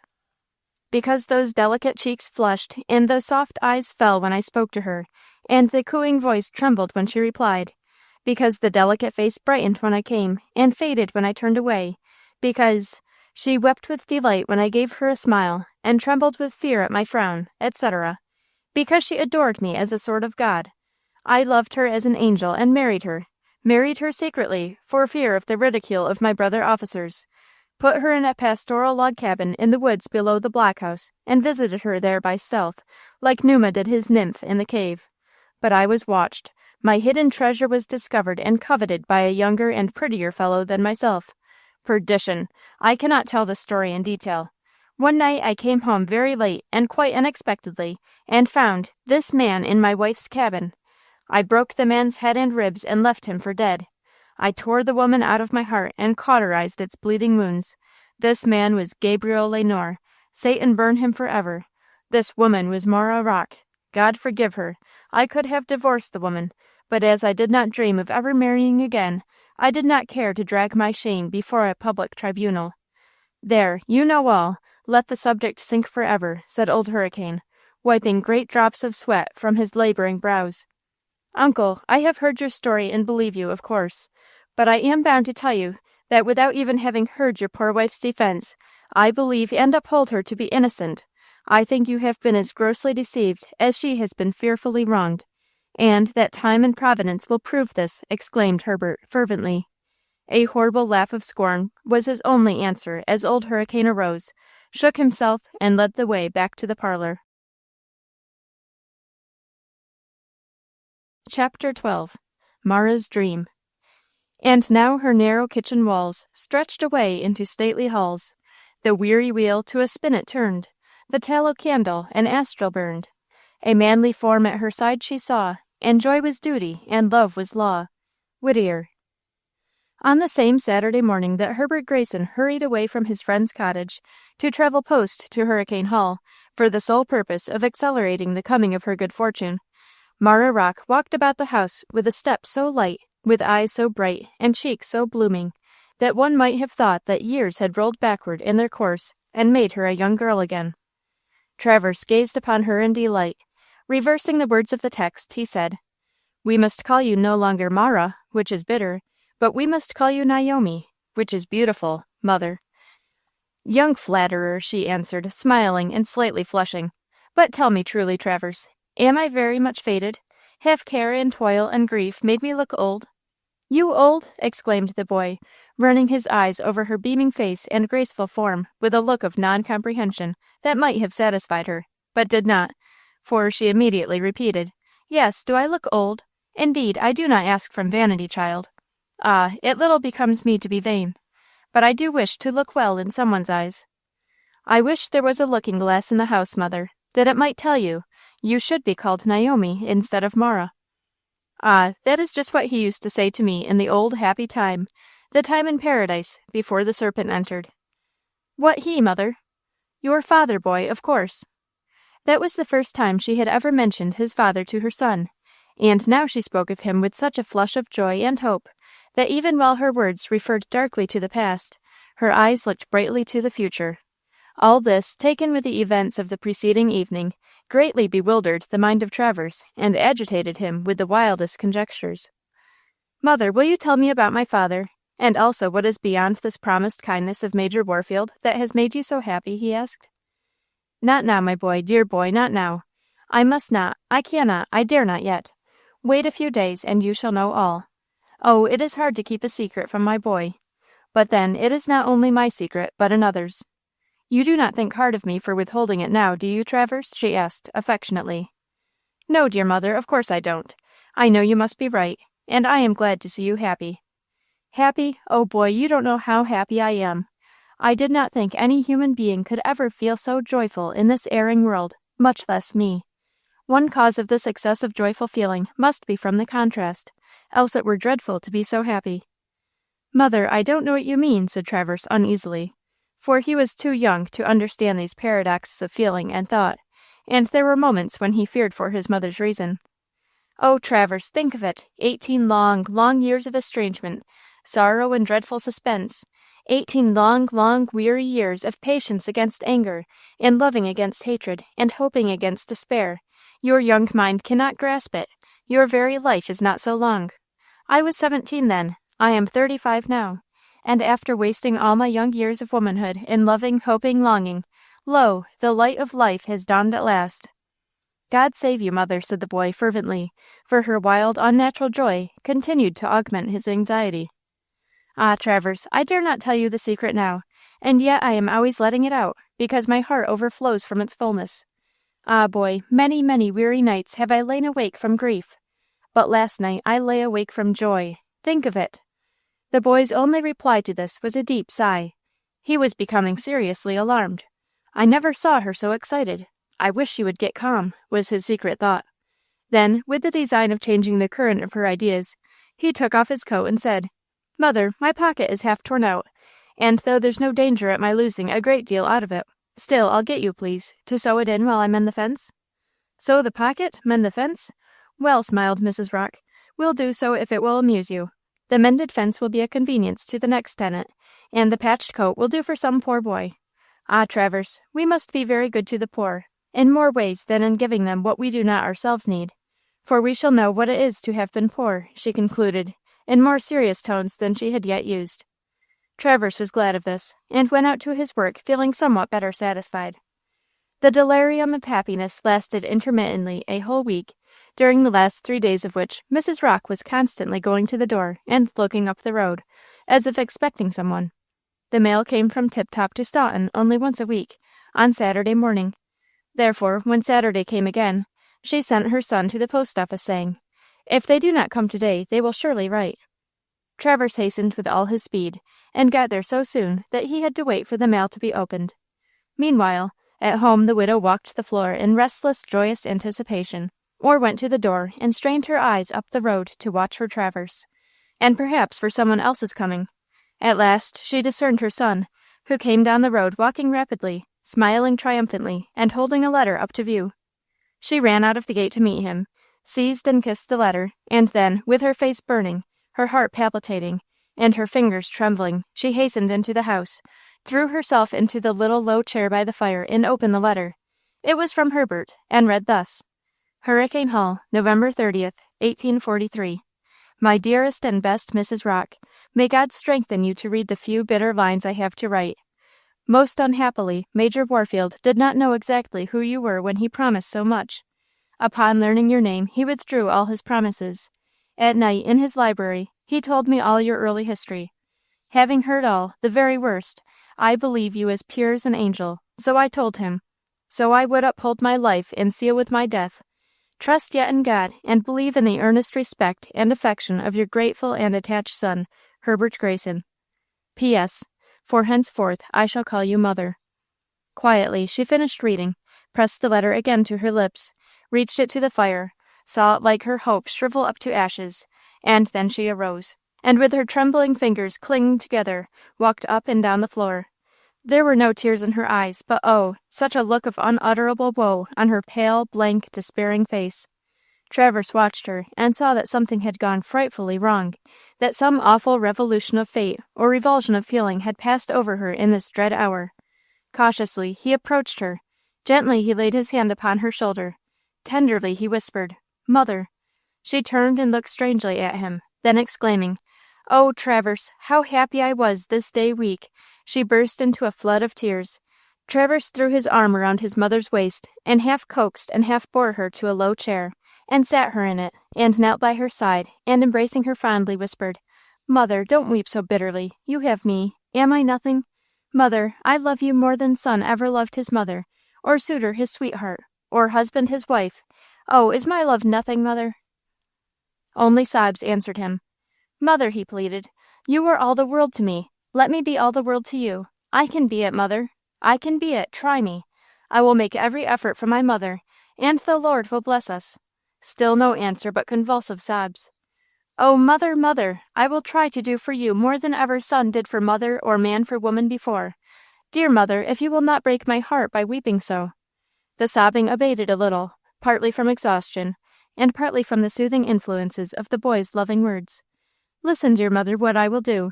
In the olden times of chivalry, young knights bound themselves by sacred vows to the service of some lady, and labored long and perilously in her honor.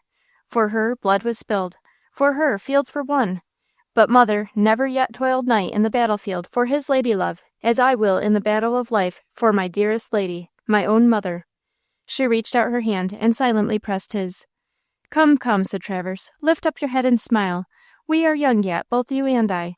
For, after all, you are not much older than your son, and we two will journey up and down the hills of life together, all in all to each other. And when at last we are old, as we shall be when you are 77 and I am 60, we will leave all our fortune that we shall have made to found a home for widows and orphans, as we were, and we will pass out and go to heaven together." Now, indeed, this poor modern Hagar looked up and smiled at the oddity of her Ishmael's far-reaching thought. In that poor household grief might not be indulged. Marah Rocke took down her work-basket and sat down to finish a lot of shirts, and Travers went out with his horse and saw to look for a job at cutting wood for 25 cents a cord. Small beginnings of the fortune that was to found and endow asylums, but many a fortune has been commenced upon less. Marah Rocke had managed to dismiss her boy with a smile, but that was the last effort of nature. As soon as he was gone and she found herself alone, tear after tear welled up in her eyes and rolled down her pale cheeks. Sigh after sigh heaved her bosom. Ah, the transitory joy of the past week had been but the lightning's arrowy course scathing where it illumined. She felt as if this last blow that had struck her down from the height of hope to the depth of despair had broken her heart, as if the power of reaction was gone, and she mourned as one who would not be comforted. While she sat thus, the door opened, and before she was aware of his presence, Herbert Grayson entered the room and came softly to her side. Ere she could speak to him, he dropped upon one knee at her feet, and bowed his young head lowly over the hand that he took and pressed to his lips. Then he arose and stood before her. This was not unnatural or exaggerated. It was his way of expressing the reverential sympathy and compassion he felt for her strange, lifelong martyrdom. "Herbert, you here? Why, we only got your letter this morning," she said, in tones of gentle inquiry, as she arose and placed a chair for him. "Yes, I could not bear to stay away from you at such a time. I came up in the same mail coach that brought my letter, but I kept myself out of Traverse's sight, for I could not bear to intrude upon you in the first hour of your disappointment," said Herbert in a broken voice. "Oh, that need not have kept you away, dear boy. I did not cry much. I am used to trouble, you know. I shall get over this also, after a little while, and things will go on in the old way," said Marah Rocke, struggling to repress the rising emotion that, however, overcame her, for dropping her head upon her sailor boy's shoulder, she burst into a flood of tears and wept plenteously. "Dear mother, be comforted," he said. "Dear mother, be comforted." Chapter 13. Marah's Memories. In the shade of the apple tree again, she saw a rider draw his rein, and gazing down with a timid grace, she felt his pleased eyes read her face. Whittier. "Dear Marah, I cannot understand your strong attachment to that bronzed and grizzled old man, who has besides treated you so barbarously," said Herbert. "Is he bronzed and gray?" asked Marah, looking up with gentle pity in her eyes and tone. "Why, of course he is. He is 62. He was 45 when I first knew him, and he was handsome then. At least, I thought him the very perfection of manly strength and beauty and goodness. True, it was the mature, warm beauty of the Indian summer, for he was more than middle-aged, but it was very genial to the chilly, loveless morning of my own early life," said Marah, dropping her head upon her hand and sliding into reminiscences of the past. "Dear Marah, I wish you would tell me all about your marriage and misfortune," said Herbert, in a tone of the deepest sympathy and respect. "Yes, he was very handsome," continued Mrs. Rocke, speaking more to herself than to her companion. "His form was tall, full, and stately, his complexion warm, rich, and glowing. His fine face was lighted up by a pair of strong, dark gray eyes, full of fire and tenderness, and was surrounded by waving masses of jet-black hair and whiskers. They are gray now, you say, Herbert?" "Gray and grizzled, and bristling up around his hard face like thorn bushes around a rock in winter," said Herbert bluntly, for it enraged his honest but inexperienced boyish heart to hear this wronged woman speak so enthusiastically. "Ah, it is winter with him now, but then it was glorious Indian summer. He was a handsome, strong, and ardent man. I was a young, slight, pale girl, with no beauty but the cold and colorless beauty of a statue, with no learning but such as I had picked up from a country school, with no love to bless my lonely life, for I was a friendless orphan, without either parents or relatives, and living by sufferance in a cold and loveless home." "Poor girl," murmured Herbert, in almost inaudible tones. Our log cabin stood beside the military road leading through the wilderness to the fort where he was stationed. And oh, when he came riding by each day upon his noble coal-black steed, and in his martial uniform, looking so vigorous, handsome, and kingly, he seemed to me almost a god to worship. Sometimes he drew rein in front of the old oak tree that stood in front of our cabin to breathe his horse, or to ask for a draught of water. I used to bring it to him. Oh, then when he looked at me, his eyes seemed to send new warmth to my chilled heart. When he spoke, too, his tones seemed to strengthen me. While he stayed, his presence seemed to protect me." "Aye, such protection as vultures give to doves, covering and devouring them," muttered Herbert to himself. Mrs. Rocke, too absorbed in her reminiscences to heed his interruptions, continued, "One day he asked me to be his wife. I do not know what I answered. I only know that when I understood what he meant, my heart trembled with instinctive terror at its own excessive joy. We were privately married by the chaplain at the fort. There were no accommodations for the wives of officers there. And besides, my husband did not wish to announce our marriage until he was ready to take me to his princely mansion in Virginia." "Humph," grunted Herbert inwardly, for comment. "But he built me a pretty cabin in the woods below the fort, furnished it simply, and hired a half-breed Indian woman to wait on me. Oh, I was too happy. To my wintry spring of life summer had come, warm, rich, and beautiful. There is a clause in the marriage service which enjoins the husband to cherish his wife. I do not believe many people ever stop to think how much is in that word. He did. He cherished my little, thin, chill, feeble life until I became strong, warm, and healthful. Oh, even as the blessed sun warms and animates and glorifies the earth, causing it to brighten with life, and blossom with flowers and bloom with fruit, so did my husband enrich and cherish and bless my life. Such happiness could not, and it did not last. Of course not, muttered Herbert to himself. At first the fault was in myself. Yes, Herbert, it was. You need not look incredulous or hope to cast all the blame on him. Listen, happy, grateful, adoring as I was also shy, timid, and bashful, never proving the deep love I bore my husband, except by the most perfect self-abandonment to his will. All this deep, though quiet, devotion he understood as mere passive obedience, void of love. As this continued he grew uneasy, and often asked me if I cared for him at all, or if it were possible for a young girl like me to love an old man like himself. A very natural question, thought Herbert.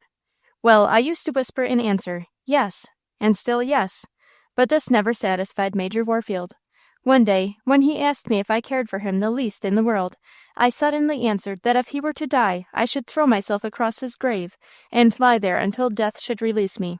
Whereupon he broke into a loud laugh, saying, Methinks the lady doth protest too much. I was already blushing deeply at the unwonted vehemence of my own words, although I had spoken only as I felt, the very, very truth. But his laugh and his test so increased my confusion, that in fine, that was the first and last time I ever did protest. Like Lear's Cordelia, I was tongue-tied. I had no words to assure him. Sometimes I wept to think how poor I was in resources to make him happy.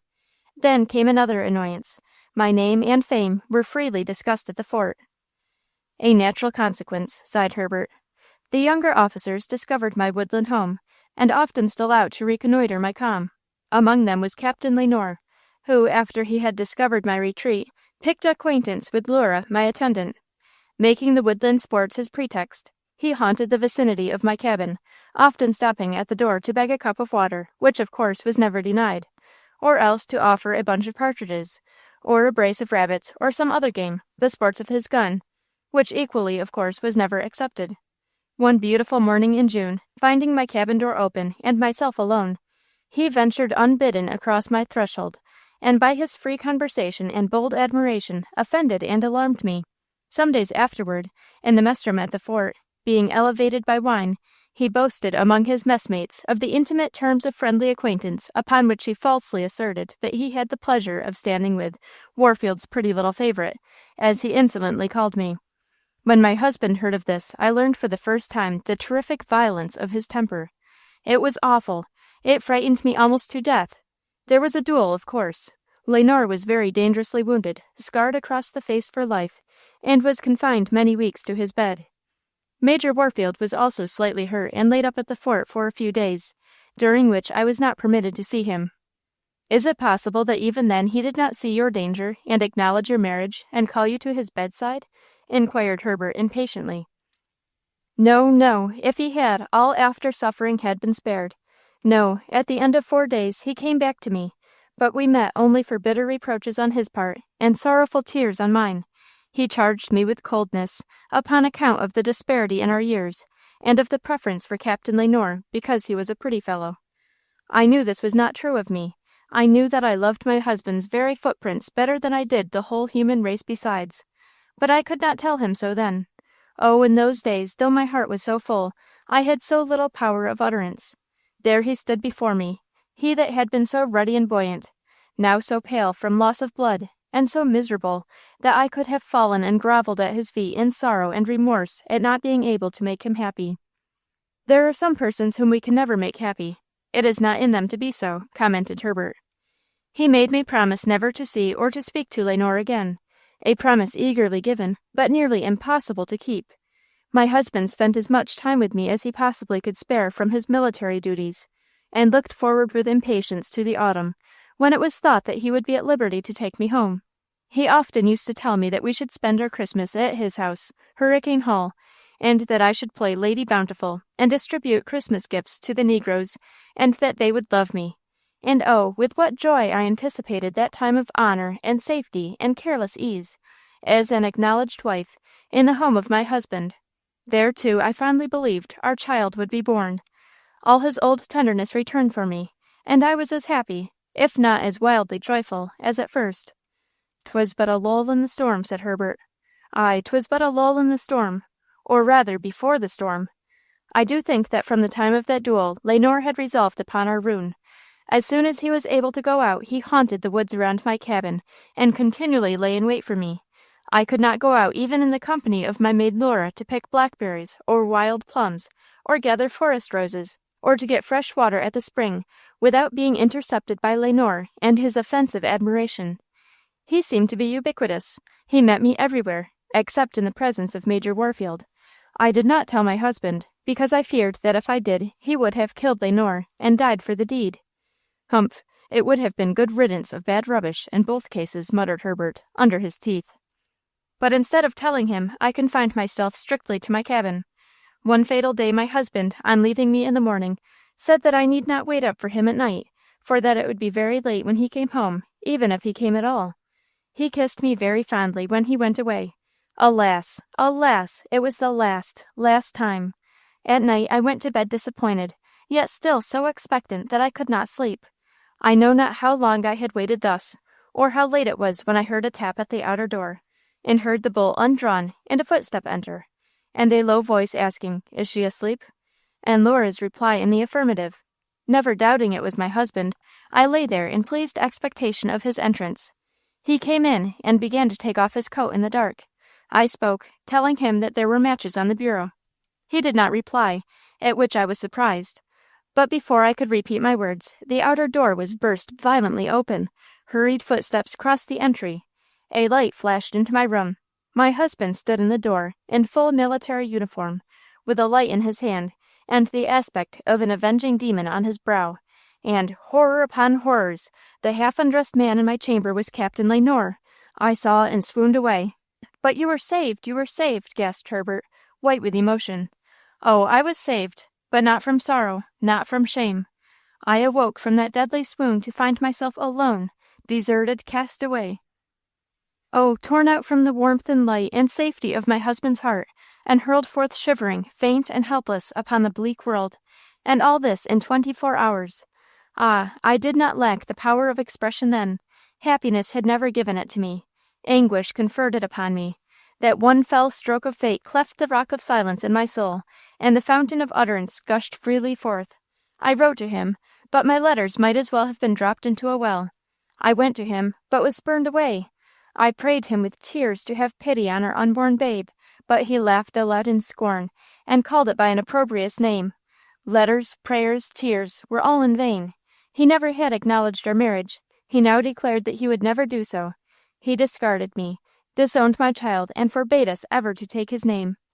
Oh, Marah, and you but 17 years of age, without a father or a brother or a friend in the world to employ an advocate," exclaimed Herbert, covering his face with his hands and sinking back.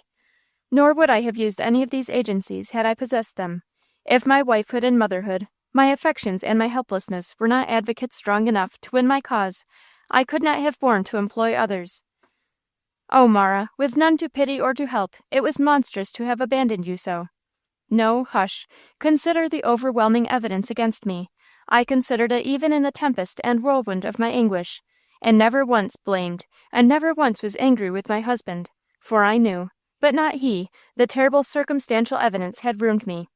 Aye, but did you not explain it to him? How could I, alas, when I did not understand it myself? How Lenore knew that Major Warfield was not expected home that fatal night, how he got into my house, whether by conspiring with my little maid or by deceiving her, or lastly, how Major Warfield came to burst in upon him so suddenly, I did not know, and do not to this day. But you told Major Warfield all that you have told me? Oh, yes, again and again, calling heaven to witness my truth. In vain. He had seen with his own eyes, he said. Against all I could say or do there was built up a wall of scornful incredulity, on which I might have dashed my brains out to no purpose. Oh, Marah, Marah, with none to pity or to save, again exclaimed Herbert. Yes, said the meek creature, bowing her head, God pitied and helped me. First he sent me a son that grew strong and handsome in body, good and wise in soul. Then he kept alive in my heart faith and hope and charity. He enabled me, through long years of unremitting and ill-requited toil, to live on, loving against anger, waiting against time and hoping against despair. "Why did you leave your western home and come to Staunton, Marah?" asked Herbert.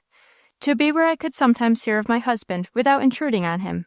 I took your widowed mother in because she was his sister, though I never told her who I was, lest she should wrong and scorn me as he had done.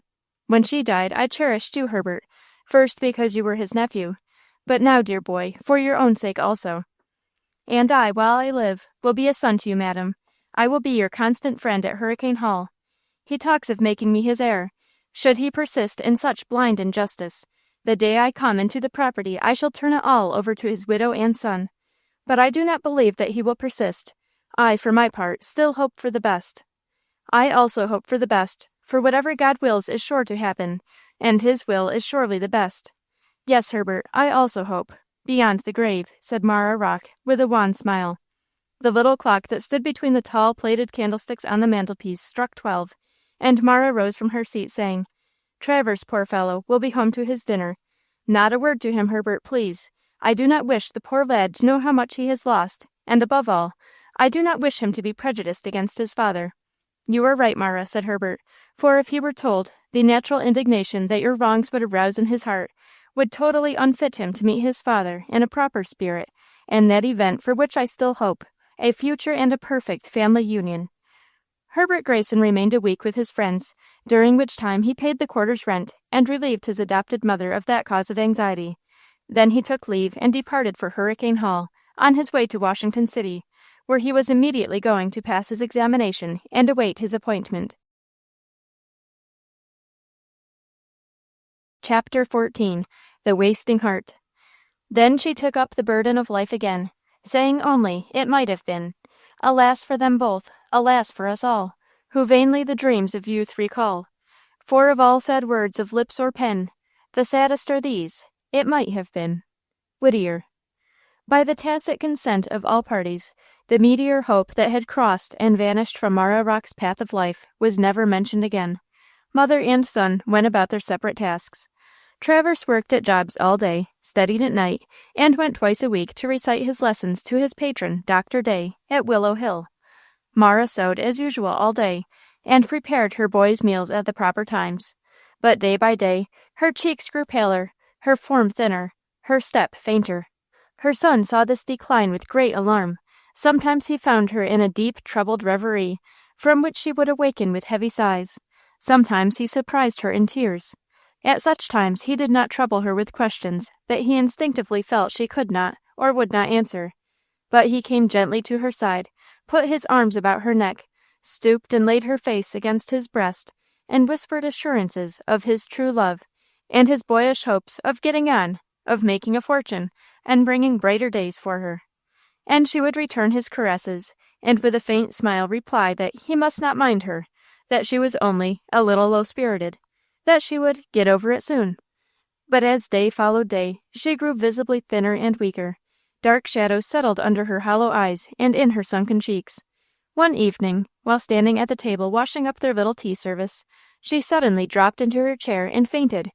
Nothing could exceed the alarm and distress of poor Travers. He hastened to fix her in an easy position, bathed her face in vinegar and water, the only restoratives in their meager stock, and called upon her by every loving epithet to live and speak to him. The fit yielded to his efforts, and presently, with a few fluttering inspirations, her breath returned and her eyes opened. Her very first words were attempts to reassure her dismayed boy. But Travers could no more be flattered. He entreated his mother to go at once to bed. And though the next morning when she arose, she looked not worse than usual, Travers left home with a heart full of trouble. But instead of turning down the street to go to his work in the town, he turned up the street toward the wooded hills beyond, now glowing in their gorgeous autumn foliage and burning in the brilliant morning sun. A half-hour's walk brought him to a high and thickly wooded hill, up which a private road led through a thicket of trees to a handsome gray-stone country seat, situated in the midst of beautifully ornamented grounds, and known as Willow Heights, the residence of Dr. William Day, a retired physician of great repute, and a man of earnest piety. He was a widower with one fair daughter, Clara, a girl of 14, then absent at boarding school. Travers had never seen this girl, but his one great admiration was the beautiful Willow Heights and its worthy proprietor. He opened the highly ornate iron gate and entered up an avenue of willows that led up to the house, a 2-storied edifice of graystone, with full-length front piazzas above and below. Arrived at the door, he rang the bell, which was answered promptly by a good-humored-looking Negro boy, who at once showed Travers to the library upstairs, where the good doctor sat at his books.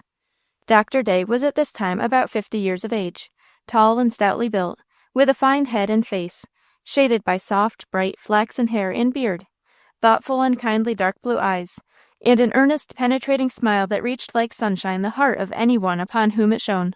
He wore a cheerful-looking flowered chintz dressing-gown corded around his waist. His feet were thrust into embroidered slippers, and he sat in his elbow-chair at his reading-table, poring over a huge folio volume. The whole aspect of the man and of his surroundings was kindly cheerfulness. The room opened upon the upper front piazza, and the windows were all up to admit the bright morning sun and genial air, at the same time that there was a glowing fire in the grate to temper its chilliness.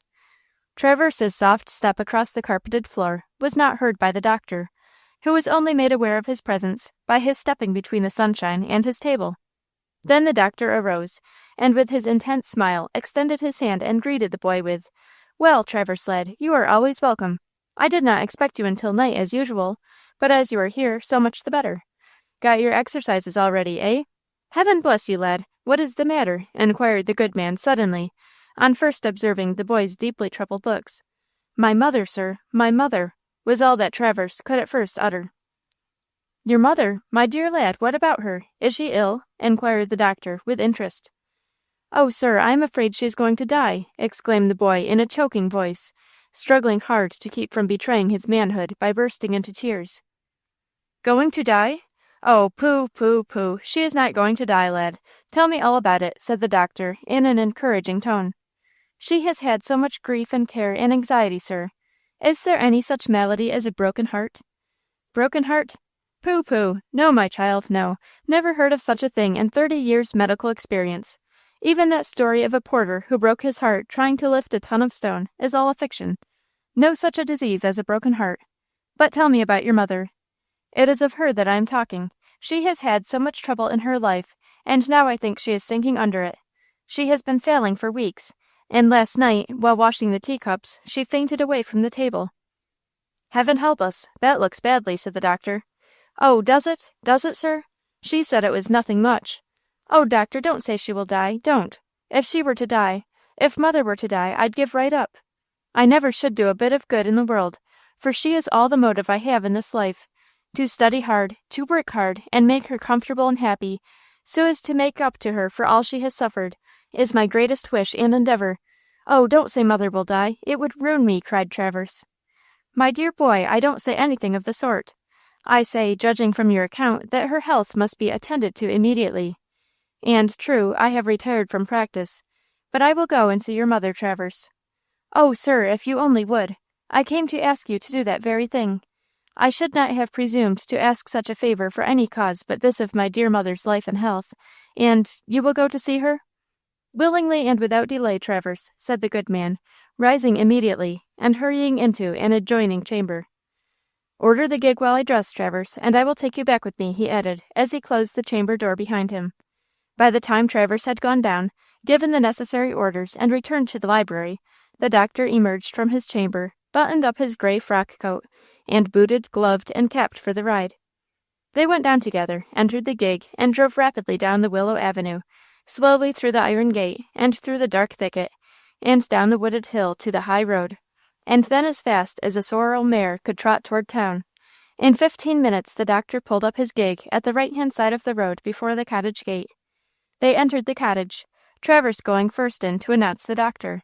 They found Mrs. Rocke, as usual, seated in her low chair by the little fire, bending over her needlework. She looked up with surprise as they came in. "Mother, this is Dr. Day, come to see you," said Travers. She arose from her chair and raised those soft and timid dark gray eyes to the stranger's face, where they met that sweet, intense smile that seemed to encourage while it shone upon her. "We have never met before, Mrs. Rocke, but we both feel too much interest in this good lad here to meet as strangers now," said the doctor, extending his hand. "Travers gives me every day fresh cause to be grateful to you, sir, for kindness that we can never, never repay," said Marah Rocke, pressing that bountiful hand, and then placing a chair, which the doctor took. Travers seated himself at a little distance, and as the doctor conversed with and covertly examined his mother's face, he watched the doctor's countenance as if life and death hung upon the character of its expression. But while they talked, not one word was said upon the subject of sickness or medicine. They talked of Travers. The doctor assured his mother that her boy was of such fine talent, character, and promise, and that he had already made such rapid progress in his classical and mathematical studies, that he ought immediately to enter upon a course of reading for one of the learned professions. The mother turned a smile full of love, pride, and sorrow upon the fine intellectual face of her boy, and said, "You are like the angel in Cole's picture of life. You point the youth to the far-up temple of fame." "And leave him there to get as he can?" "Not at all, madam. Let us see. Travers, you are now going on 18 years of age. If you had your choice, which of the learned professions would you prefer for yourself? Law, physic, or divinity?" The boy looked up and smiled, then dropped his head and seemed to reflect. "Perhaps you have never thought upon the subject. Well, you must take time, so as to be firm in your decision when you have once decided," said the doctor. "Oh, sir, I have thought of it long, and my choice has been long and firmly decided, were I only free to follow it." "Speak, lad, what is your choice?" "Why, don't you know, sir? Can't you guess? Why, your own profession, of course, sir. Certainly, sir, I could not think of any other," exclaimed the boy, with sparkling eyes and flushed cheeks. "That's my own lad," exclaimed the doctor enthusiastically, seizing the boy's hand with one of his and clapping the other down upon his palm, for if the doctor had an admiration in the world, it was for his own profession. "That's my own lad, my profession, the healing art. Why, it is the only profession worthy the study of an immortal being. Law sets people by the ears together. Divinity should never be considered as a profession. It is a divine mission. Physic, my boy, the healing art, that's the profession for you, and I am very glad to hear you declare for it, too, for now the way is perfectly clear." Both mother and son looked up in surprise. "Yes, the way is perfectly clear. Nothing is easier. Travers shall come and read medicine in my office. I shall be glad to have the lad there. It will amuse me to give him instruction occasionally. I have a positive mania for teaching. And for doing good. Oh, sir, how have we deserved this kindness at your hands, and how shall we ever, ever repay it?" cried Mrs. Rocke in a broken voice, while the tears filled her gentle eyes. "Oh, pooh, pooh! A mere nothing, ma'am, a mere nothing for me to do, whatever it may prove to him. It is very hard indeed, if I am to be crushed under a cartload of thanks for doing something for a boy I like, when it does not cost me a cent of money or a breath of effort." "Oh, sir, your generous refusal of our thanks does but deepen our obligation," said Marah, still weeping. "Now, my dear madam, will you persist in making me confess that it is all selfishness on my part? I like the boy, I tell you. I shall like his bright, cheerful face in my office. I can make him very useful to me, also." "Oh, sir, if you can and will only make him useful to you." "Why, to be sure I can and will. He can act as my clerk, keep my accounts, write my letters, drive out with me, and sit in the rig while I go in to visit my patients. For, though I have pretty much retired from practice, still you visit and prescribe for the sick poor, gratis," added Marah, feelingly. "Pooh, pooh! Habit, madam, habit. Ruling passion strong as death, etc. I can't for the life of me keep from giving people bread pills. And now, by the way, I must be off to see some of my patients in Staunton. Travers, my lad, my young medical assistant, I mean, are you willing to go with me?" "Oh, sir," said the boy, and here his voice broke down with emotion. "Come along, then," laughed the doctor. "You shall drive with me into the village as a commencement." Travers got his hat, while the doctor held out his hand to Mrs. Rocke, who, with her eyes full of tears and her voice faltering with emotion, began again to thank him, when he good-humoredly interrupted her by saying, "Now, my good little woman, do pray hush. I'm a selfish fellow, as you'll see. I do nothing but what pleases my own self and makes me happy. Good-bye. God bless you, madam," he said, cordially shaking her hand. "Come, Travers," he added, hurriedly striding out of the door and through the yard to the gate, before which the old green gig and sorrel mare were still waiting. "Travers, I brought you out again to-day, more especially to speak of your mother and her state of health," said Dr. Day very seriously, as they both took their seats in the gig and drove on toward the town. "Travers, your mother is in no immediate danger of death. In fact, she has no disease whatever." "Oh, sir, you do not think her ill, then? I thought you did not, from the fact that you never felt her pulse or gave her a prescription." exclaimed Travers, delightedly, for in one thing the lad resembled his mother. He was sensitive and excitable, easily depressed and easily exhilarated. Travers, I said your mother is in no immediate danger of death, for that, in fact, she has no disease. But yet, Travers, brace yourself up, for I am about to strike you a heavy blow. Travers, Marah Rocke is starving. Starving? Heaven of heavens, no, that is not so. It cannot be. My mother starving? Oh, horrible, horrible. But, doctor, it cannot be. Why, we have 2 meals a day at our house, cried the boy, almost beside himself with agitation. Lad, there are other starvations besides a total lack of food. There are slow starvations and diverse ones. Marah Rocke is slowly starving, and in every way, mind, soul, and body. Her body is slowly wasting from the want of proper nutriment. Her heart from the want of human sympathy. Her mind from the need of social intercourse. Her whole manner of life must be changed if she is to live at all. Oh, sir, I understand you now. I feel that you speak the very truth.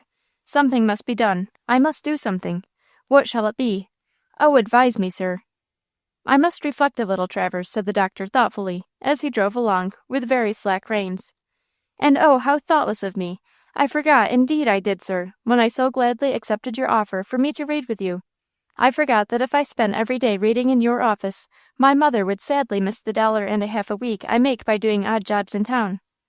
But I did not forget it, boy. Rest easy upon that score. And now let me reflect how we can best serve your good little mother, said the doctor, and he drove slowly and thoughtfully along for about 20 minutes before he spoke again, when he said, Travers, Monday is the 1st of the month. You shall set in with me then. Come to me therefore on Monday, and I think by that time I shall have thought upon some plan for your mother. In the meantime, you make as much money at jobs as you can, and also you must accept from me for her a bottle or so of port wine and a turkey or two. Tell her, if she demurs, that it is the doctor's prescription, and that, for fear of accident, he always prefers to send his own physic. Oh, Dr. Day, if I could only thank you aright, cried Travers. Pooh, nonsense. There is no time for it. Here we are at Spicer's grocery store, where I suppose you are again employed. Yes, we'll jump out then. You can still make half a day. Mind, remember on Monday next, December 1st, you enter my office as my medical student, and by that time I shall have some plan arranged for your mother. Goodbye. God bless you, lad, said the good doctor, as he drove off and left Travers standing in the genial autumn sunshine, with his heart swelling and his eyes overflowing with excess of gratitude and happiness. Chapter 15. Cap's Country Capers. A wilful elf, an uncle's child, that half a pet and half a pest, was still reproved, endured, caressed, yet never tamed, though never spoiled. Capitola at first was delighted and half incredulous at the great change in her fortunes, the spacious and comfortable mansion of which she found herself the little mistress, the high rank of the veteran officer who claimed her as his ward and niece, the abundance, regularity, and respectability of her new life, the leisure, the privacy, the attendance of servants, were all so different from anything to which she had previously been accustomed, that there were times when she doubted its reality and distrusted her own identity. Sometimes, of a morning, after a very vivid dream of the alleys, cellars, and gutters, rag-pickers, newsboys, and beggars of New York, she would open her eyes upon her own comfortable chamber, with its glowing fire and crimson curtains, and bright mirror crowning the walnut bureau between them. She would jump up and gaze wildly around, not remembering where she was or how she came thither. Sometimes, suddenly, startled by an intense realization of the contrast between her past and her present life, she would mentally inquire, Can this be really I, myself, and not another? I, the little houseless wanderer through the streets and alleys of New York? I, the little newsgirl in boys' clothes? I, the wretched little vagrant that was brought up before the recorder and was about to be sent to the house of refuge for juvenile delinquents? Can this be I, Capitola, the little outcast of the city, now changed into Miss Black, the young lady, perhaps the heiress of a fine old country seat, calling a fine old military officer uncle, having a handsome income of pocket money settled upon me, having carriages and horses and servants to attend me? No, it can't be. It's just impossible. No, I see how it is. I'm crazy. That's what I am, crazy. For now I think of it, the last thing I remember of my former life was being brought before the recorder for wearing boys' clothes. Now I'm sure that it was upon that occasion that I went suddenly mad with trouble, and all the rest is a lunatic's fancy. This fine old country seat, of which I vainly think myself the mistress, is just the pauper madhouse to which the magistrates have sent me. This fine old military officer, whom I call uncle, is the head doctor. The servants who come at my call are the keepers. There is no figure out of my past life in my present one except Herbert Grayson. But pshaw, he is not the nephew of his uncle. He is only my old comrade, Herbert Grayson, the sailor lad, who comes here to the madhouse to see me, and out of compassion humours all my fancies. I wonder how long they'll keep me here. Forever, I hope. Until I'm cured, I'm sure. I hope they won't cure me. I vow I won't be cured. It's a great deal too pleasant to be mad, and I'll stay so. I'll keep on calling myself Miss Black, and this madhouse my country seat, and the head doctor my uncle, and the keeper's servants, until the end of time, so I will. Catch me coming to my senses, when it's so delightful to be mad. I'm too sharp for that. I didn't grow up in Rag Alley, New York, for nothing. So, half in jest and half in earnest, Capitola soliloquized upon her change of fortune. Her education was commenced, but progressed rather irregularly. Old Hurricane bought her books and maps, slates and copybooks, set her lessons in grammar, geography, and history, and made her write copies, do sums, and read and recite lessons to him. Mrs. Condiment taught her the mysteries of cutting and basting, backstitching and felling, hemming and seaming. A pupil as sharp as Capitola soon mastered her tasks, and found herself each day with many hours of leisure, with which she did not know what to do. These hours were at first occupied with exploring the old house, with all its attics, cuddies, cock-lofts, and cellars, then in wandering through the old ornamental grounds, that were, even in winter, and in total neglect, beautiful with their wild growth of evergreens. Thence she extended her researches into the wild and picturesque country around.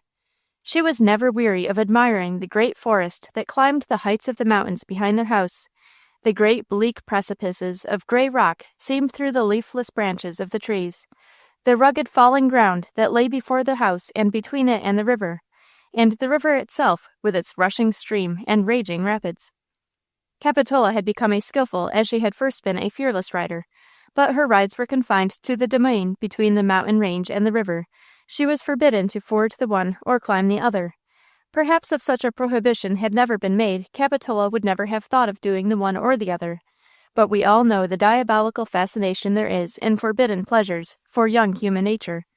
And no sooner had Cap been commanded, if she valued her safety, not to cross the water or climb the precipice, than, as a natural consequence, she began to wonder what was in the valley behind the mountain, and what might be in the woods across the river. And she longed, above all things, to explore and find out for herself. She would eagerly have done so, notwithstanding the prohibition, but Wool, who always attended her rides, was sadly in the way. If she could only get rid of Wool, she resolved to go upon a limited exploring expedition. One day a golden opportunity occurred. It was a day of unusual beauty, when autumn seemed to be smiling upon the earth, with her brightest smiles before passing away. In a word, it was Indian summer. The beauty of the weather had tempted Old Hurricane to ride to the county seat on particular business, connected with his ward herself.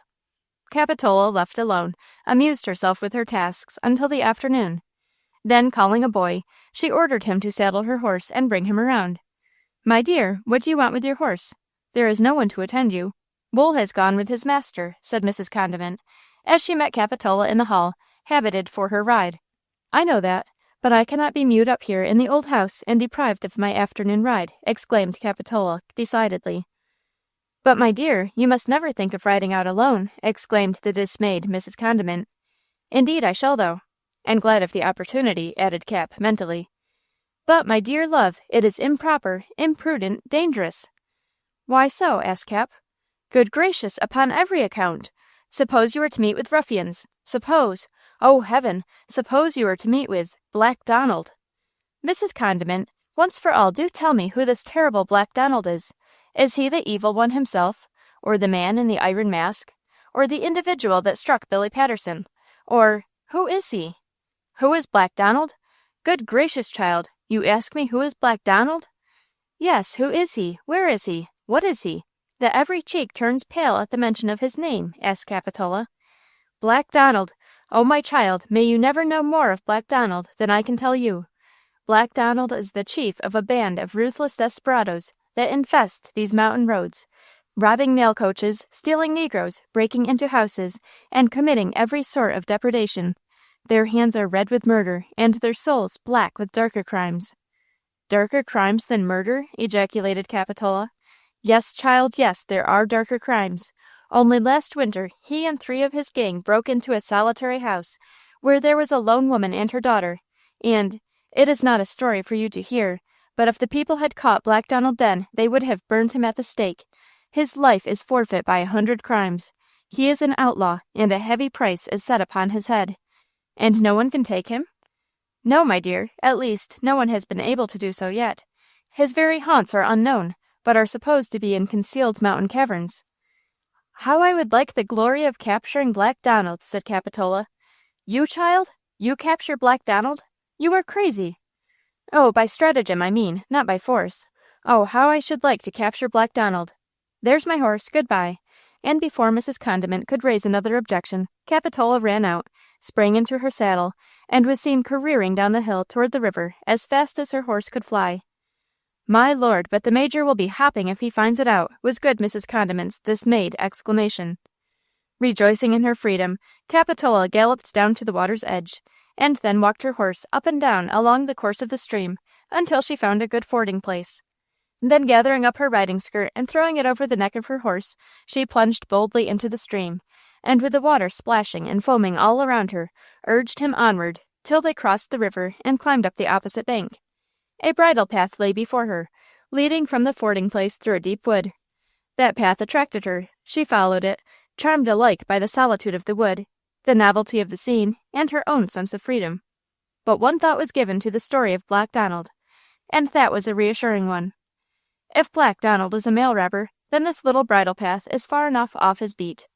And so saying, she gaily galloped along, singing as she went, following the narrow path up hill and down dale through the wintry woods, drawn on by the attraction of the unknown, and deceiving herself by the continued repetition of one resolve, namely, when I get to the top of the next hill and sees what lies beyond, then I will turn back.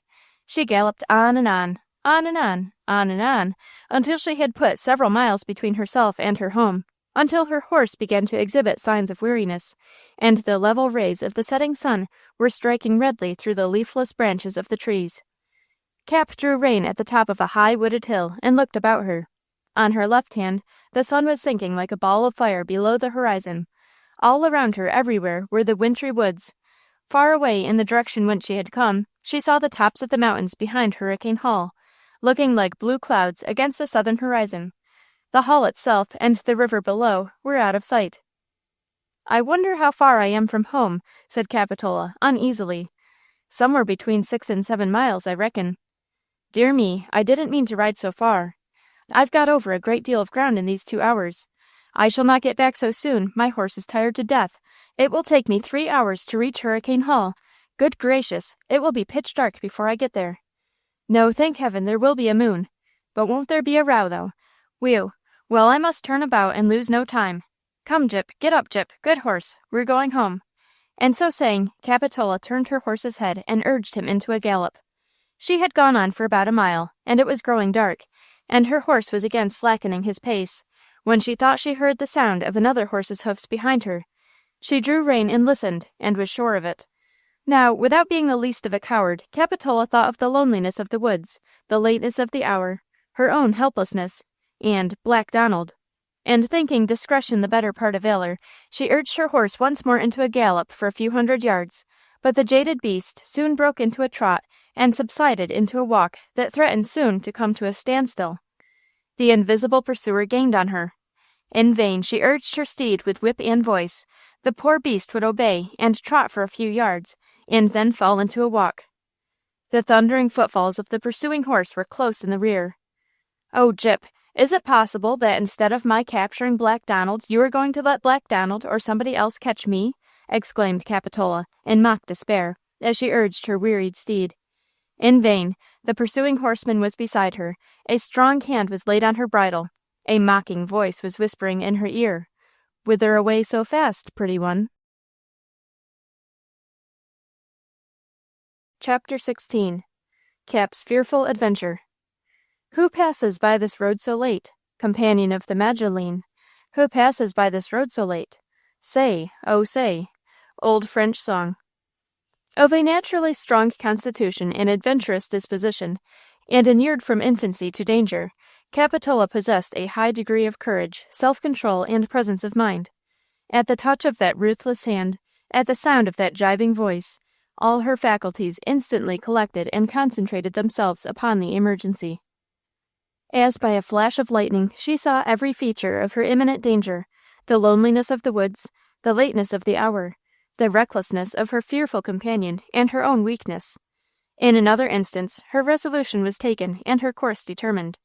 So when the stranger repeated his mocking question, "Whither away so fast, pretty one?" she answered with animation, "Oh, I am going home, and am so glad to have company, for indeed I was dreadfully afraid of riding alone through these woods tonight." "Afraid? Pretty one, of what?" "Oh, of ghosts and witches, wild beasts, runaway negroes, and Black Donald." "Then you are not afraid of me?" "Lors, no indeed, I guess I ain't. Why should I be afraid of a respectable-looking gentleman like you, sir?" "And so you are going home? Where is your home, pretty one?" "On the other side of the river. But you need not keep calling me pretty one. It must be as tiresome to you to repeat it as it is to me to hear it." "What shall I call you then, my dear?" "You may call me Miss Black, or if you are friendly, you may call me Capitola." "Capitola!" exclaimed the man, in a deep and changed voice, as he dropped her bridle. "Yes, Capitola. What objection have you got to that? It is a pretty name, isn't it? But if you think it is too long, and you feel very friendly, you may call me Cap." "Well then, my pretty Cap, where do you live across the river?" asked the stranger, recovering his self-possession. "Oh, at a rum old place they call Hurricane Hall, with a rum old military officer they called Old Hurricane," said Capitola, for the first time stealing a sidelong glance at her fearful companion. It was not Black Donald. That was the first conclusion to which she rashly jumped. He appeared to be a gentlemanly ruffian, about 40 years of age, well dressed in a black riding suit, black beaver hat drawn down close over his eyes, black hair and whiskers, heavy black eyebrows that met across his nose, drooping eyelashes, and eyes that looked out under the corners of the lids. Altogether a sly, sinister, cruel face, a cross between a fox and a tiger. It warned Capitola to expect no mercy there. After the girl's last words, he seemed to have fallen into thought for a moment, and then again he spoke. "Well, my pretty Cap, how long have you been living at Hurricane Hall?" "Ever since my guardian, Major Warfield, brought me from the city of New York, where I received my education.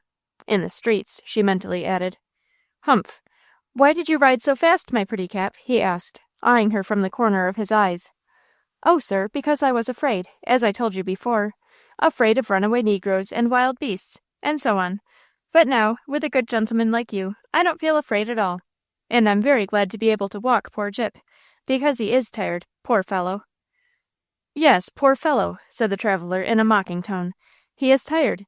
Suppose you dismount and let him rest. Come, I'll get off too, and we will sit down here by the roadside and have a friendly conversation." Capitola stole a glance at his face.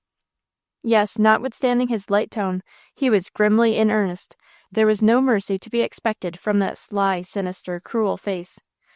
"Come, my pretty Cap, what say you?" "I don't care if I do," she said, riding to the edge of the path, drawing rein, and looking down as if to examine the ground. "Come, little beauty, must I help you off?" asked the stranger.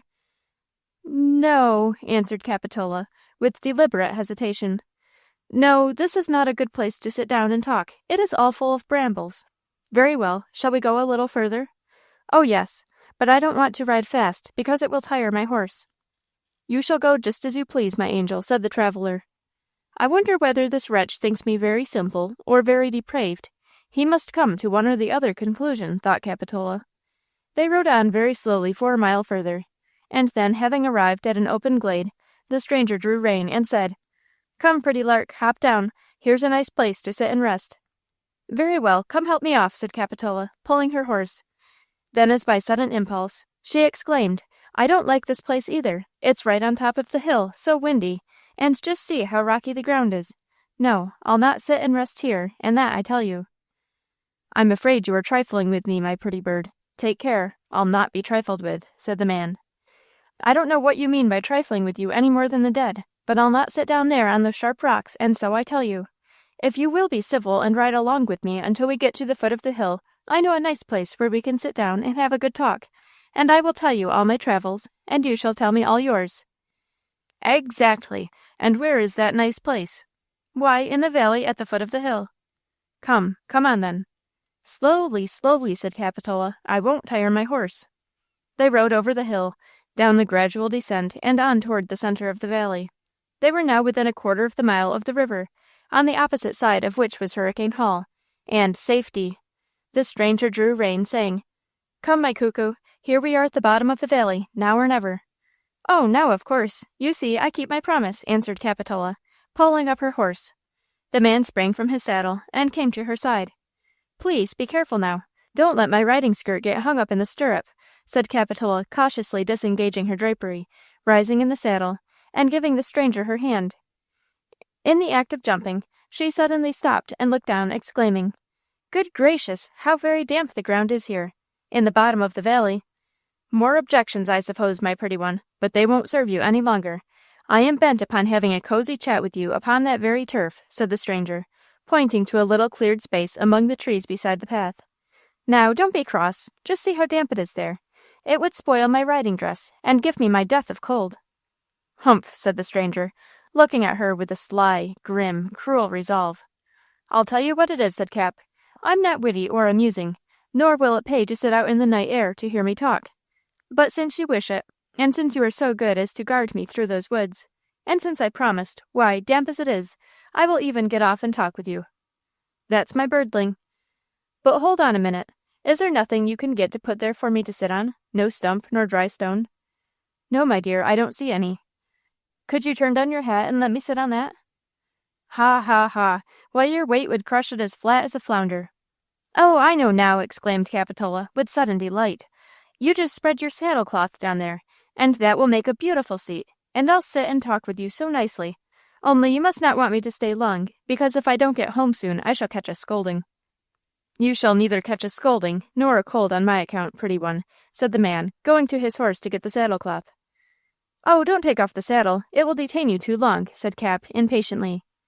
"My pretty Cap, I cannot get the cloth without taking it off," said the man, beginning to unbuckle the girth. "Oh, yes, you can. You can draw it from under her," persisted Cap.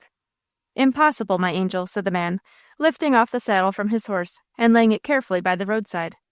Then he took off the gay crimson saddlecloth and carried it into the little clearing, and began carefully to spread it down. Now was Cap's time. Her horse had recovered from his fatigue. The stranger's horse was in the path before her. While the man's back was turned, she raised her riding whip, and, with a shout, gave the front horse a sharp lash that sent him galloping furiously ahead. Then, instantaneously putting whip to her own horse, she started into a run. Hearing the shout, the lash, and the starting of the horses, the baffled villain turned and saw that his game was lost. He had been outwitted by a child. He gnashed his teeth and shook his fist in rage. Turning as she wheeled out of sight, Capitola, I am sorry to say, put her thumb to the side of her nose and rolled her fingers into a semicircle, in a gesture more expressive than elegant. Chapter 17. Another Storm at Hurricane Hall. At this, Sir Knight grew high and wroth, and lifting hands and eyes at both, 3 times he smote on stomach stout, from whence at length fierce words broke out. Hudibras. The moon was shining full upon the river and the homestead beyond when Capitola dashed into the water, and, amidst the sparkling and leaping of the foam, made her way to the other bank and rode up the rugged ascent. On the outer side of the lawn wall the moonbeams fell full upon the little figure of Patty waiting there. "Why, Patty, what takes you out so late as this?" asked Capitola, as she rode up to the gate. "Oh, Miss Caterpillar, I's waitin' for you. Old Marse is dreadful, he is, just fit to bust the shingles off in the roof with swearing. So I come out to warn you, so you steal on the back way and go to your room so he won't see you, and I'll go and send Wool to put your horse away, and then I'll bring you up some supper, and tell Marse how you've been home ever so long, and gone to bed with a weary bad headache." "Thank you, Patty. It is perfectly astonishing how easy lying is to you. You really deserve to have been born in Rag Alley. But I won't trouble the recording angel to make another entry against you on my account." "Yes, miss," said Pitapat, who thought that her mistress was complimenting her. "And now, Patty, stand out of my way. I am going to ride straight up to the horse block, dismount, and walk right into the presence of Major Warfield," said Capitola, passing through the gate. "Oh, Miss Caterpillar, don't! Don't! He'll kill you, so he will." "Who's afeard?" muttered Cap to herself, as she put her horse to his mettle and rode gaily through the evergreens up to the horse-block, where she sprang down lightly from her saddle. Gathering up her train with one hand, and tossing back her head, she swept along toward the house with the air of a young princess. There was a vision calculated to test her firmness. Reader, did you ever see a raging lion tearing to and fro the narrow limits of his cage, and occasionally shaking the amphitheater with his tremendous roar, or a furious bull tossing his head and tail and plowing up the earth with his hoofs as he careered back and forth between the boundaries of his pen? If you have seen and noted these mad brutes, you may form some idea of the frenzy of Old Hurricane as he stormed up and down the floor of the front piazza. Cap had just escaped in actual danger of too terrible a character to be frightened now by sound and fury. Composedly she walked up into the porch and said, "Good evening, uncle." The old man stopped short in his furious strides and glared upon her with his terrible eyes. Cap stood fire without blanching, merely remarking, "Now, I have no doubt that in the days when you went battling, that look used to strike terror into the heart of the enemy, but it doesn't into mine somehow." "Miss!" roared the old man, bringing down his cane with a resounding thump upon the floor. "Miss, how dare you have the impudence to face me, much less the assurance, the effrontery, the audacity, the brass, to speak to me?" "Well, I declare," said Cap, calmly untying her hat, "this is the first time I ever heard it was impudent in a little girl to give her uncle good evening." The old man trotted up and down the piazza 2 or 3 turns. Then, stopping short before the delinquent, he struck his cane down upon the floor with a ringing stroke, and thundered, "Young woman, tell me instantly, and without prevarication, where you've been." "Certainly, sir. Going to and fro in the earth, and walking up and down in it," said Cap quietly. "Flames and furies, that is no answer at all. Where have you been?" roared Old Hurricane, shaking with excitement. "Look here, uncle, if you go on that way, you'll have a fit presently," said Cap calmly. "Where have you been?" thundered Old Hurricane. "Well, since you will know, just across the river and through the woods and back again." "And didn't I forbid you to do that, minion? And how dare you disobey me? You, the creature of my bounty, you, the miserable little vagrant that I picked up in the alleys of New York and tried to make a young lady of. But an old proverb says, you can't make a silken purse out of a pig's ear. How dare you, you little beggar, disobey your benefactor, a man of my age, character, and position? I. Old Hurricane turned abruptly and raged up and down the piazza. All this time, Capitola had been standing quietly, holding up her train with one hand and her riding habit in the other. At this last insult, she raised her dark gray eyes to his face with one long, indignant, sorrowful gaze. Then, turning silently away and entering the house, she left Old Hurricane to storm up and down the piazza until he had raged himself to rest. Reader, I do not defend, far less approve, poor Cap. I only tell her story and describe her as I have seen her, leaving her to your charitable interpretation. Next morning Capitola came down into the breakfast-room with one idea prominent in her hard little head, to which she mentally gave expression. Well, as I like that old man, he must not permit himself to talk to me in that indecent strain, and so he must be made to know. When she entered the breakfast-room, she found Mrs. Condiment already at the head of the table, with Old Hurricane at the foot. He had quite got over his rage, and turned around blandly to welcome his ward, saying, "Good morning, Cap." Without taking the slightest notice of his salutation, Cap sailed on to her seat. "Humph! Did you hear me say good morning, Cap?" Without paying the least attention, Capitola reached out her hand and took a cup of coffee from Mrs. Condiment. "Humph! Humph! Good morning, Capitola," said Old Hurricane, with marked emphasis. Apparently without hearing him, Cap helped herself to a buckwheat cake and daintily buttered it. "Humph! Humph! Humph! Well, as you said yourself, a dumb devil is better than a speaking one," ejaculated Old Hurricane, as he sat down and subsided into silence. Doubtless, the old man would have flown into another passion, had that been possible, but in truth, he had spent so much vitality in rage number 1 that he had none left to sustain rage number 2.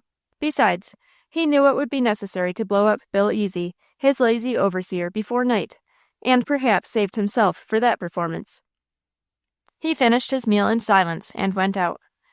Cap finished hers, and, tempering justice with mercy, went upstairs to his room, and looked over all his appointments and belongings to find what she would do for his extra comfort, and found a job in newly lining his warm slippers and the sleeves of his dressing gown. They met again at the dinner table. "How do you do, Cap?" said Old Hurricane, as he took his seat. Cap poured out a glass of water and drank it in silence. "Oh, well, a dumb devil, etc.," exclaimed Old Hurricane, addressing himself to his dinner. When the meal was over, they again separated. The old man went to his study to examine his farm books, and Capitola back to her chamber to finish lining his warm slippers. Again at tea they met. "Well, Cap, is the dumb devil cast out yet?" he said, sitting down. Capitola took a cup of tea from Mrs. Condiment and passed it on to him in silence. "Humph, not gone yet, eh? Poor girl, how it must try you," said Old Hurricane. After supper, the old man found his dressing gown and slippers before the fire, all ready for his use. "Cap, you monkey, you did this," he said, turning around. But Capitola had already left the room. Next morning at breakfast, there was a repetition of the same scene. Early in the forenoon, Major Warfield ordered his horses, and attended by Wool rode up to Tip Top. He did not return either to dinner or tea, but as that circumstance was not unusual, it gave no uneasiness. Mrs. Condiment kept his supper warm, and Capitola had his dressing gown and slippers ready. She was turning them down before the fire when the old man arrived. He came in quite gaily, saying, "Now, Cap, I think I have found a talisman at last to cast out that dumb devil. I heard you wishing for a watch the other day. Now, as devils belong to eternity, and have no business with time, of course the sight of this little timekeeper must put yours to flight." And so saying, he laid upon the table, before the eyes of Capitola, a beautiful little gold watch and chain.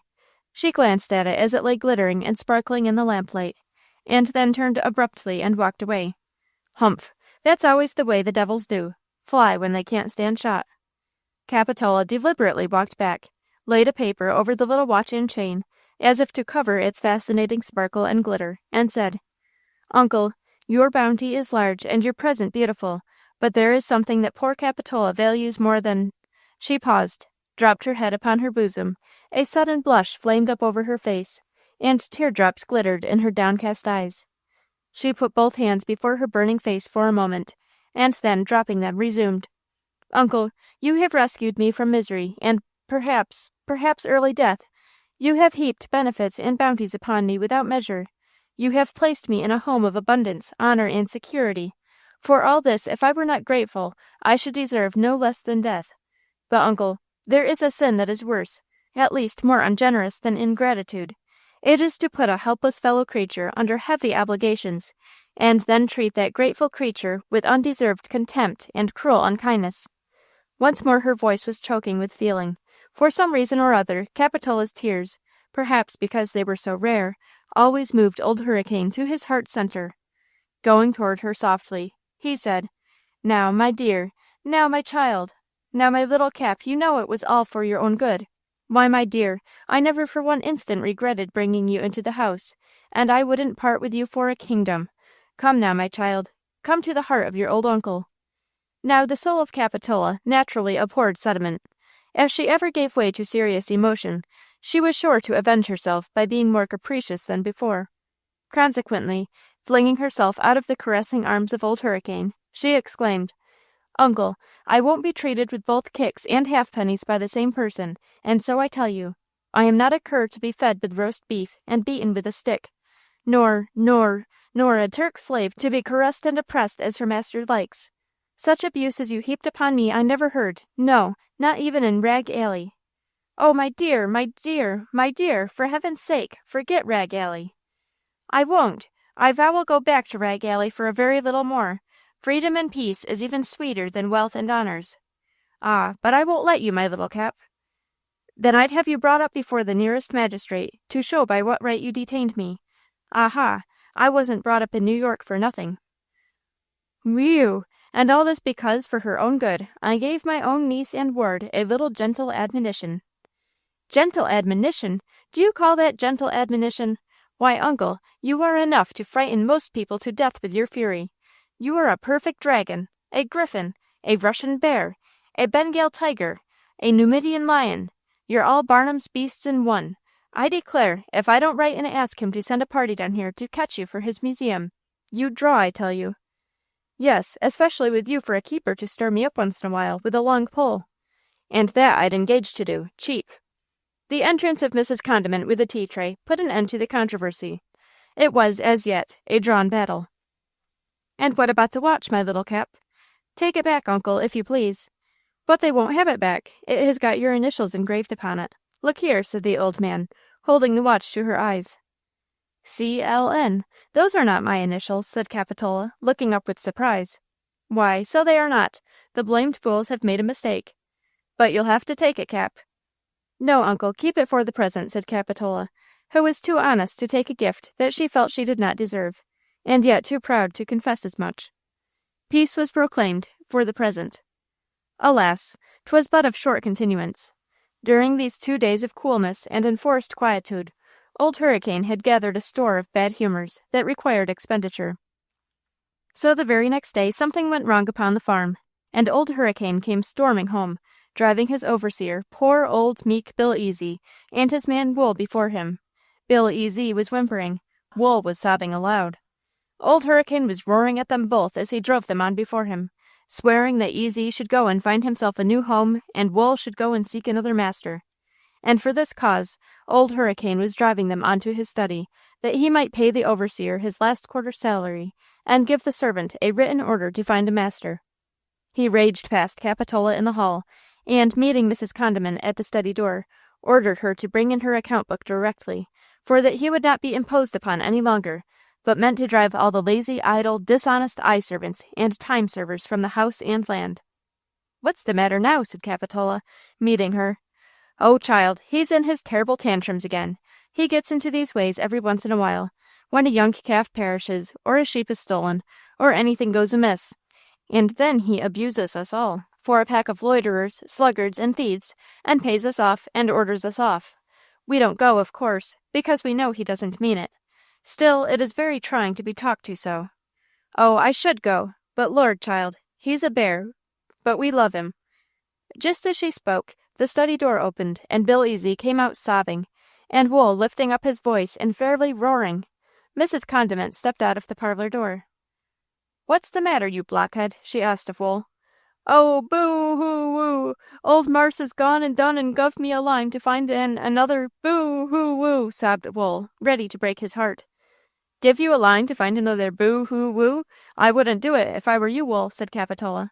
"Give me the paper, Wool," said Mrs. Condiment, taking the permit and tearing it up, and adding, "There now, you go home to your quarter, and keep out of your old master's sight until he gets over his anger, and then you know very well that it will be all right. There, go along with you." Wool quickly got out of the way and made room for the overseer, who was sniveling like a whipped schoolboy, and to whom the housekeeper said, "I thought you were wiser than to take this so to heart, Mr. Easy." "Oh, mum, what could you expect? An old servant as has served the master faithful these 40 years, to be discharged at 65. Oh, hoo, whimpered the overseer. "But then you have been discharged so often you ought to be used to it by this time. You get discharged, just as wool gets sold, about once a month. But do you ever go?" "Oh, mum, but he's in earnest this time. 'Deed he is, mum. Terrible in earnest. And all about that misfortunate bobtail colt getting stole. I know how it were some of Black Donald's gang has done it, as if I could always be on my guard against them devils. And he means it this time, mum. He's terrible in earnest." "Tut, he's always in earnest for as long as it lasts. Go home to your family, and tomorrow go about your business as usual." Here the study bell rang violently, and Old Hurricane's voice was heard calling, "Mrs. Condiment! Mrs. Condiment!" "Oh, Lord, he's coming!" cried Bill Easy, running off as fast as his age and grief would let him. "Mrs. Condiment! Mrs. Condiment!" called the voice. "Yes, sir, yes," answered the housekeeper, hurrying to obey the call. Capitola walked up and down the hall for half an hour, at the end of which Mrs. Condiment came out, with a smile on her lip and a tear in her eye, and saying, "Well, Miss Capitola, I'm paid off and discharged also." "What for?" "For aiding and abetting the rebels, in a word, for trying to comfort poor Easy and Wool." "And are you going?" "Certainly not. I shan't budge. I would not treat the old man so badly as to take him at his word." And with a strange smile, Mrs. Condiment hurried away, just in time to escape Old Hurricane, who came raving out of the study. "Get out of my way, you beggar!" he cried, pushing past Capitola and hurrying from the house. Well, I declare, that was pleasant, thought Cap, as she entered the parlor. Mrs. Condiment, what will he say when he comes back and finds you all here still? She asked. Say? Nothing. After this passion is over, he will be so exhausted that he will not be able to get up another rage in 2 or 3 days. Where has he gone? To Tip-Top, and alone, too. He was so mad with poor Wool that he wouldn't even permit him to attend. Alone? Has he gone alone? Oh, won't I give him a dose when he comes back, thought Capitola. Meanwhile, old Hurricane stormed along towards Tip-Top, lashing off the poor dogs that wished to follow him, and cutting at every living thing that crossed his path. His business at the village was to get bills printed and posted, offering an additional reward for the apprehension of the marauding outlaw, Black Donald. That day he dined at the village tavern, the Antlers, by Mr. Merry, and differed, disputed, or quarreled, as the case might be, with every man with whom he came in contact. Toward evening he set off for home.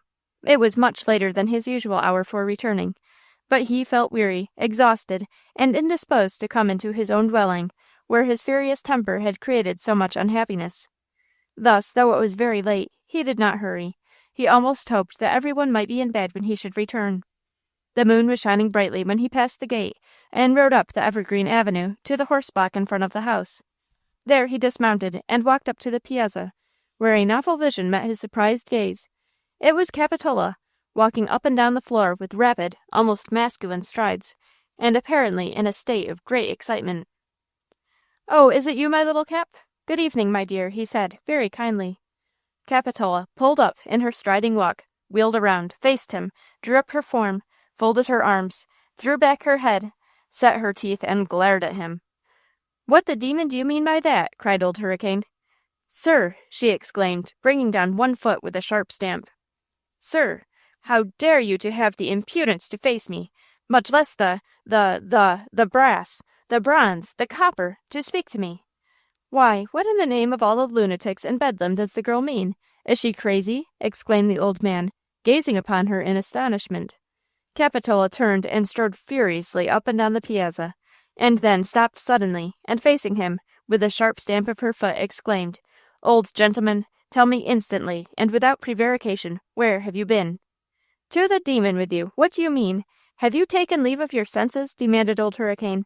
Capitola strode up and down the floor a few times, and stopping short and shaking her fist, exclaimed, "Didn't you know, you headstrong, reckless, desperate, frantic veteran, didn't you know the jeopardy in which you placed yourself in riding out alone at this hour? Suppose 3 or 4 great runaway negresses had sprung out of the bushes and She broke off apparently for want of breath, and strode up and down the floor. Then, pausing suddenly before him, with a stern stamp of her foot and a fierce glare of her eye, she continued, "You shouldn't have come back here any more.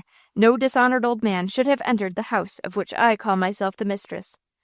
"Oh, I take. Ha, ha, ha. Good, Cap, good. You are holding up the glass before me. But your mirror is not quite large enough to reflect old Hurricane, my dear. I owe one," said the old man, as he passed into the house, followed by his capricious favorite. Chapter 18. The Doctor's Daughter. Oh, her smile, it seemed half holy, as if drawn from thoughts more far than our common jestings are. And if any painter drew her, he would paint her unaware, with a halo round her hair. E.B. Browning. On the appointed day Travers took his way to Willow Heights to keep his tryst and enter upon his medical studies in the good doctor's office. He was anxious also to know if his patron had as yet thought of any plan by which his mother might better her condition. He was met at the door by little Mattie, the parlor maid, who told him to walk right upstairs into the study, where her master was expecting him. Travers went up quietly and opened the door of that pleasant study room, to which the reader has already been introduced, and the windows of which opened upon the upper front piazza. Now, however, as it was quite cold, the windows were down, though the blinds were open, and through them streamed the golden rays of the morning sun that fell glistening upon the fair hair and white raiment of a young girl who sat reading before the fire. The doctor was not in the room, and Travers, in his native modesty, was just about to retreat when the young creature looked up from her book, and seeing him, arose with a smile, and came forward, saying, "You are the young man whom my father was expecting, I presume. Sit down. He has stepped out, but will be in again very soon." Now Travers, being unaccustomed to the society of young ladies, felt excessively bashful when suddenly coming into the presence of this refined and lovely girl. With a low bow and a deep blush, he took the chair she placed for him. With natural politeness, she closed her book and addressed herself to entertaining him. "I have heard that your mother is an invalid. I hope she is better." "I thank you, yes, ma'am, miss," stammered Travers, in painful embarrassment. Understanding the mauvaise honte of the bashful boy, and seeing that her efforts to entertain only troubled him, she placed the newspapers on the table before him, saying, "Here are the morning journals, if you would like to look over them, Mr. Rocke," and then she resumed her book. "I thank you, miss," replied the youth, taking up a paper, more for the purpose of covering up his embarrassment than for any other. Mr. Rocke! Travers was 17 years of age, and had never been called Mr. Rocke before. This young girl was the very first to compliment him with the manly title, and he felt a boyish gratitude to her, and a harmless wish that his well-brushed Sunday suit of black was not quite so rusty and threadbare, tempered by an innocent exultation in the thought that no gentleman in the land could exhibit fresher linen, brighter shoes, or cleaner hands than himself. But not many seconds were spent in such egotism. He stole a glance at his lovely companion sitting on the opposite side of the fireplace. He was glad to see that she was already deeply engaged in reading, for it enabled him to observe her without embarrassment or offense. He had scarcely dared to look at her before, and had no distinct idea of her beauty. There had been for him only a vague, dazzling vision of a golden-haired girl in floating white raiment, wafting the fragrance of violets as she moved, and with a voice sweeter than the notes of the cushat dove as she spoke. Now he saw that the golden hair flowed in ringlets around a fair, roseate face, soft and bright with feeling and intelligence. As her dark blue eyes followed the page, a smile intense with meaning deepened the expression of her countenance. That intense smile, it was like her father's, only lovelier, more heavenly. That intense smile, it had, even on the old doctor's face, an inexpressible charm for Travers. But on the lovely young face of his daughter it exercised an ineffable fascination, so earnest and so unconscious before the gaze of poor Travers, that he was only brought to a sense of propriety by the opening of the door and the entrance of the doctor, who exclaimed, "Ah, here already, Travers? That is punctual. This is my daughter Claire, Travers. Claire, this is Travers you've heard me speak about, but I dare say you've already become acquainted," concluded the doctor, drawing his chair up to the reading table, sitting down and folding his dressing gown around his limbs. "Well, Travers, how is the little mother?" he presently inquired. "I was just telling Miss Day that she was much better, sir," said Travers. "Ah, ha, ha, ha," muttered the doctor to himself. "That's kitchen physic, roast turkey and port wine, and moral medicine, hope, and mental medicine, sympathy. Well, Travers," he said aloud, "I have been racking my brain for a plan for your mother, and to no purpose. Travers, your mother should be in a home of peace, plenty, and cheerfulness. I can speak before my little Claire here. I never have any secrets from her.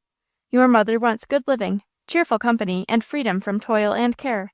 The situation of a gentleman's or lady's housekeeper in some home of abundance, where she would be esteemed as a member of the family, would suit her. But where to find such a place? I have been inquiring, without mentioning her name, of course, among all my friends, but not one of them wants a housekeeper, or knows a soul who does want one, and so I'm at sea on the subject. I'm ashamed of myself for not succeeding better." "Oh, sir, do not do yourself so great an injustice," said Travers. "Well, the fact is, after boasting so confidently that I would find a good situation for Mrs. Rocke, lo and behold, I have proved myself as yet only a boaster." "Father," said Claire, turning upon him her sweet eyes. "Well, my love? Perhaps Mrs. Rocke would do us the favor to come here and take charge of our household." "Eh? What? I never thought of that. I never had a housekeeper in my life," exclaimed the doctor. "No, sir, because you never needed one before. But now we really do. Aunt Moggy has been a very faithful and efficient manager, although she is a colored woman, but she is getting very old. Yes, and deaf and blind and careless. I know she is. I have no doubt in the world she scours the coppers with the table napkins, and washes her face and hands in the soup tureen." "Oh, father," said Clara. "Well, Claire, at least she wants looking after." "Father, she wants rest in her old age." "No doubt of it." "And, father, I intend, of course, in time, to be your housekeeper. But having spent all my life in a boarding school, I know very little about domestic affairs, and I require a great deal of instruction. So I really do think that there is no one needs Mrs. Rocke's assistance more than we do, and if she will do us the favor to come, we cannot do better than to engage her." To be sure, to be sure! Lord bless my soul, to think it should never have entered my stupid old head until it was put there by Claire. Here I was searching blindingly all over the country for a situation for Mrs. Rocke, and wanting her all the time more than anyone else. That's the way, Travers. That's the way with us all, my boy.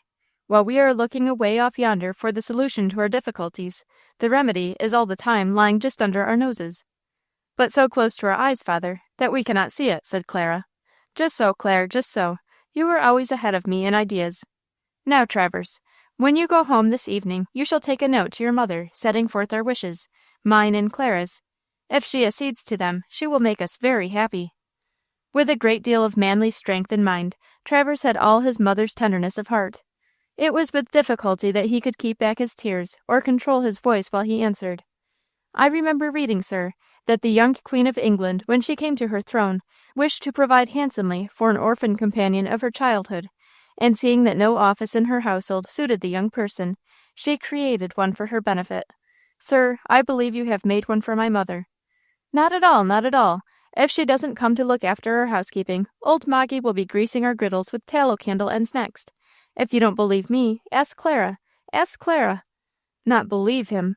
If the doctor had affirmed that the moon was made of mouldy cheese, Travers would have deemed it his duty to stoutly maintain that astronomical theory.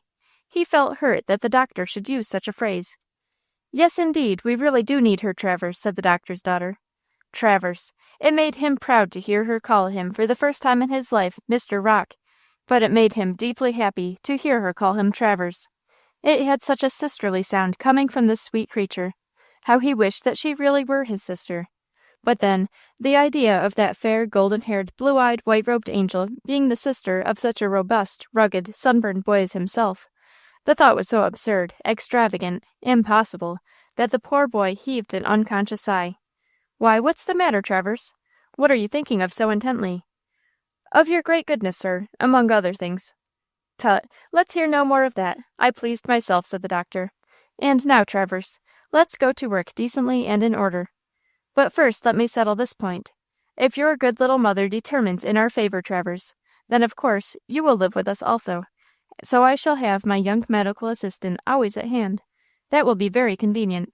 And then we shall have no more long, lonesome evenings, Clara, shall we, dear? And now, Travers, I will mark out your course of study and set you to work at once." "Shall I leave the room, father?" inquired Clara. "No, no, my dear, certainly not. I have not had you at home so long as to get tired of the sight of you yet. No, Claire, no, you are not in our way. Is she, Travers?" "Oh, sir, the idea!" stammered Travers, blushing deeply to be so appealed to. In his way! Why, a pang had shot through his bosom at the very mention of her going. "Very well, then. Here, Travers, here are your books. You are to begin with this one. Keep this medical dictionary at hand for reference. Bless me, it will bring back my student days to go over the ground with you, my boy." Clara took her workbox and sat down to stitch a pair of dainty wristbands for her father's shirts. The doctor took up the morning papers. Travers opened his book and commenced his readings. It was a quiet but by no means a dull circle. Occasionally Clara and her father exchanged words, and once in a while the doctor looked over his pupil's shoulder, or gave him a direction. Travers studied con amore, and with intelligent appreciation. The presence of the doctor's lovely daughter, far from disturbing him, calmed and steadied his soul into a state of infinite content. If the presence of the beautiful girl was ever to become an agitating element, the hour had not yet come. So passed the time until the dinner bell rang. By the express stipulation of the doctor himself, it was arranged that Travers should always dine with his family. After dinner an hour, which the doctor called a digestive hour, was spent in loitering about, and then the studies were resumed. At 6 o'clock in the evening, Travers took leave of the doctor and his fair daughter and started for home. "Be sure to persuade your mother to come, Travers," said Clara. "She will not need persuasion. She will be only too glad to come, miss," said Travers, with a deep bow, turning and hurrying away toward home. With winged feet he ran down the wooded hill and got into the highway, and hastened on with such speed that in half an hour he reached his mother's little cottage. He was agog with joy and eagerness to tell her the good news. Chapter 19. The Resigned Soul. "This day be bread and peace my lot, all else beneath the sun. Thou knowest if best bestowed or not. and let thy will be done. Pope. Poor Marah Rocke had schooled her soul to resignation, had taught herself just to do the duty of each day as it came, and leave the future, where, indeed, it must always remain, in the hands of God. Since the doctor's delicate and judicious kindness had cherished her life, some little health and cheerfulness had returned to her. Upon this particular evening of the day upon which Travers entered upon his medical studies, she felt very hopeful. The little cottage fire burned brightly, the hearth was swept clean, the tea kettle was singing over the blaze. The tiny tea table, with its 2 cups and saucers and 2 plates and knives, was set. Everything was neat, comfortable, and cheerful for Travers's return. Marah sat in her little low chair, putting the finishing touches to a set of fine shirts. She was not anxiously looking for her son, for he had told her that he should stay at the doctor's until 6 o'clock. Therefore she did not expect him until 7. But so fast had Travers walked that just as the minute hand pointed to 6:30, the latch was raised, and Travers ran in, his face flushed with joy. The first thing he did was to run to his mother, fling his arms around her neck and kiss her. Then he threw himself into his chair to take breath. "Now then, what's the matter, Travers? You look as if somebody had left you a fortune." "And so they have, or as good as done so," exclaimed Travers, panting for breath. "What in the world do you mean?" exclaimed Marah, her thoughts naturally flying to old Hurricane, and suggesting his possible repentance or relenting. "Read that, mother, read that," said Travers, eagerly putting a note into her hand. She opened it and read, "Willow Heights, Monday. Dear Madam, my little daughter Clara, 14 years of age, has just returned from boarding school to pursue her studies at home. Among other things, she must learn domestic affairs, of which she knows nothing.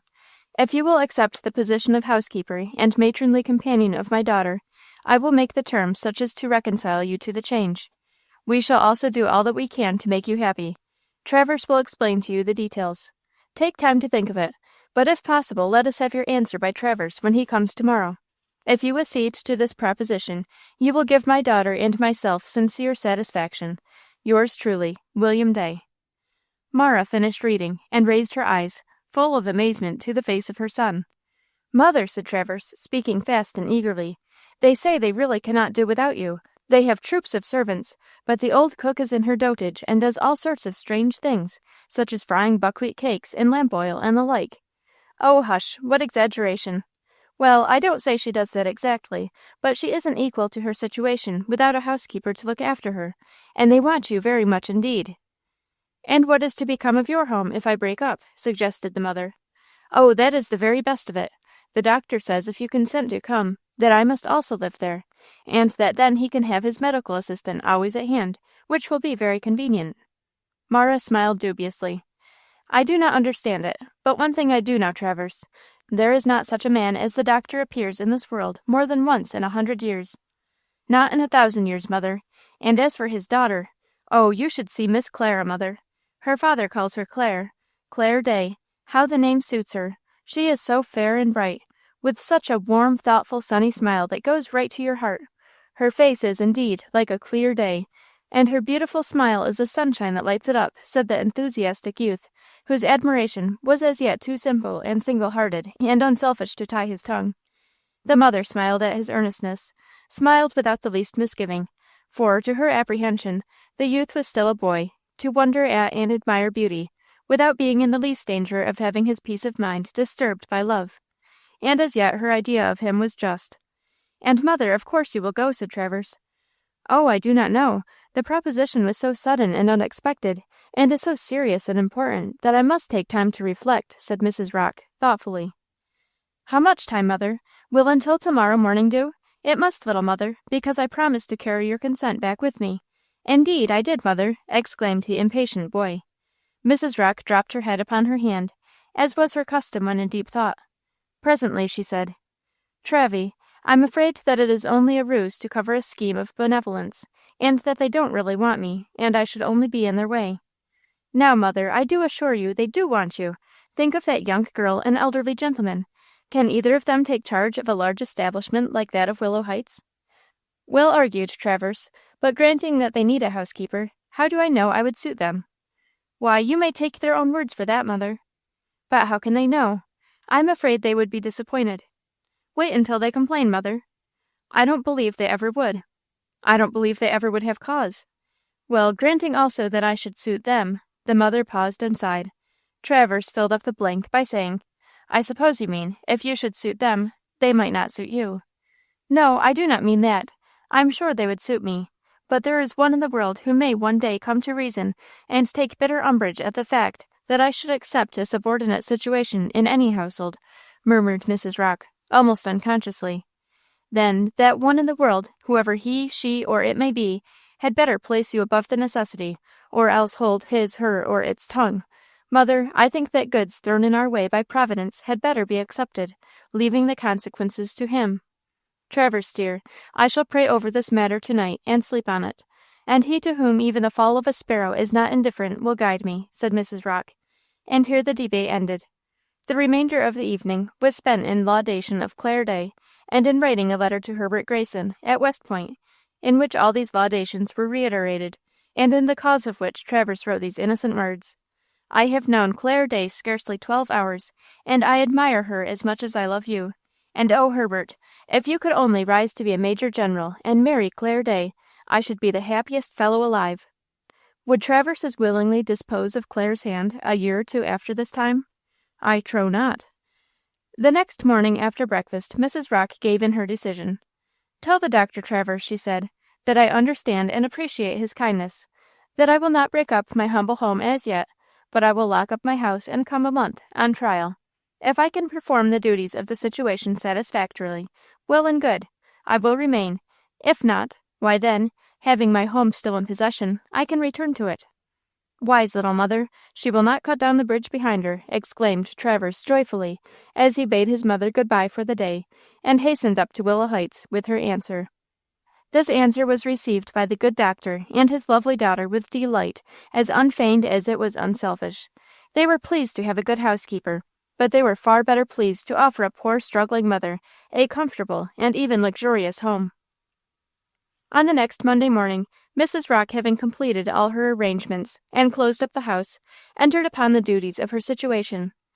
Clara gave her a large airy bedchamber for her own use, communicating with a smaller one for the use of her son.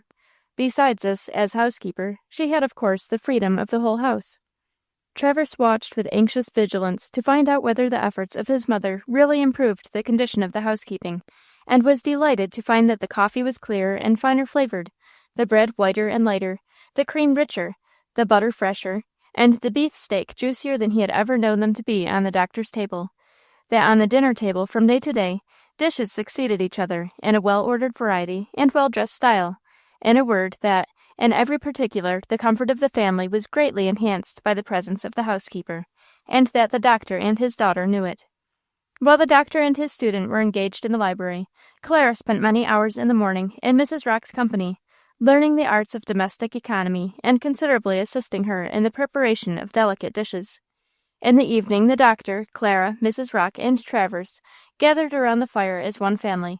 Mrs. Rocke and Clara engaged in needlework, and the doctor or Travers in reading aloud for their amusement some agreeable book. Sometimes Clara would richly entertain them with music, singing and accompanying herself upon the piano.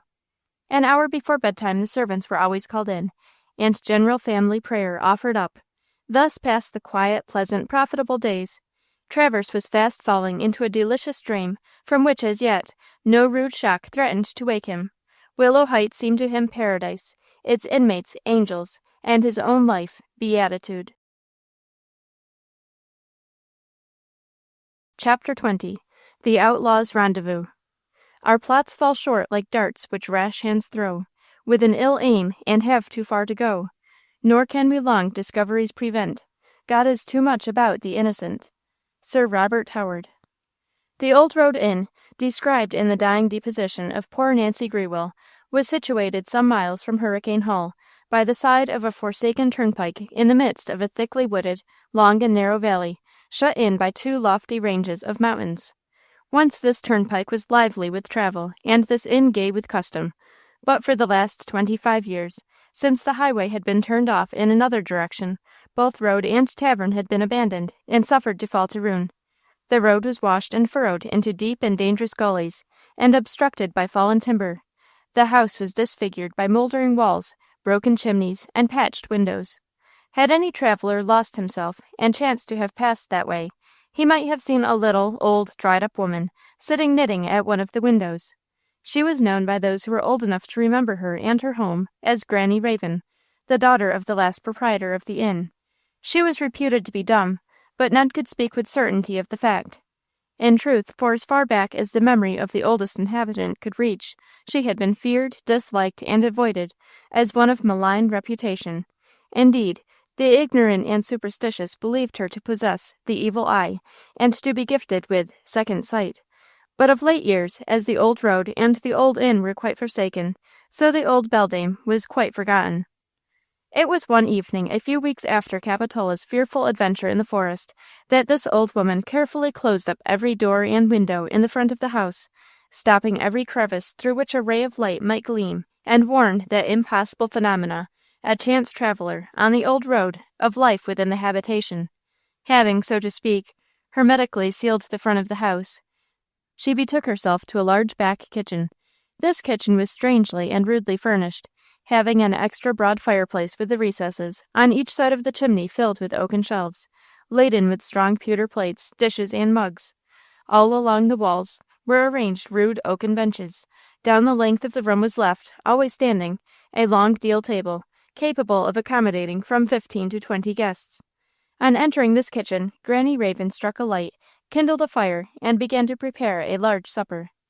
Not unlike the ill-omened bird whose name she bore did this old beldame look in her close clinging black gown and flapping black cape and hood, and with her sharp eyes, hooked nose, and protruding chin.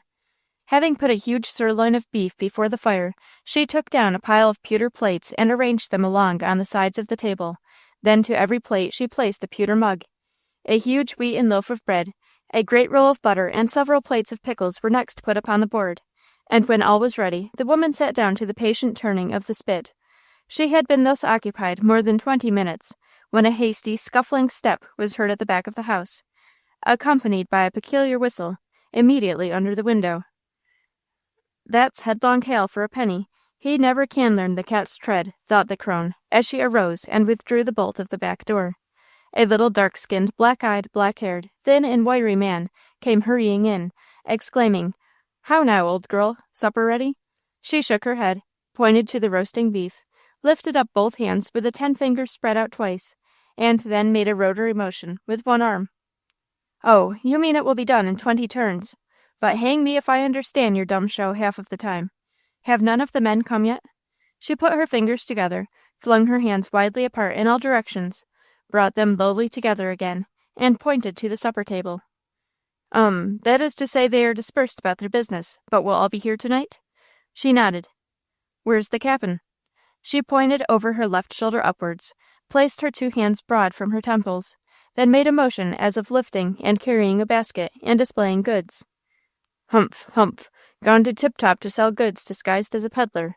She nodded, and before he could put another question, a low, soft mew was heard at the door.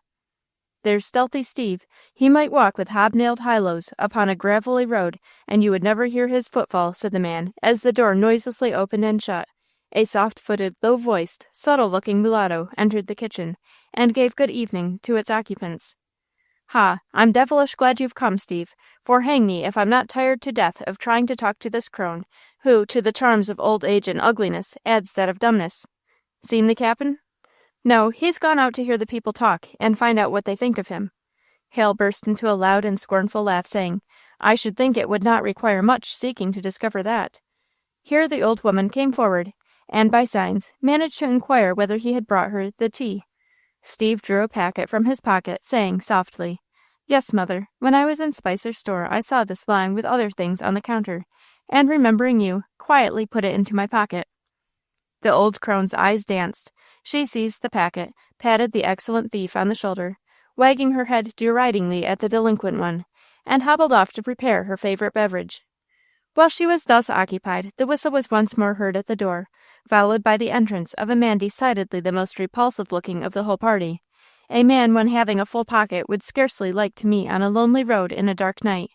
In form he was of Dutch proportions, short but stout, with a large round head covered with stiff sandy hair, broad flat face, coarse features, pale, half-closed eyes, and an expression of countenance strangely made up of elements as opposite as they were forbidding, a mixture of stupidity and subtlety, cowardice and ferocity, caution and cruelty.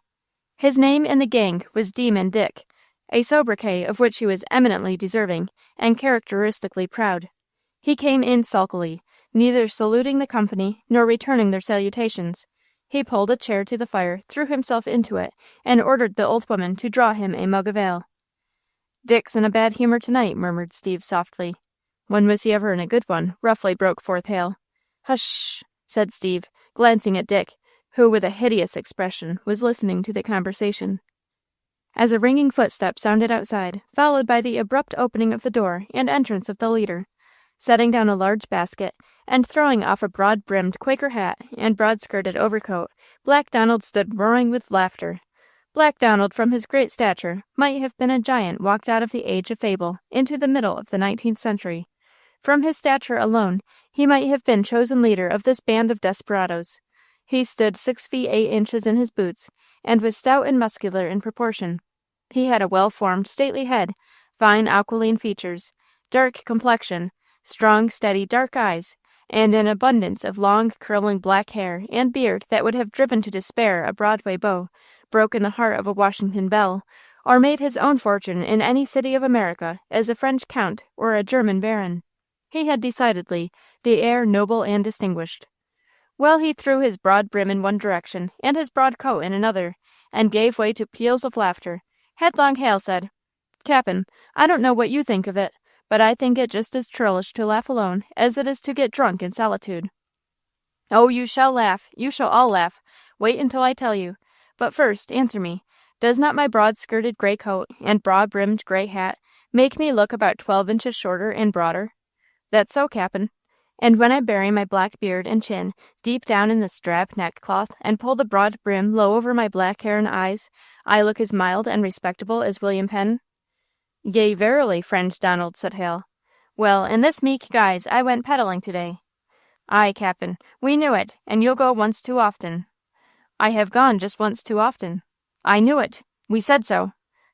"Darn," were some of the ejaculations as the members of the band sprang to their feet and handled secret arms. "Pshaw, put up your knives and pistols. There is no danger. I was not traced. Our rendezvous is still a secret for which the government would pay $1,000. "How then do you say that you went once too often, Captain?" "It was inaccurate. I should have said that I had gone for the last time, for that it would not be safe to venture again. Come, I must tell you the whole story, but in the meantime let us have supper. Mother Raven, dish the beef. Dick, draw the ale. Hale, cut the bread. Steve, carve. Bestir yourselves, burn you, or you shall have no story," exclaimed the captain, flinging himself into a chair at the head of the table. When his orders had been obeyed, and the men were gathered around the table, and the first draught of ale had been quaffed by all, Black Donald asked, "Where do you think I went peddling today?" "Devil knows," said Hale. "That's a secret between the demon and Black Donald," said Dick. "Hush, he's about to tell us," murmured Steve. "Wooden heads, you'd never guess. I went to, do you give it up? I went right straight into the lion's jaws, not only into the very clutches, but into the very teeth, and down the very throat of the lion, and have come out as safe as Jonah from the whale's belly. In a word, I have been up to the county seat, where the court is now in session, and sold cigar cases, snuff boxes, and smoking caps to the grand and petty jury, and a pair of gold spectacles to the learned judge himself." "No, no, no!" exclaimed Hale, Steve, and Dick in a breath. "Yes, and moreover, I offered a pair of patent steel spring handcuffs to the sheriff, John Keep, in person, and pressed him to purchase them, assuring him that he would have occasion for their use if he ever caught that grand rascal, Black Donald. Ah, the atrocious villain! If I thought I should ever have the satisfaction of springing them upon his wrists, I'd buy them at my own proper cost," said the sheriff, taking them in his hands and examining them curiously. "Ah, he's a man of Belial, that same Black Donald. Thee'd better buy the handcuffs, John," said I. "Nay, friend, I don't know, and as for Black Donald, we have some hopes of taking the wretch at last," said the simple gentleman. "Ah, verily, John, that's a good hearing for peaceful travelers like myself," said I. "Excellent, excellent, for when that fell marauder once swings from the gallows, his neck will be broken, John?" "Yes, friend, yes, probably, after which honest men may travel in safety. Ah, never have I adjusted a hempen cravat about the throat of any aspirant for such an honor with less pain than I shall officiate at the last toilet of Black Donald. If thee catch him. Exactly, friend, if I catch him. But the additional reward offered by Major Warfield, together with the report that he often frequents our towns and village in disguise, will stimulate people to renewed efforts to discover and capture him, said the sheriff. Ah, that will be a great day for Allegheny, and when Black Donald is hanged, I shall make an effort to be present at the solemnity myself. Do, friend, said the sheriff, and I will see to getting you a good place for witnessing the proceedings.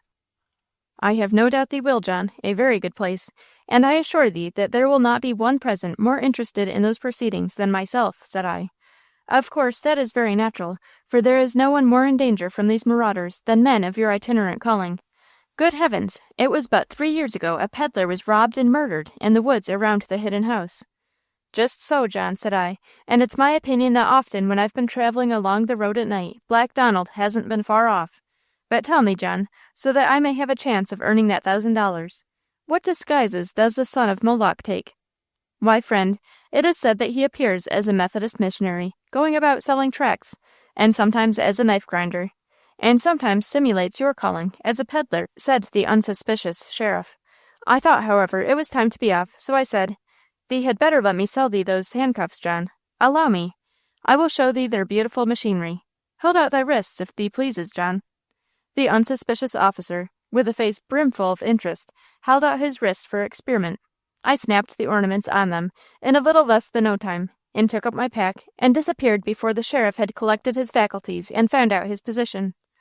Ha, ha, ha, ha, ha, ha, ho, ho, ho, laughed the outlaws in every key of laughter. And so our captain, instead of being pinioned by the sheriff, turned the tables and actually manacled his honor. Hip, hip, hurrah! 3 times 3 for the merry captain that manacled the sheriff. Hush, burn ye, there's someone coming, exclaimed the captain, rising and listening. It is Lenore, who is to meet me here tonight on important business. Chapter 21. Gabriel Lenore. Naught's had, all spent, when our desires are gained without content. Shakespeare. The colonel, exclaimed the 3 men in a breath, as the door opened and a tall, handsome, and distinguished-looking gentleman, wrapped in a black military cloak, and having his black beaver pulled low over his brow, strode into the room. All arose upon their feet to greet him as though he had been a prince. With a haughty wave of the hand, he bade them resume their seats, and beckoning their leader, said, Donald, I would have a word with you. At your command, Colonel, said the outlaw, rising and taking a candle and leading the way into the adjoining room, the same in which 14 years before old Granny Grewell and the child had been detained. Setting the candle upon the mantelpiece, Black Donald stood waiting for the visitor to open the conversation, a thing that the latter seemed in no hurry to do, for he began walking up and down the room in stern silence. You seem disturbed, Colonel, at length said the outlaw. I am disturbed, more than disturbed. I am suffering. Suffering, Colonel? Aye, suffering. From what think you? The pangs of remorse. Remorse. Ha, ha, ha, ha, ha, laughed the outlaw till all the rafters rang. Aye, man, you may laugh, but I repeat that I am tortured with remorse. And for what do you suppose? For those acts of self-preservation that fanatics and fools would stigmatize as crimes? No, my good fellow, no, but for one unacted crime. I told your honor so, cried the outlaw triumphantly. Donald, when I go to church, as I do constantly, I hear the preacher prating of repentance, but man, I never knew the meaning of the word until recently. And I can almost guess what it is that has enlightened your honor, said the outlaw. Yes, it is that miserable old woman and babe. Donald, in every vein of my soul, I repent not having silenced them both forever while they were yet in my power. Just so, Colonel, the dead never come back, or if they do, are not recognized as property holders in this world. I wish your honor had taken my advice, and sent that woman and child on a longer journey. Donald, I was younger then than now. I shrank from bloodshed, said the man in a husky voice. Bah, superstition! Bloodshed! Blood is shed every day. We kill to live, say the butchers.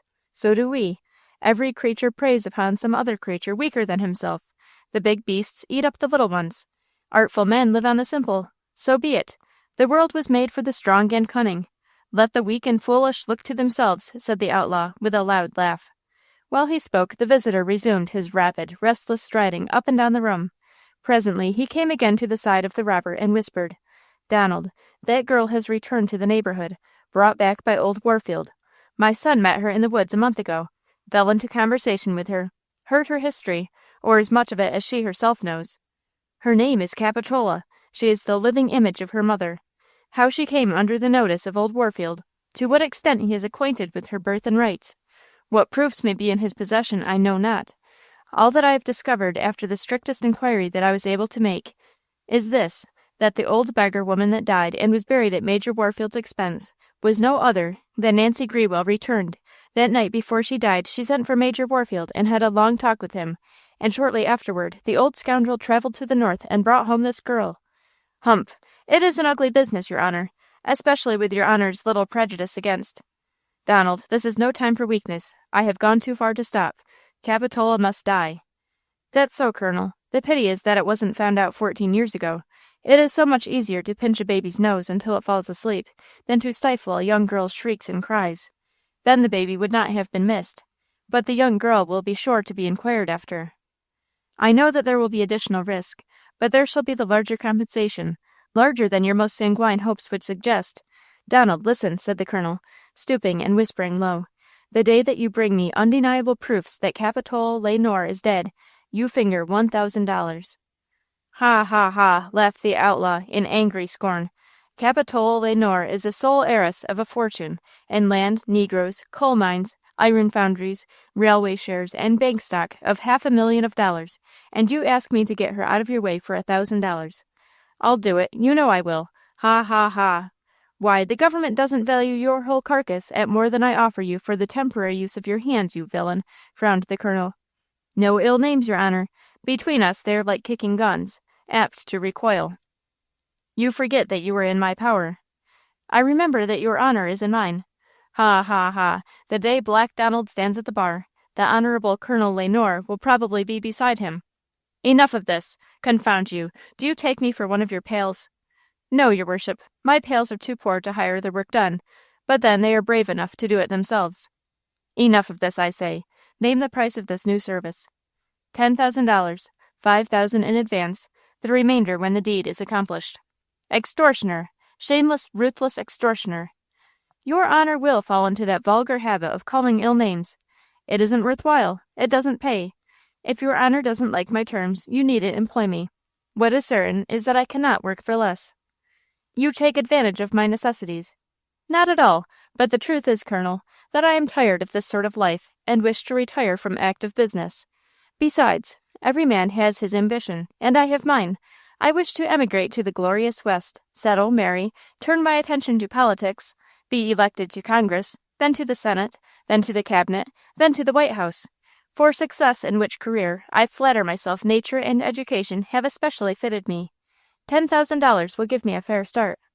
Many a successful politician, your honor knows, has started on less character and less capital." To this impudent slander the Colonel made no answer. With his arms folded and his head bowed upon his chest, he walked moodily up and down the length of the apartment. Then muttering, "Why should I hesitate?" he came to the side of the outlaw and said, "I agree to your terms. Accomplish the work and the sum shall be yours. Meet me here on tomorrow evening to receive the earnest money. In the meantime, in order to make sure of the girl's identity, it will be necessary for you to get sight of her beforehand, at her home if possible. Find out her habits and her haunts, where she walks or rides, when she is most likely to be alone, and so on. Be very careful. A mistake might be fatal. Your honor may trust me. And now good-bye. Remember tomorrow evening," said the Colonel, as wrapping himself closely in his dark cloak, and pulling his hat low over his eyes, he passed out by the back passage door and left the house. "Ha, ha, ha! Why does that man think it needful to look so villainous? If I were to go about in such a bandit-like dress as that, every child I met would take me for what I am," laughed Black Donald, returning to his comrades. During the next hour the other members of the band dropped in, until some 20 men were collected together in the large kitchen around the long table, where the remainder of the night was spent in revelry. Chapter 22. The Smuggler and Capitola. "Come buy of me, come buy, come buy! Buy, lads, or else the lassies cry. I have lawns as white as snow, silk as black as e'er was crow, gloves as sweet as damask roses, veils for faces, musk for noses, pins and needles made of steel, all you need from head to heel. Shakespeare. If I am not allowed to walk or ride out alone, I shall gang daft. I know I shall. Was ever such a dull, lonesome, humdrum place as this same Hurricane Hall, complained Cap, as she sat sewing with Mrs. Condiment in the housekeeper's room. You don't like this quiet country life? Inquired Mrs. Condiment. No better than I do a quiet country graveyard. I don't want to return to dust before my time, I tell you, said Cap, yawning dismally over her work. I hear you, vixen, roared the voice of old Hurricane, who presently came storming in and saying, If you want a ride, go and get ready quickly and come with me. I'm going down to the watermill, please the Lord, to warn Hopkins off the premises. Worthless villain. Had my grain there since yesterday morning, and hasn't sent it home yet. Shan't stay in my mill another month. Come, Cap, be off with you and get ready. The girl did not need a second bidding, but flew to prepare herself, while the old man ordered the horses. In 10 minutes more, Capitola and Major Warfield cantered away. They had been gone about 2 hours, and it was almost time to expect their return, and Mrs. Condiment had just given orders for the tea-table to be set, when Wool came into her room, and said there was a sailor at the hall door, with some beautiful foreign goods, which he wished to show to the ladies of the house. A sailor, Wool? A sailor with foreign goods for sale? I am very much afraid he's one of these smugglers I've heard tell of, and I'm not sure about the right of buying from smugglers. However, I suppose there's no harm in looking at his goods. You may call him in, Wool, said the old lady, tampering with temptation. He do look like a smuggler, that's a fact, said Wool, whose ideas of the said craft were purely imaginary. I don't know him to be a smuggler, and it's wrong to judge, particularly beforehand, said the old lady, nursing ideas of rich silks and satins, imported free of duty, and sold at half price, and trying to deceive herself. While she was thus thinking, the door opened, and Wool ushered in a stout, jolly-looking tar, dressed in a white pea-jacket, duck trousers, and tarpaulin hat, and carrying in his hand a large pack. He took off his hat and scraped his foot behind him, and remained standing before the housekeeper, with his head tied up in a red bandana handkerchief, and his chin sunken in a red comforter that was wound around his throat. Sit down, my good man, and rest while you show me the goods, said Mrs. Condiment, who, whether he were smuggler or not, was inclined to show the traveller all lawful kindness. The sailor scraped his foot again, sat down on a low chair, put his hat on one side, drew the pack before him, untied it, and first displayed a rich golden-hued fabric, saying, Now here, ma'am, is a rich China silk I bought in the streets of Shanghai, where the long-legged chickens come from. Come now, I'll ship it off cheap. Oh, that is a great deal too gay and handsome for an old woman like me, said Mrs. Condiment. Well, ma'am, perhaps there's young ladies in the fleet. Now this would rig out a smart young craft as gay as a clipper. Better take it, ma'am. I'll ship it off cheap. Well, said Mrs. Condiment, turning to the servant, go down to the kitchen, and call up the house servants. Perhaps they would like to buy something. As soon as Wool had gone, and the good woman was left alone with the sailor, she stooped and said, I did not wish to inquire before the servant man, but, my good sir, I do not know whether it is right to buy from you. Why so, ma'am? Asked the sailor, with an injured look. Why, I am very much afraid you risk your life and liberty in an unlawful trade. Oh, ma'am, on my soul, these things are honestly come by, and you have no right to accuse me, said the sailor, with a look of subdued indignation. I know I haven't, and I meant no harm, but did these goods pass through the custom-house? Oh, ma'am, now that's not a fair question. It is as I suspected. I cannot buy from you, my good friend.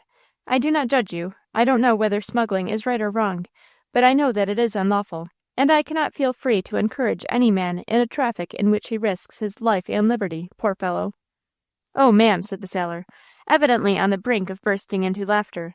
If we risk our lives, sure, it's our own business, and if you have no scruples on your own account, you needn't have any on ours. While he was speaking, the sound of many shuffling feet was heard along the passage, and the room was soon half filled with colored people come in to deal with the sailor. You may look at these goods, but you must not buy anything. Lor, missus, why? Asked little Pitapat. Because I want you to lay out all your money with my friend Mr. Crash at Tip-Top. But after de good gentleman has had de trouble, said Pit-Pat. He shall have his supper and a mug of ale, and go on his journey, said Mrs. Condiment. The sailor arose and scraped his foot behind him in acknowledgment of this kindness, and began to unpack his wares and display them all over the floor. And while the servants in wonder and delight examined these treasures and inquired their prices, a fresh young voice was heard caroling along the hall, and the next moment Capitola, in her green riding habit and hat, entered the room. She turned her mischievous gray eyes about, pursed up her lips, and asked Mrs. Condiment if she were about to open Fancy Bazaar. "No, my dear Miss Capitola. It is a sailor with foreign goods for sale," answered the old lady. "A sailor with foreign goods for sale? Umph! Yes, I know. Isn't he a smuggler?" whispered Capitola. "Indeed, I'm afraid so, my dear. In fact, he don't deny it," whispered back the matron. "Well, I think it's strange a man that smuggles can't lie." "Well, I don't know, my dear. Maybe he thinks it's no harm to smuggle, and he knows it would be a sin to lie. But where's your uncle, Miss Capitola?" "Gone around to the stable to blow Jem up for mounting on a lame horse. He swears Jem shall find another master before tomorrow's sun sets. But now I want to talk to that bold buccaneer. Say, you, sir, show me your foreign goods. I'm very fond of smugglers myself." "You are right, my dear young girl. You would give poor sailors some little chance to turn an honest penny." "Certainly, brave fellows. Show me that splendid fabric that shines like cloth of gold." "This, my young lady, this is a real, genuine China silk. I bought it myself in my last cruise in the streets of Shanghai, where the long-legged chickens and fast young men come from. I know the place. I've been along there," interrupted Capitola, her gray eyes glittering with mischief. "This, you will perceive, young lady, is an article that cannot be purchased anywhere except from the manufactory of foreign goods in the city of New York, or from their traveling agents." "Oh, my dear young lady, how you wronged me. This article came from the factory of Messrs. Hocus and Pocus, corner of Cant and Comet Street, city of Gotham." "Oh, my dear young lady." "Look here, my brave buccaneer, I know all about it. I told you I'd been along there," said the girl, and turning to Mrs. Condiment, she said, "See here, my dear, good soul, if you want to buy that India silk that you are looking at so longingly, you may do it with a safe conscience. True, it never passed through the custom house, because it was made in New York. I know all about it. All these foreign goods are manufactured at the North and sent by agents all over the country. These agents dress and talk like sailors, and assume a mysterious manner on purpose to be suspected of smuggling, because they know well enough fine ladies will buy much quicker and pay much more if they only fancy they are cheating Uncle Sam and buying foreign goods from a smuggler at half price." "So then you are not a smuggler after all?" said Mrs. Condiment, looking almost regretfully at the sailor. "Why, ma'am, you know I told you were accusing me wrongfully." "Well, but really now, there was something about you that looked sort of suspicious." "What did I tell you? A look put on purpose," said Cap. "Well, he knows that if he wanted to pass for a smuggler, it didn't take here," said Mrs. Condiment. "No, that it didn't," muttered the object of these commentaries. "Well, my good man, since you are, after all, an honest peddler, just hand me that silk, and don't ask me an unreasonable price for it, because I'm a judge of silks, and I won't pay more than it is worth," said the old lady. "Madam, I leave it to your own conscience. You shall give me just what you think it's worth." "Humph! That's too fair by half. I begin to think this fellow is worse than he seems," said Capitola to herself. After a little hesitation, a price was agreed upon, and the dress bought. Then the servants received permission to invest their little change in ribbons, handkerchiefs, tobacco, snuff, or whatever they thought they needed. When the purchases were all made, and the peddler had done up his diminished pack, and replaced his hat upon his head, and was preparing to leave, Mrs. Condiment said, "My good man, it is getting very late, and we do not like to see a traveler leave our house at this hour. Pray remain until morning, and then, after an early breakfast, you can pursue your way in safety." "Thank you kindly, ma'am, but I must be far on my road tonight," said the peddler. "But, my good man, you are a stranger in this part of the country, and don't know the danger you run," said the housekeeper. "Danger, ma'am, in this quiet country?" "Oh dear, yes, my good man, particularly with your valuable pack." "Oh, my good gracious!" cried the old lady, with an appalled look. "Indeed, ma'am, you make me sort of uneasy. What danger can there be for a poor, peaceful peddler pursuing his path?" "Oh, my good soul, may heaven keep you from Black Donald." "Black Donald? Who's he?" "Oh, my good man, he's the awfullest villain that ever went unhung." "Black Donald? Black Donald? Never heard that name before in my life. Why is the fellow called Black Donald?" "Oh, sir, he's called Black Donald for his black soul, black deeds, and also, I believe, for his jet black hair and beard." "Oh, my countrymen, what a falling up was there!" exclaimed Capitola at this anti-climax. "And how shall I keep from meeting this villain?" asked the peddler. "Oh, sir, how can I tell you? You never can form an idea where he is or where he isn't. Only think, he may be in our midst any time, and we not know it. Why, only yesterday, the desperate villain handcuffed the very sheriff in the very courtyard. Yet I wonder the sheriff did not know him at once. For my own part, I'm sure I should know Black Donald the minute I clapped my two looking eyes on him."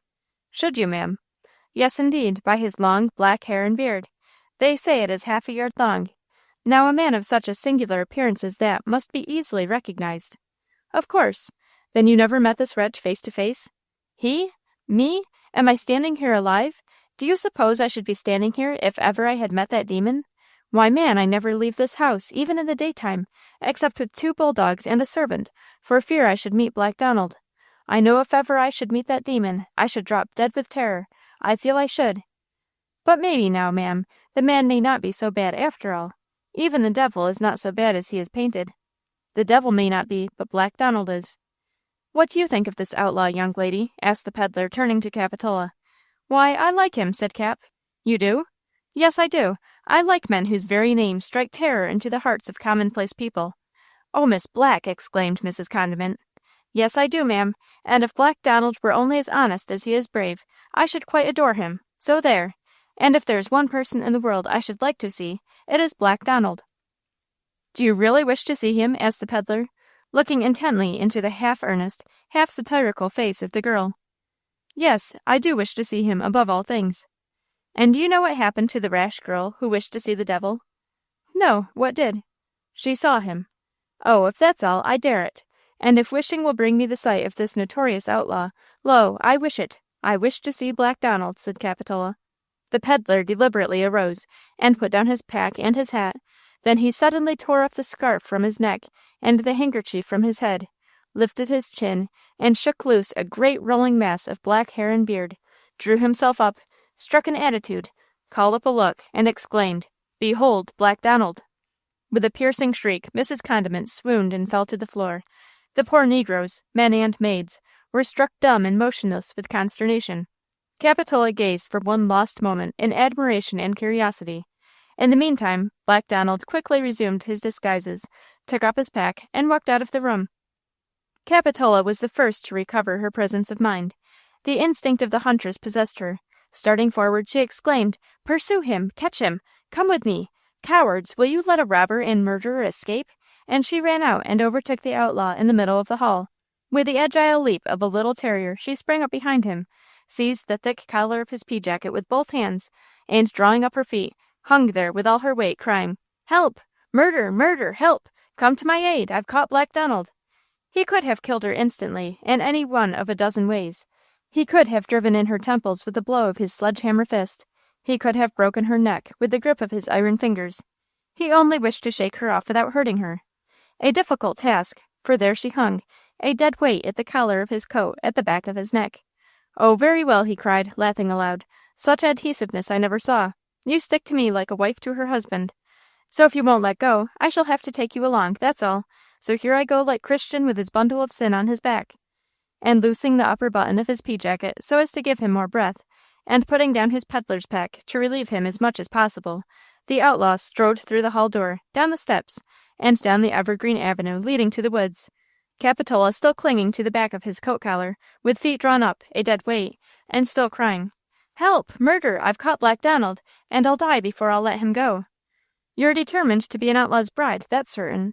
Well, I've no particular objection, cried Black Donald, roaring with laughter as he strode on. It was a thing to see, not hear, that brave, rash, resolute imp clinging like a terrier, or a crab, or a briar, onto the back of that gigantic ruffian, whom, if she had no strength to stop, she was determined not to release.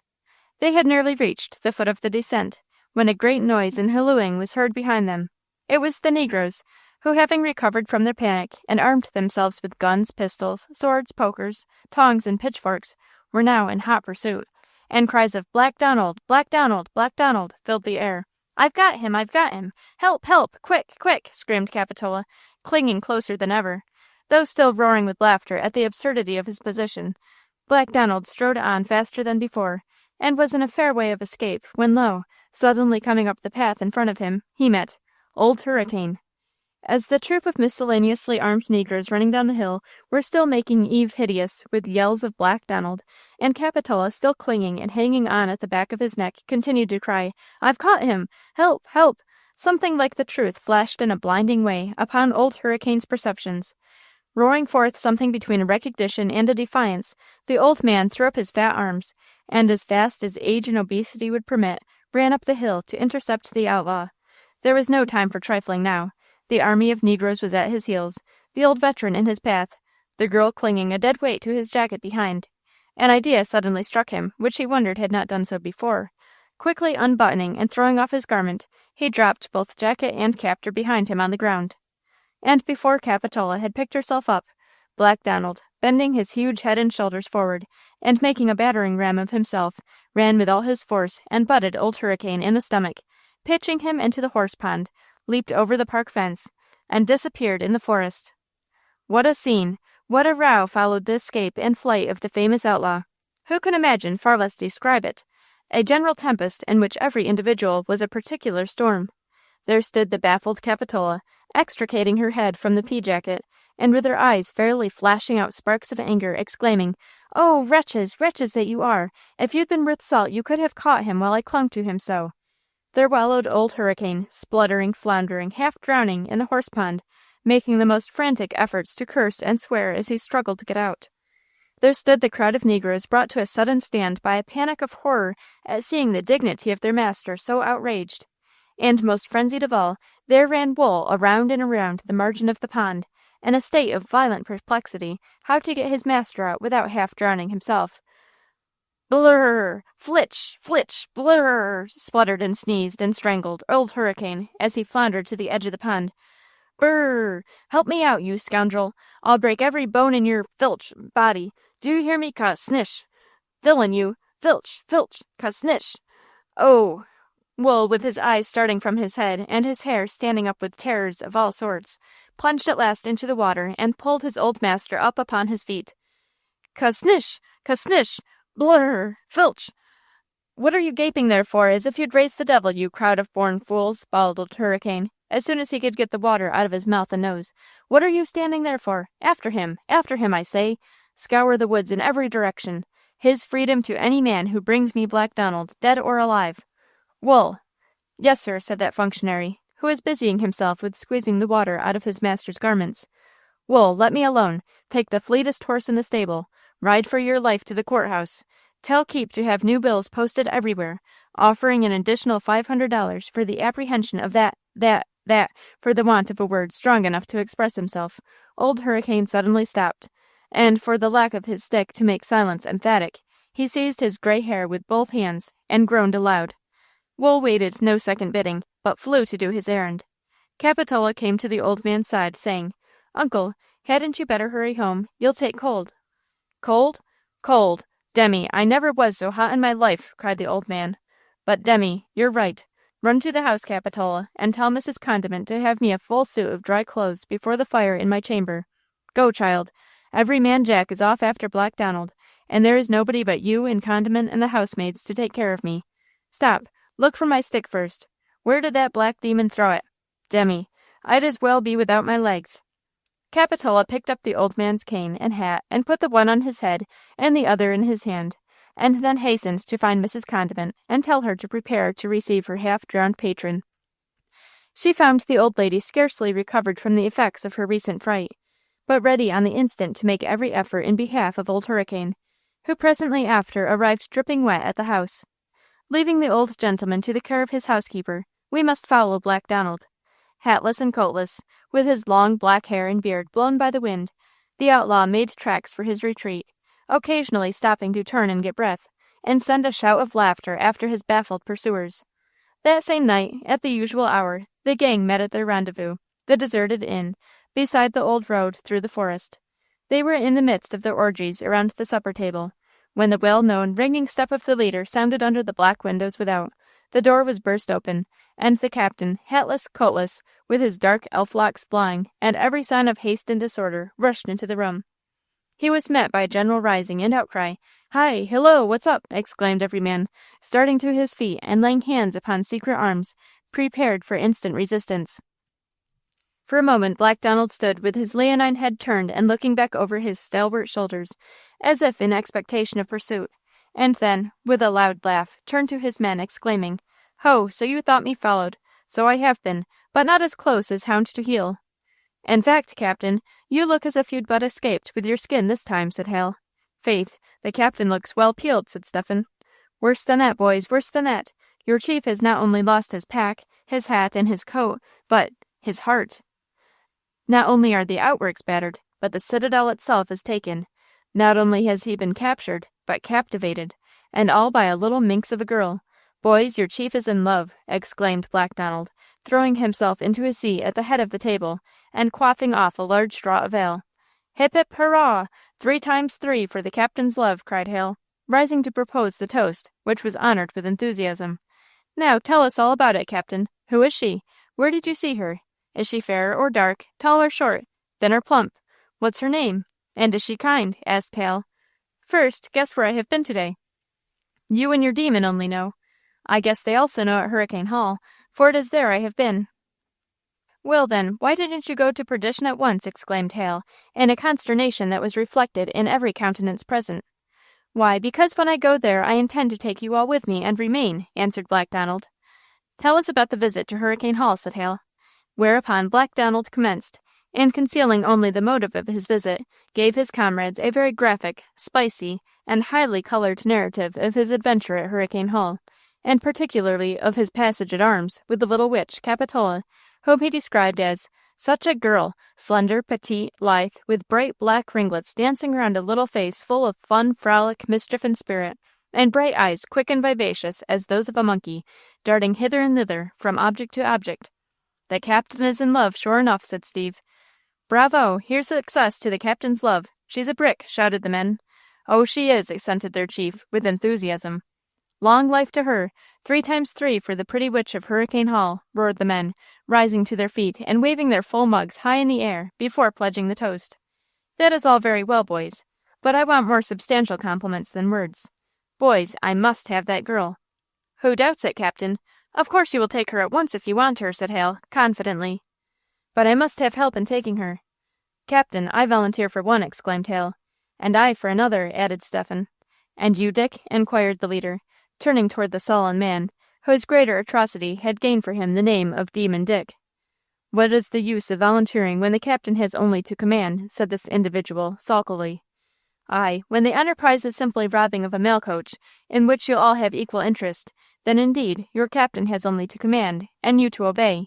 But this is a more delicate matter of entering a lady's chamber and carrying her off for the captain's arms, and so should only be entrusted to those whose feelings of devotion to the captain's person prompt them to volunteer for the service, said Black Donald.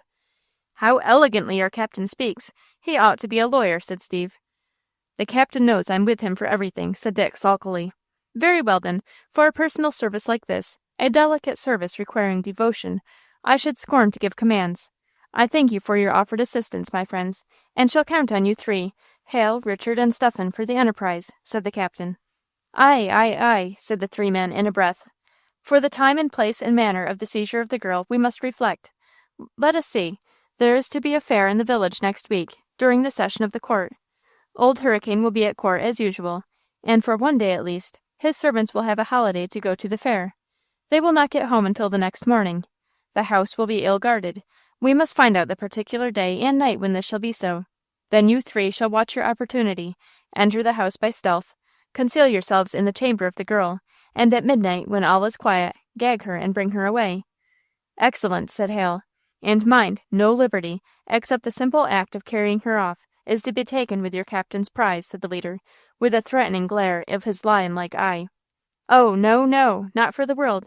She shall be as sacred from insult as though she were an angel and we saints, said Hale, both the others assenting. And now, not a word more. We will arrange the further details of this business hereafter, said the captain, as a peculiar signal was given at the door. Waving his hand for the men to keep their places, Black Donald went out and opened the back passage door, admitting Colonel Lenore. Well, said the latter anxiously.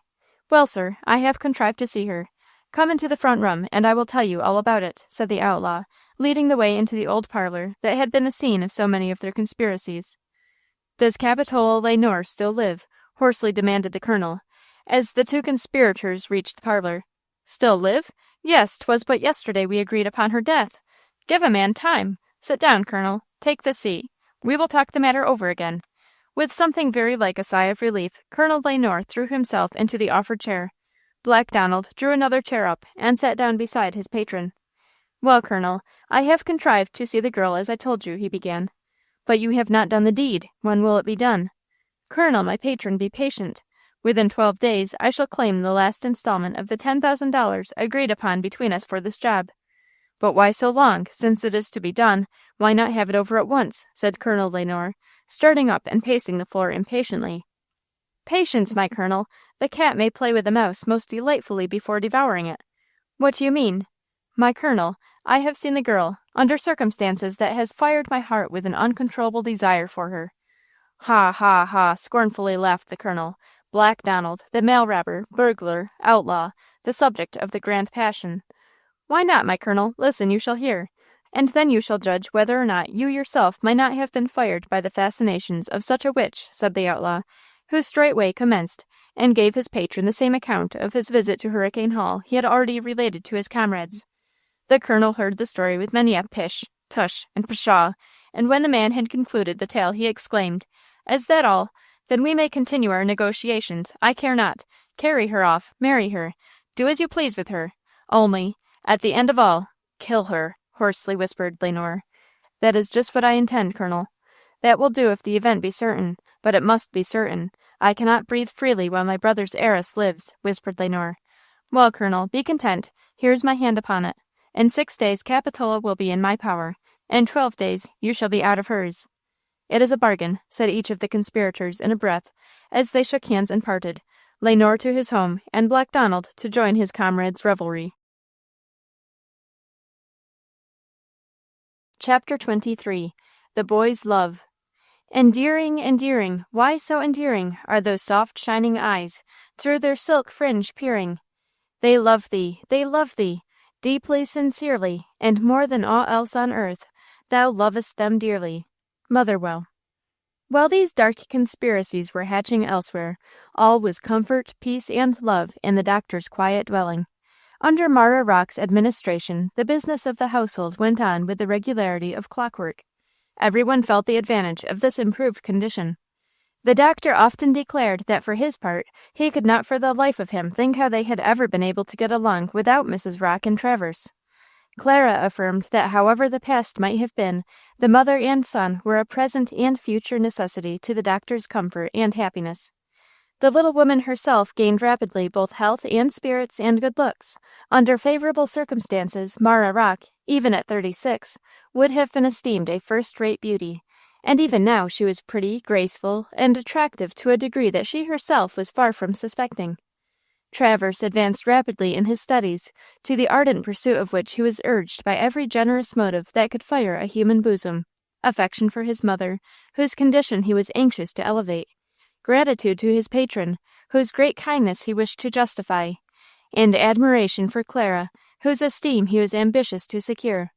He attended his patron in all his professional visits, for the doctor said that actual experimental knowledge formed the most important part of a young medical student's education. The mornings were usually passed in reading, in the library, the middle of the day in attending the doctor on his professional visits, and the evenings were passed in the drawing-room with the doctor, Clara, and Mrs. Rocke. And if the morning's occupation was the most earnest and the day's the most active, the evening's relaxation with Clara and music and poetry was certainly the most delightful.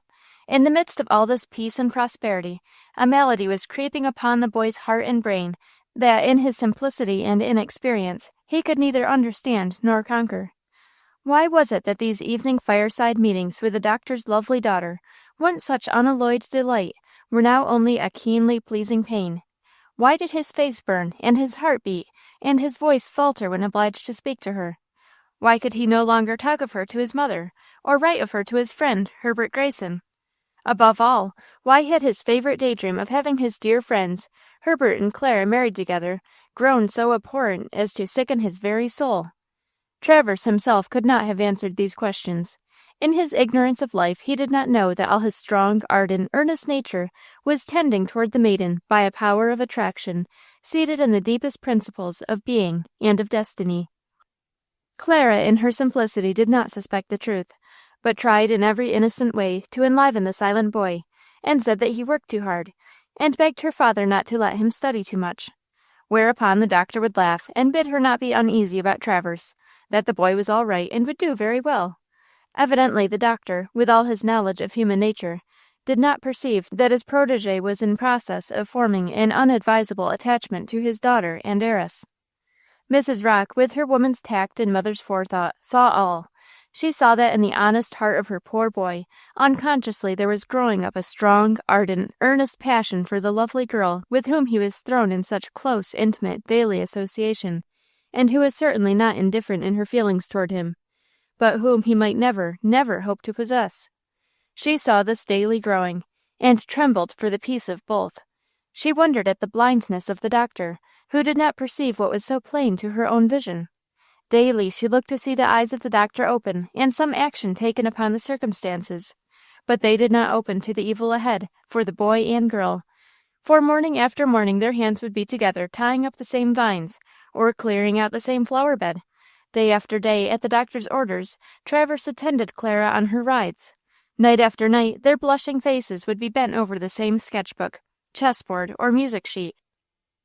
"Oh, if the doctor cannot and will not see, what shall I do? What ought I do?" said the conscientious little woman to herself, dreading above all things, and equally for her son and the doctor's daughter, the evils of an unhappy attachment, which she, with her peculiar temperament and experiences, believed to be the worst of sorrows, a misfortune never to be conquered or outlived. Yes, it is even better that we should leave the house than that Travers should become hopelessly attached to Clara, or, worse than all, that he should repay the doctor's great bounty by winning the heart of his only daughter, said Marah Rocke to herself. And so, screwing her courage to the sticking place, she took an opportunity one morning early while Travers and Clara were out riding, to go into the study and to speak to the doctor. As usual, he looked up with a smile to welcome her as she entered, but her downcast eyes and serious face made him uneasy, and he hastened to inquire if she was not well, or if anything had happened to make her anxious, and at the same time he placed a chair and made her sit in it. "Yes, I am troubled, doctor, about a subject that I scarcely know how to break to you," she said, in some considerable embarrassment. "Mrs. Rocke, you know I am your friend, anxious to serve you. Trust in me, and speak out." "Well, sir," said Marah, beginning to roll up the corner of her apron, in embarrassment, "I should not presume to interfere, but you do not see. Gentlemen, perhaps, seldom do until it is too late." She paused, and the good doctor turned his head about, listening first with one ear and then with the other, as if he thought by attentive hearing he might come to understand her incomprehensible words. "Miss Clara has the misfortune to be without a mother, or an aunt, or any lady relative." "Oh, yes, I know it, my dear madam, but then I am sure you conscientiously tried to fill the place of a matronly friend and adviser to my daughter," said the doctor, striving after light. "Yes, sir, and it is in view of my duties in this relation that I say I and Travers ought to go away." "You and Travers go away? My good little woman, you ought to be more cautious how you shock a man at my time of life. 50 is a very apoplectic age to a full-blooded man, Mrs. Rocke. But now that I've got over the shock, tell me why you fancy that you and Travers ought to go away." "Sir, my son is a well-meaning boy." "A high-spirited, noble-hearted lad," put in the doctor. "I have never seen a better." "But granting all that to be what I hope and believe it is, true, still, Travers Rocke is not a proper or desirable daily associate for Miss Day." "Why?" curtly inquired the doctor. "If Miss Clara's mother were living, sir, she would probably tell you that young ladies should never associate with any except their equals of the opposite sex," said Marah Rocke. "Clara's dear mother, were she on earth, would understand and sympathize with me, and esteem your Travers as I do, Mrs. Rocke," said the doctor, with moist eyes and a tremulous voice. "But oh, sir, exceeding kind as you are to Travers, I dare not, in duty, look on and see things going the way in which they are, and not speak and ask your consent to withdraw Travers."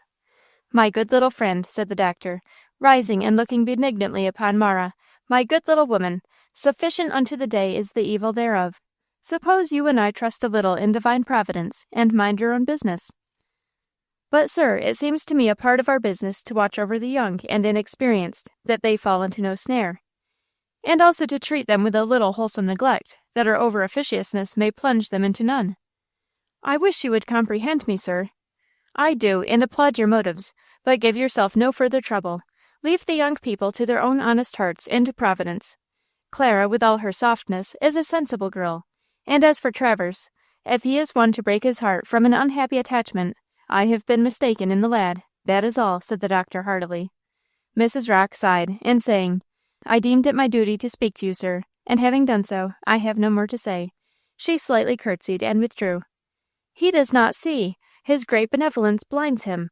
In his wish to serve us he exposes Travers to the most dreadful misfortune, the misfortune of becoming hopelessly attached to one far above him in station, whom he can never expect to possess," said Marah Rocke to herself, as she retired from the room. "I must speak to Travers himself and warn him against this snare," she said, as she afterward ruminated over the subject. And accordingly that evening, when she had retired to her chamber, and heard Travers enter the little adjoining room where he slept, she called him in and gave him a seat, saying that she must have some serious conversation with him. The boy looked uneasy, but took the offered chair and waited for his mother to speak. "Travers," she said, "a change has come over you recently that may escape all other eyes but those of your mother. She, Travers, cannot be blind to anything that seriously affects her boy's happiness." "Mother, I scarcely know what you mean," said the youth in embarrassment. "Travers, you are beginning to think too much of Miss Day."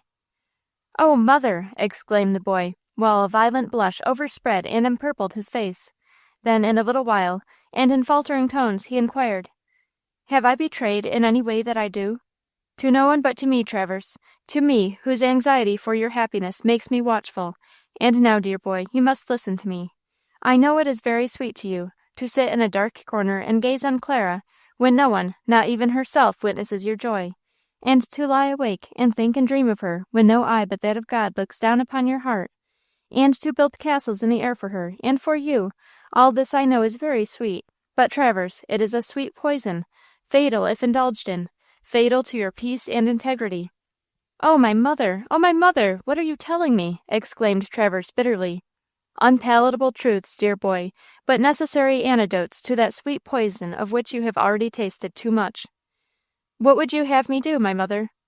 "Guard your acts and words, and even thoughts.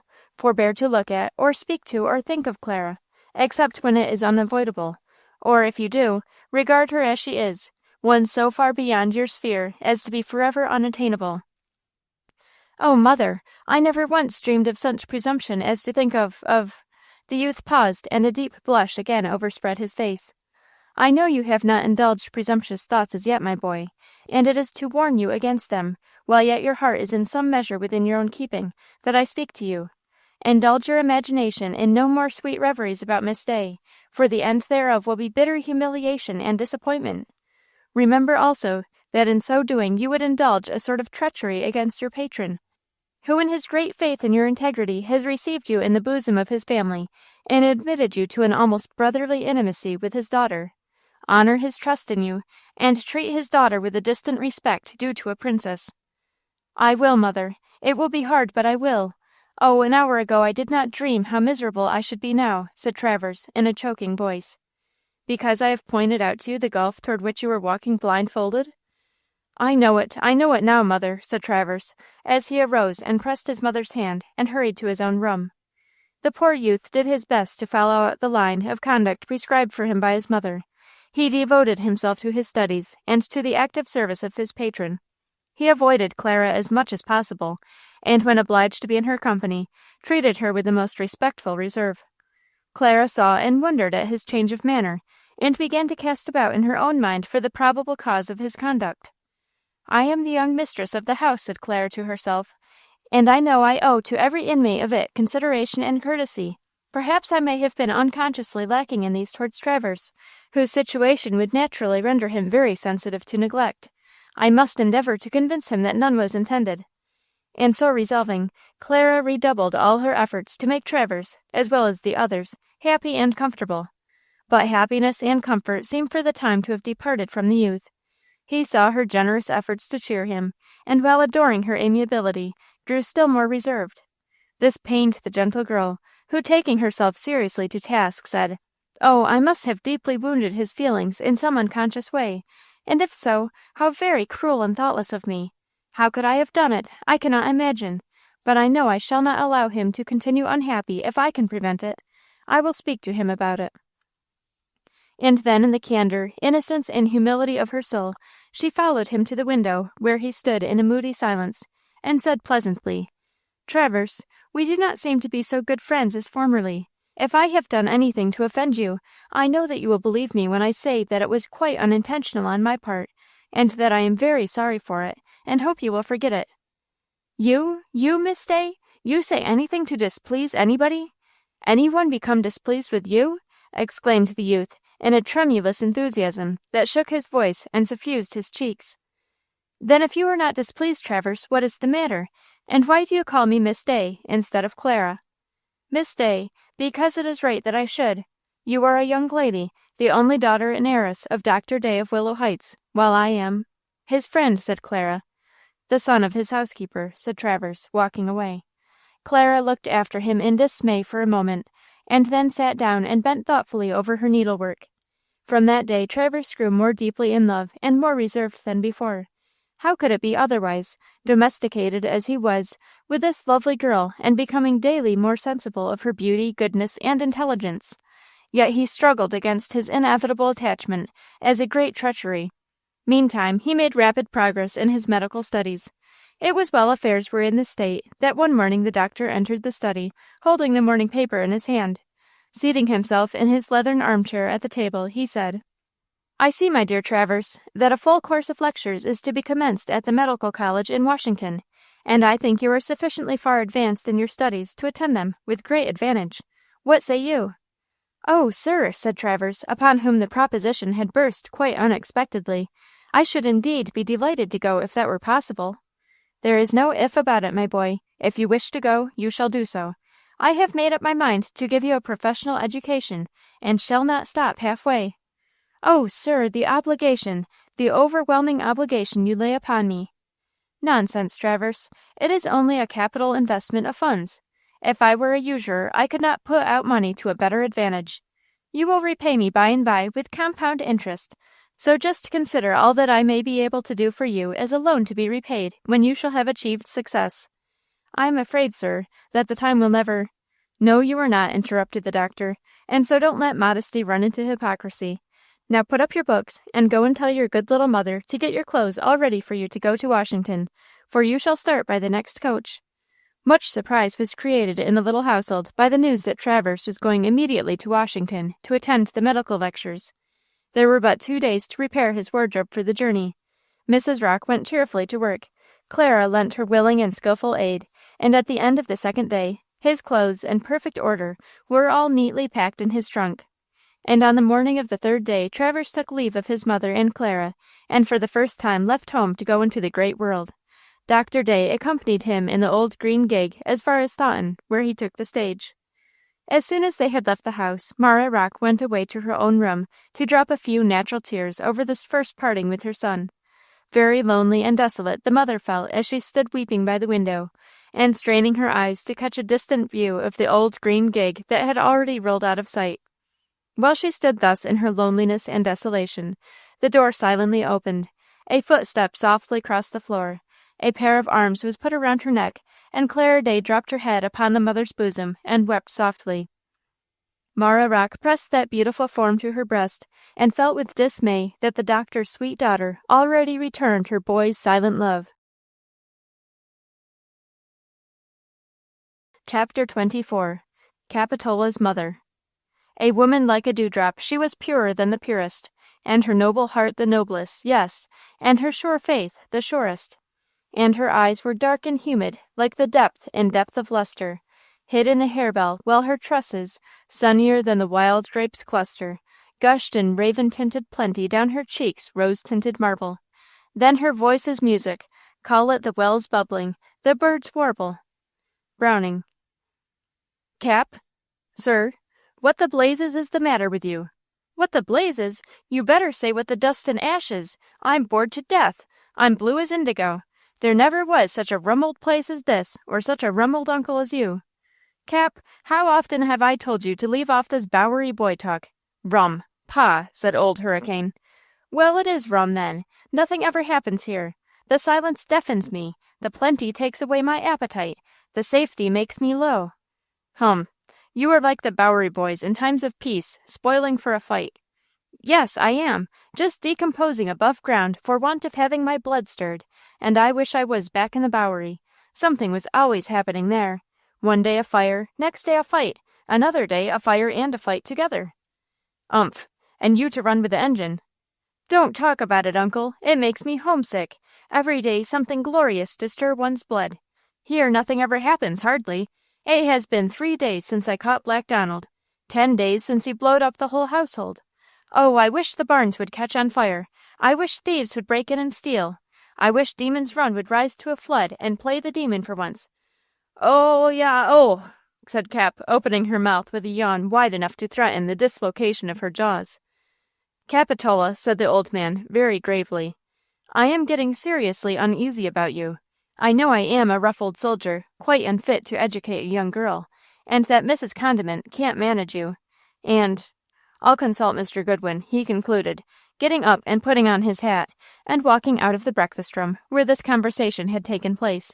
Cap laughed to herself. I hope it is not a sin. I know I should die of the blues if I couldn't give vent to my feelings and tease uncle. Capitola had scarcely exaggerated her condition. The monotony of her life affected her spirits.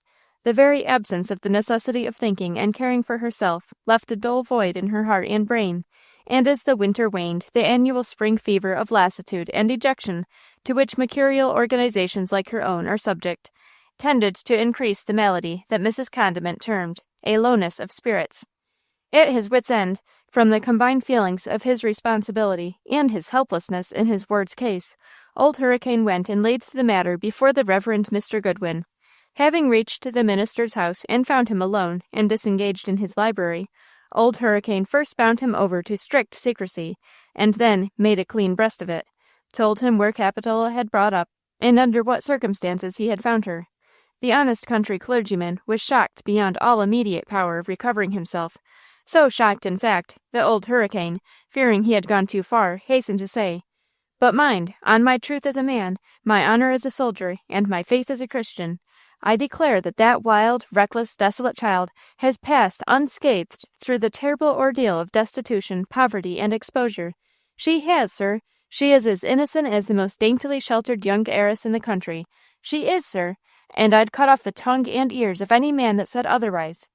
I do not say otherwise, my friend, but I say that she has suffered a frightful series of perils.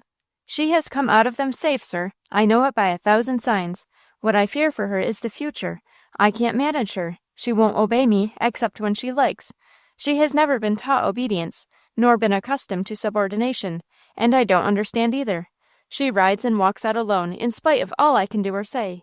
If she were a boy, I'd thrash her. But what can I do with a girl? Said Old Hurricane, in despair.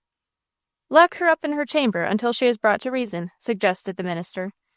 Demi, she'd jump out of the window and break her neck, or hang herself with her garters, or starve herself to death. You don't know what an untamable thing she is. Some birds, if caged, beat themselves to death against the bars of their prison. She is just such a wild bird as that. Humph! It is a difficult case to manage, but you should not shrink from responsibility. You should be firm with her. That's just what I can't be with the witch, confound her. She is such a wag, such a droll, such a mimic, disobeys me in such a mocking, cajoling, affectionate way. I could not give her pain if her soul depended on it. Then you should try to talk to her. Try moral suasion. Yes, if I could only get her to be serious long enough to listen to me. But you see, Cap isn't sentimental, and if I tried to be, she laughs in my face. But then, is she so insensible to all the benefits you have conferred upon her? Will not gratitude influence her? Yes, so far as repaying me with a genuine affection, fervent caresses, and careful attention to my little comforts can go, but Cap evidently thinks that the restriction of her liberty is too heavy a price to pay for protection and support. The little rogue! Think of her actually threatening, in her good-humored way, to cite me before the nearest justice, to show cause why I detained her in my house. Well, you could easily do that, I suppose, and she could no longer oppose your authority. No, that is just what I couldn't do. I couldn't show any legal rights to detain Capitola. Humph! That complicates the case very much. Yes, and much more than you think, for I wish to keep Capitola until she is of legal age. I do not wish that she should fall into the hands of her perfidious guardian until I should be able to bring legal proof of his perfidy. Then it appears that this girl has received foul play from her friends? Foul play? I should think so. Gabriel Lenore has very nearly put his neck into a halter. Gabriel Lenore? Colonel Lenore, our neighbor? Exclaimed the minister. Exactly so. Parson, you have given me your word as a Christian minister to be silent forever concerning this interview, or until I give you leave to speak of it. Yes, Major, and I repeat my promise. But indeed, sir, you astound me. Listen, and let astonishment rise to consternation. I will tell you who Capitola is.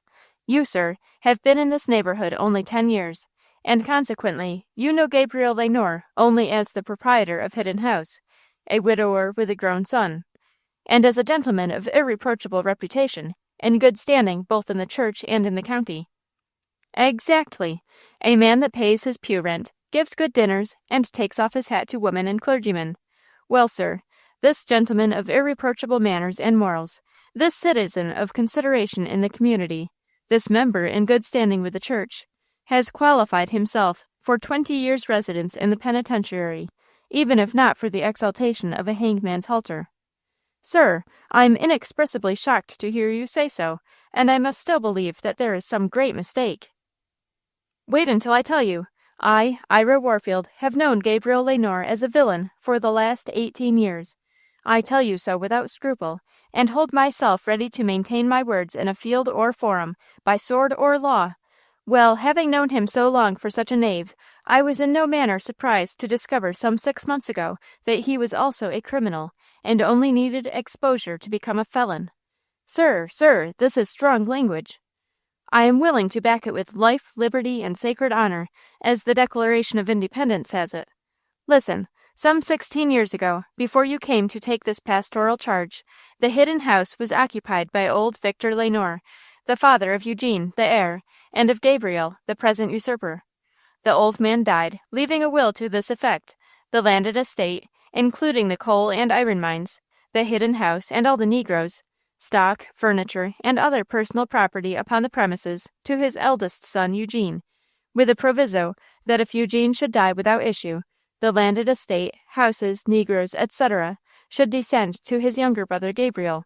To Gabriel he left his bank stock and blessing. An equitable will, observed the minister. Yes, but here. At the time of his father's death, Eugene was traveling in Europe. On receiving the news, he immediately returned home, bringing with him a lovely young creature, a mere child, that he presented to his astounded neighbors as Madame Eugene Lenore. I declare to you there was one simultaneous outcry of shame that he should have trapped into matrimony a creature so infantile, for she was scarcely 14 years of age. It was indeed highly improper, said the minister. So thought all the neighborhood, but when they found out how it happened, disapproval was changed to commendation. She was the daughter of a French patriot. Her father and mother had both perished on the scaffold, in the sacred cause of liberty. She was thrown helpless, friendless, and penniless upon the cold charity of the world. Providence cast her in the way of our sensitive and enthusiastic young traveler. He pitied her, he loved her, and was casting about in his own mind how he could help her without compromising her, when the news of his father's illness summoned him home. Then, seeing no better way of protecting her, after a little hesitation upon account of her tender age, he married her and brought with him. Good deeds, we know, must be rewarded in heaven, since on earth they are so often punished. He did not long enjoy his bride. She was just the most beautiful creature that ever was seen, with the promise of still more glorious beauty in riper years. I have seen handsome women and pretty women, but Madame Eugene Lenore was the only perfectly beautiful woman I ever saw in my long life. My own aged eyes seemed enriched only to look at her. She adored Eugene, too. Anyone could see that. At first she spoke English in broken music, but soon her accent became as perfect as if she had been native-born. How could it have been otherwise, when her teacher and inspirer was love? She won all hearts with her loveliness. Humph! Hear me, an old fool, worse, an old hurricane, betrayed into discourses of love and beauty merely by the remembrance of Madame Eugene Lenore. Ah, bright exotic flower! She did not bloom long. The bride had scarcely settled down into the wife, when one night Eugene Lenore did not come home as usual. The next day his dead body, with a bullet in his brain, was found in the woods around the Hidden House. The murderer was never discovered. Gabriel Lenore came in haste from the military post where he had been stationed. Madame Eugene was never seen abroad after the death of her husband. It was reported that she had lost her reason, a consequence that surprised no one. Eugene having died without issue, and his young widow being mad, Gabriel, by the terms of his father's will, stepped at once into the full possession of the whole property. "Something of all this I have heard before," said the minister. "Very likely, for these facts and falsehoods were the common property of the neighborhood. But what you have not heard before, and what is not known to any now living, except the criminals, the victims, and myself, is that, 3 months after the death of her husband, Madame Eugene Lenore gave birth to twins, one living, one dead. The dead child was privately buried. The living one, together with the nurse that was the sole witness of the birth, was abducted." "Great heavens, can this be true?" exclaimed the minister, shocked beyond all power of self-control. "True as gospel. I have proof enough to carry conviction to any honest breast, to satisfy any cavalier except a court of justice. You shall hear. You remember the dying woman whom you dragged me out into the snowstorm to see? Blame you. Yes. She was the abducted nurse, escaped and returned. It was to make a deposition to the facts I am about to relate that she sent you to fetch me," said Old Hurricane, and with that he commenced and related the whole dark history of crime conspired in the nurse's dying deposition.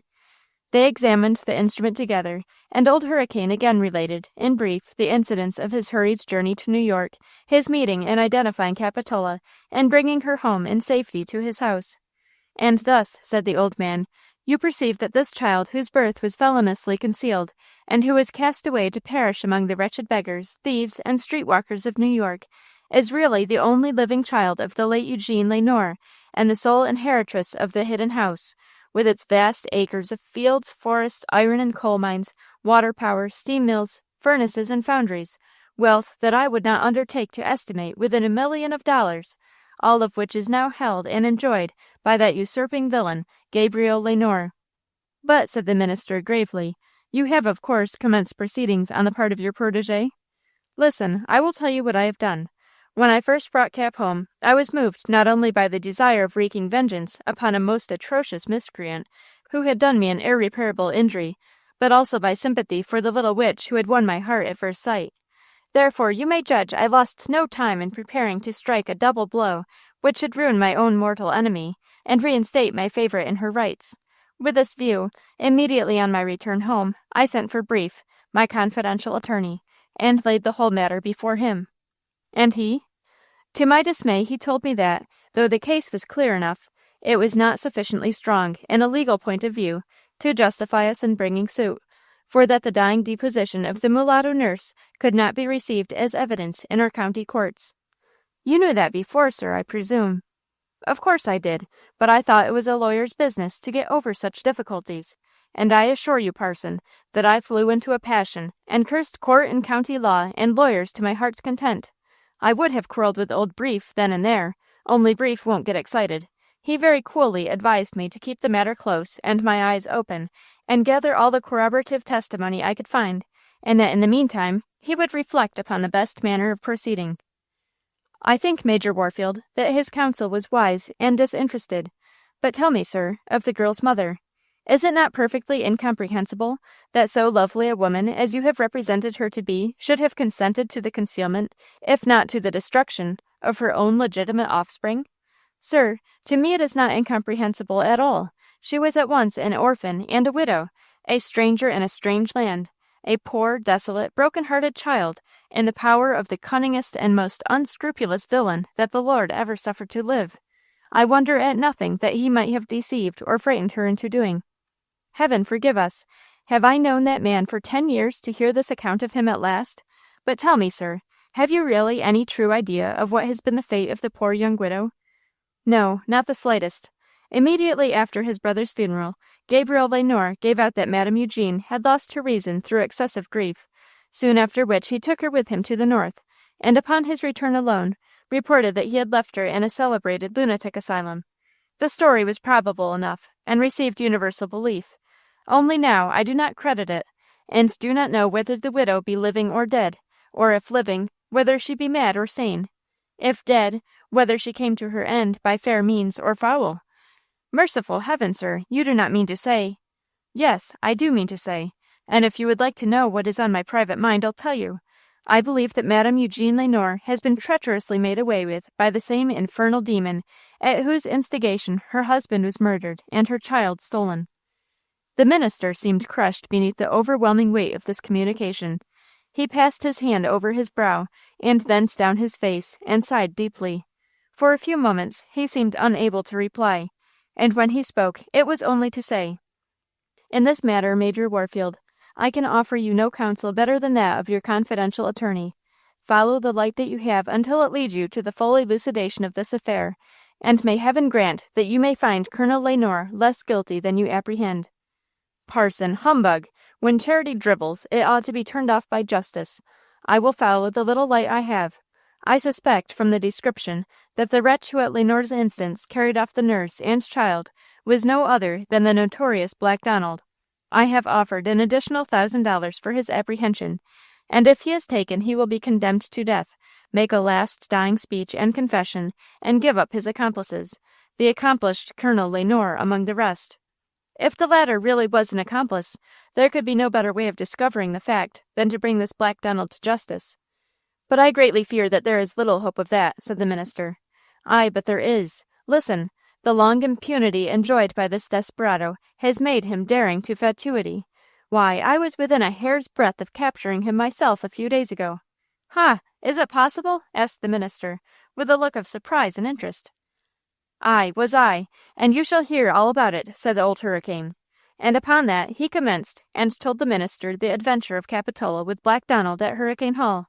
The minister was amazed, yet could not forbear to say, "It seems to me, however, that it was Capitola who was in a hair's breadth of capturing this notorious desperado. Pooh, she clung to him like the reckless lunatic that she is, but Lord, he would have carried her off on his back if it had not been for me." The minister smiled a little to himself, and then said, "This protégée of yours is a very remarkable girl, as interesting to me in her character as she is in her history. Her very spirit, courage, and insubordination make her singularly hard to manage and apt to go astray. With your permission I will make her acquaintance, with the view of seeing what good I can do her." "Pray do so, for then you will be better able to counsel me how to manage the capricious little witch, who, if I attempt to check her in her wild and dangerous freedom of action, tells me plainly that liberty is too precious a thing to be exchanged for food and clothing, and that, rather than live in bondage, she will throw herself upon the protection of the court. If she does that, the game is up. Lenore, against whom we can as yet prove nothing, would claim her as his niece and ward, and get her into his power for the purpose of making way with her, as he did with her father and mother." "Oh, for heaven's sake, sir, no more of that until we have further evidence," said the minister, uneasily, adding, "I will see your very interesting protégée tomorrow." Do, tomorrow, today, this hour, any time," said Major Warfield, as he cordially took leave of the pastor. Chapter 25. Capitola's Tricks and Perils. "I'll be merry and free, I'll be sad for naebody. Naebody cares for me, I care for naebody." Burns.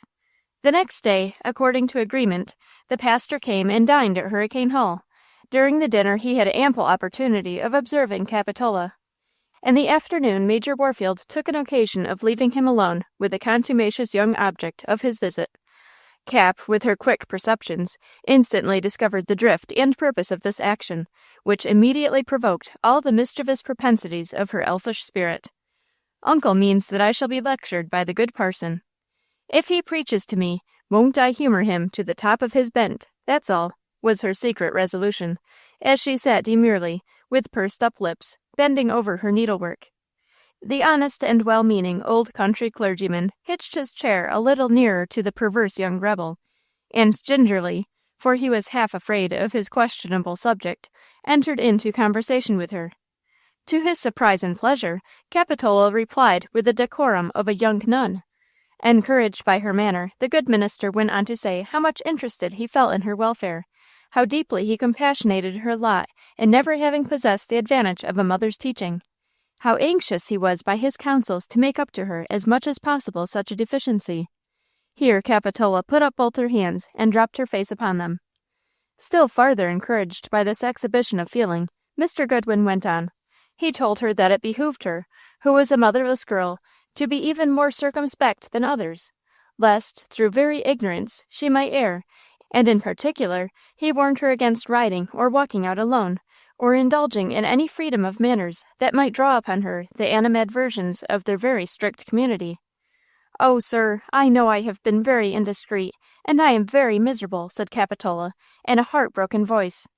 "My dear child, your errors have hitherto been those of ignorance only, and I am very much pleased to find how much your good uncle has been mistaken, and how ready you are to do strictly right when the way is pointed out," said the minister, pleased to his honest heart's core that he had made this deep impression. A heavy sigh burst from the bosom of Capitola. "What is the matter, my dear child?" he said kindly. "Oh, sir, if I had only known you before!" exclaimed Capitola bitterly. "Why, my dear, I can do just as much good now." "Oh, no, sir, it is too late. It is too late." "It is never too late to do well." "Oh, yes, sir, it is for me. Oh, how I wish I had your good counsel before. It would have saved me from so much trouble." "My dear child, you make me seriously uneasy. Do explain yourself," said the old pastor, drawing his chair closer to hers, and trying to get a look at the distressed little face that was bowed down upon her hands and veiled with her hair. "Do tell me, my dear, what is the matter?" "Oh, sir, I am afraid to tell you. You'd hate and despise me. You'd never speak to me again," said Capitola, keeping her face concealed. "My dear child," said the minister, very gravely and sorrowfully, "whatever your offense has been, and you make me fear that it has been a very serious one, I invite you to confide it in me, and having done so, I promise, however I may mourn the sin, not to hate, or despise, or forsake the sinner. Come, confide in me." "Oh, sir, I daren't, indeed I daren't," moaned Capitola. "My poor girl," said the minister, "if I am to do you any good, it is absolutely necessary that you make me your confidant."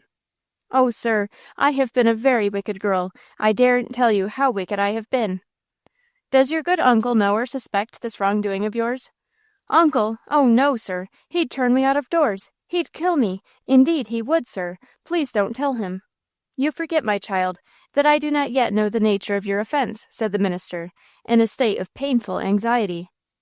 "But I am going to inform you, sir, and oh, I hope you will take pity on me and tell me what to do, for though I dread to speak, I can't keep it on my conscience any longer. It is such a heavy weight on my breast." "Sin always is, my poor girl," said the pastor, with a deep moan. "But, sir, you know I had no mother, as you said yourself." "I know it, my poor girl, and am ready to make every allowance," said the old pastor, with a deep sigh, not knowing what next to expect. And I hope you will forgive me, sir, but he was so handsome I couldn't help liking him." "Miss Black!" cried the horrified pastor.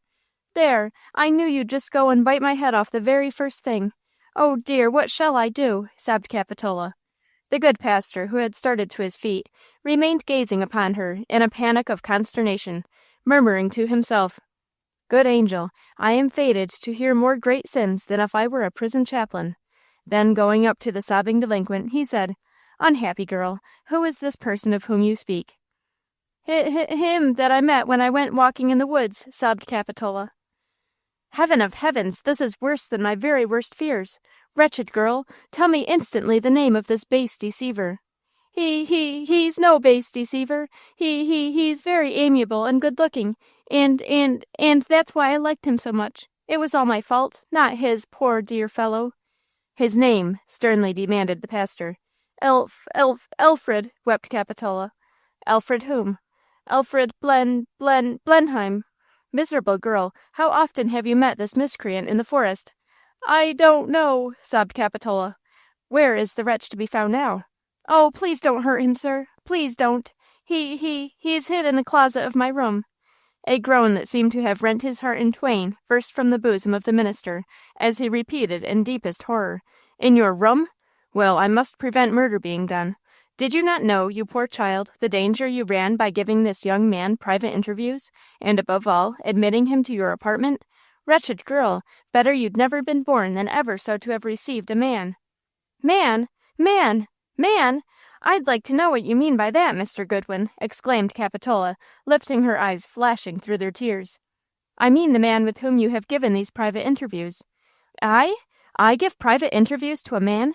Take care what you say, Mr. Goodwin. I won't be insulted. No, not even by you." "Then if you are not talking of a man, Who or what in the world are you talking about? Exclaimed the amazed minister. Why, Alfred, the Blenheim poodle that strayed away from some of the neighbors' houses, and that I found in the woods and brought home and hid in my closet, for fear he would be inquired after, or Uncle would find out and make me give him up. I knew it was wrong, but then he was so pretty. Before Capitola had finished her speech, Mr. Goodwin had seized his hat and rushed out of the house in indignation, nearly overturning old Hurricane, whom he met on the lawn, and to whom he said, "Thrash that girl as if she were a bad boy, for she richly deserves it." "There, what did I say? Now you see what a time I have with her. She makes me sweat, I can tell you," said old Hurricane, in triumph. Oh, groaned the sorely tried minister. "What's it now?" inquired old Hurricane.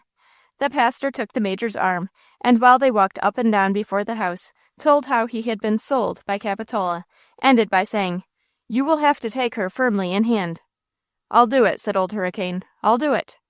The pastor then called for his horse, and resisting all his host's entreaties to stay for tea, took his departure. Major Warfield re-entered the house, resolving to say nothing to Capitola for the present, but to seize the very first opportunity of punishing her for her flippancy. The village fair had commenced on Monday. It had been arranged that all Major Warfield's family should go, though not all upon the same day. It was proposed that on Thursday, when the festival should be at its height, Major Warfield, Capitola, and the house servants should go, and on Saturday, Mrs. Condiment, Mr. E.Z., and the farm servants should have a holiday for the same purpose. Therefore, upon Thursday morning, all the household bestirred themselves at an unusually early hour, and appeared before breakfast in their best Sunday suit. Capitola came down to breakfast in a rich blue silk carriage dress, looking so fresh, blooming and joyous that it went to the old man's heart to disappoint her. Yet old Hurricane resolved, as the pastor had told him, to be firm, and, once for all, by inflicting punishment, to bring her to a sense of her errors. "There, you need not trouble yourself to get ready, Capitola. You shall not go to the fair with us," he said, as Cap took her seat. "Sir!" exclaimed the girl in surprise. "Oh, yes, you may stare, but I'm in earnest. You have behaved very badly. You have deeply offended our pastor. You have no reverence, no docility, no propriety, and I mean to bring you to a sense of your position by depriving you of some of your indulgences. And, in a word, to begin, I say you shall not go to the fair today." "You mean, sir, that I shall not go with you, although you promised that I should," said Cap, coolly. "I mean you shall not go at all, Demi." "I'd like to know who will prevent me," said Cap. "I will, Miss Vixen." "Demi, I'll not be set at naught by a beggar. Mrs. Condiment, leave the room, mum, and don't be sitting there listening to every word I have to say to my ward. Wool, be off with yourself, sir. What do you stand there gaping and staring for? Be off, or—" The old man looked around for a missile, but before he found one, the room was evacuated, except by himself and Capitola. "Now, minion," he began, as soon as he found himself alone with the little rebel, "I did not choose to mortify you before the servants, but once for all, I will have you to understand that I intend to be obeyed," and old Hurricane gathered his brows like a gathering storm. "Sir, if you were really my uncle or father or my legal guardian, I should have no choice but to obey you. But the same fate that made me desolate made me free, a freedom that I would not exchange for any gilded slavery," said Cap, gaily. "Pish, tush, pshaw! I say I will have no more of this nonsense. I say I will be obeyed," cried old Hurricane, striking his cane down upon the floor. "And in proof of it, I order you immediately to go and take off that gala dress, and settle yourself down to your studies for the day. Uncle, I will obey you as far as taking off this dress goes, for since you won't have me a seat in your carriage, I shall have to put on my habit and ride Gyp," said Cap, good-humoredly. "What? Do you dare to hint that you have the slightest idea of going to the fair against my will?" "Yes, sir," said Cap, gaily. "Sorry it's against your will, but can't help it. Not used to being ordered about, and don't know how to submit, and so I'm going." "Ungrateful girl, actually meditating disobedience on the horse I gave her." "Easy now, uncle, fair and easy. I did not sell my free will for Gyp. I wouldn't for 1,000 Gyps. He was a free gift," said Capitola, beginning an impatient little dance about the floor. "Come here to me. Come here to me," exclaimed the old man peremptorily, rapping his cane down upon the floor with every syllable. Capitola danced up to him and stood half smiling and fingering and arranging the lace of her undersleeves. "Listen to me, you witch. Do you intend to obey me or not?" "Not," said Cap, good-humoredly, adjusting her cameo bracelet and holding up her arm to see its effect. You will not. Then demi, miss. I shall know how to make you, thundered Old Hurricane, bringing the point of his stick down with a sharp rap. Eh? Cried Capitola, looking up in astonishment. Yes, miss, that's what I said. Make you. I should like to know how, said Cap, returning to her cool good humor. You would you? Demi, I'll tell you. I have broken haughtier spirits than yours in my life. Would you like to know how? Yes, said Cap indifferently, still busied with her bracelets. Stoop, and I will whisper the mystery. Capitola bent her graceful head to hear. With the rod, hissed Old Hurricane maliciously. Capitola sprang up as if she had been shot, wave after wave of blood tiding up in a burning blushes over neck, face, and forehead. Then, turning abruptly, she walked off to the window. Old Hurricane, terrified at the effect of his rude, rash words, stood excommunicating himself for having been provoked to use them, nor was the next aspect of Capitola one calculated to reassure his perturbed feelings. She turned around. Her face was as white as marble, except her glittering eyes. They, half sheathed under their long lashes, flashed like stilettos. Raising her hand and keeping her eyes fixed upon him, with a slow and gliding motion, and the deep and measured voice that scarcely seemed to belong to a denizen of earth, she approached and stood before him and spoke these words. Uncle, in all the sorrows, shames, and sufferings of my destitute childhood, no one ever dishonored my person with a blow, and if ever you should have the misfortune to forget your manhood so far as to strike me— She paused, drew her breath hard between her set teeth, grew a shade whiter, while her dark eyes dilated until a white ring flamed around the iris. "Oh, you perilous witch, what then?" cried Old Hurricane in dismay. "Why then," said Capitola, speaking in a low, deep, and measured tone, and keeping her gaze upon his astonished face, "the first time I should find you asleep, I would take a razor and—" "Cut my throat, I feel you would, you terrible termagant," shuddered Old Hurricane. "Shave off your beard, smick-smack move," said Cap, bounding off and laughing merrily as she ran out of the room. In an instant she came bounding back, saying, "Uncle, I will meet you at the fair. Au revoir, au revoir," and kissing her hand, she dashed away and ran off to her room. "She'll kill me, I know she will. If she don't do it one way, she will in another. Whew, I'm perspiring at every pore. Wool, wool, you scoundrel!" exclaimed the old man, jerking the bell ropes as if he would have broken the wires. "Yes, sir, here I am, Marse," exclaimed the worthy, hastening in a state of perturbation, for he dreaded another storm. "Wool, go down to the stables, and tell every man there that if either of them allows a horse to be brought out for the use of Miss Black today, I'll flay them alive and break every bone in their skins. Away with you!" "Yes, sir," cried the shocked and terrified Wool, hurrying off to convey his panic to the stables. Old Hurricane's carriage being ready, he entered it and drove off for the fair. Next, the house servants, with the exception of Pitapat, who was commanded to remain behind and wait upon her mistress, went off in a wagon. When they were all gone, Capitola dressed herself in her riding habit, and sent Pitapat down to the stables to order one of the grooms to saddle Gyp and bring him up for her. Now when the little maid delivered this message, the unfortunate grooms were filled with dismay. They feared their tyrannical little mistress almost as much as their despotic old master, who in the next change of his capricious temper might punch all their heads for crossing the will of his favorite, even though in doing so they had followed his directions.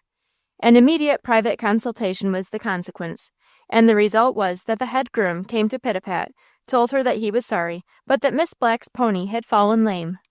The little maid went back with the answer. When she was gone, the head groom, calling to his fellows, said, "That young gal ain't gwine to be fooled either by old Marse or we. She'll be down here herself next minute and have the horse walked out. Now we must make him lame a little. Light a match here, Jem, and I'll burn his foot." This was done immediately, and sure enough, while poor Gyp was still smarting with his burn, Capitola came, holding up her riding train and hurrying to the scene, and asked indignantly, "Who dares to say that my horse is lame? Bring him out here this instant, that I may see him." The groom immediately took poor Gyp and led him limping to the presence of his mistress. At the sight, Capitola was almost ready to cry with grief and indignation. "He was not lame last evening. It must have been your carelessness, you good-for-nothing loungers. And if he is not well enough to take me to the fair tomorrow, at least, I'll have the whole set of you lamed for life," she exclaimed, angrily, as she turned off and went up to the house, not caring so much, after all, for her own personal disappointment as for Old Hurricane's triumph. Cap's ill humor did not last long. She soon exchanged her riding habit for a morning wrapper, and took her needlework, and sat down to sew by the side of Mrs. Condiment in the housekeeper's room. The day passed as usual, only that just after sunset, Mrs. Condiment, as a matter of precaution, went all over the house, securing windows and doors before nightfall. Then, after an early tea, Mrs. Condiment, Capitola, and the little maid Pitapat gathered around the bright little wood fire that the chilly spring evening made necessary in the housekeeper's room. Mrs. Condiment was knitting, Capitola stitching a bosom for the Major's shirts, and Pitapat winding yarn from a reel. The conversation of the three females left alone in the old house naturally turned upon subjects of fear, ghosts, witches, and robbers. Mrs. Condiment had a formidable collection of accredited stories of apparitions, warnings, dreams, omens, etc., all true as gospel. There was a haunted house, she said, in their own neighborhood, the Hidden House. It was well authenticated that ever since the mysterious murder of Eugene Le unaccountable sights and sounds had been seen and heard in and about the dwelling. A traveler, a brother officer of Colonel Le had slept there once, and in the dead waste and middle of the night had had his curtains drawn by a lady, pale and passing fair, dressed in white with flowing hair, who, as soon as he attempted to speak to her, fled, and it was well known that there was no lady about the premises. Another time old Mr. Easy himself went out after the coons, and coming through the woods near the house, had been attracted by seeing a window near the roof lighted up by a strange blue flame. Drawing near, he saw within the lighted room a female clothed in white, passing and repassing the window. Another time, when old Major Warfield was out with his dogs, the chase led him past the haunted house, and as he swept by he caught a glimpse of a pale, wan, sorrowful female face pressed against the window-pane of an upper room, which vanished in an instant. "But might not that have been some young woman staying at the house?" asked Capitola.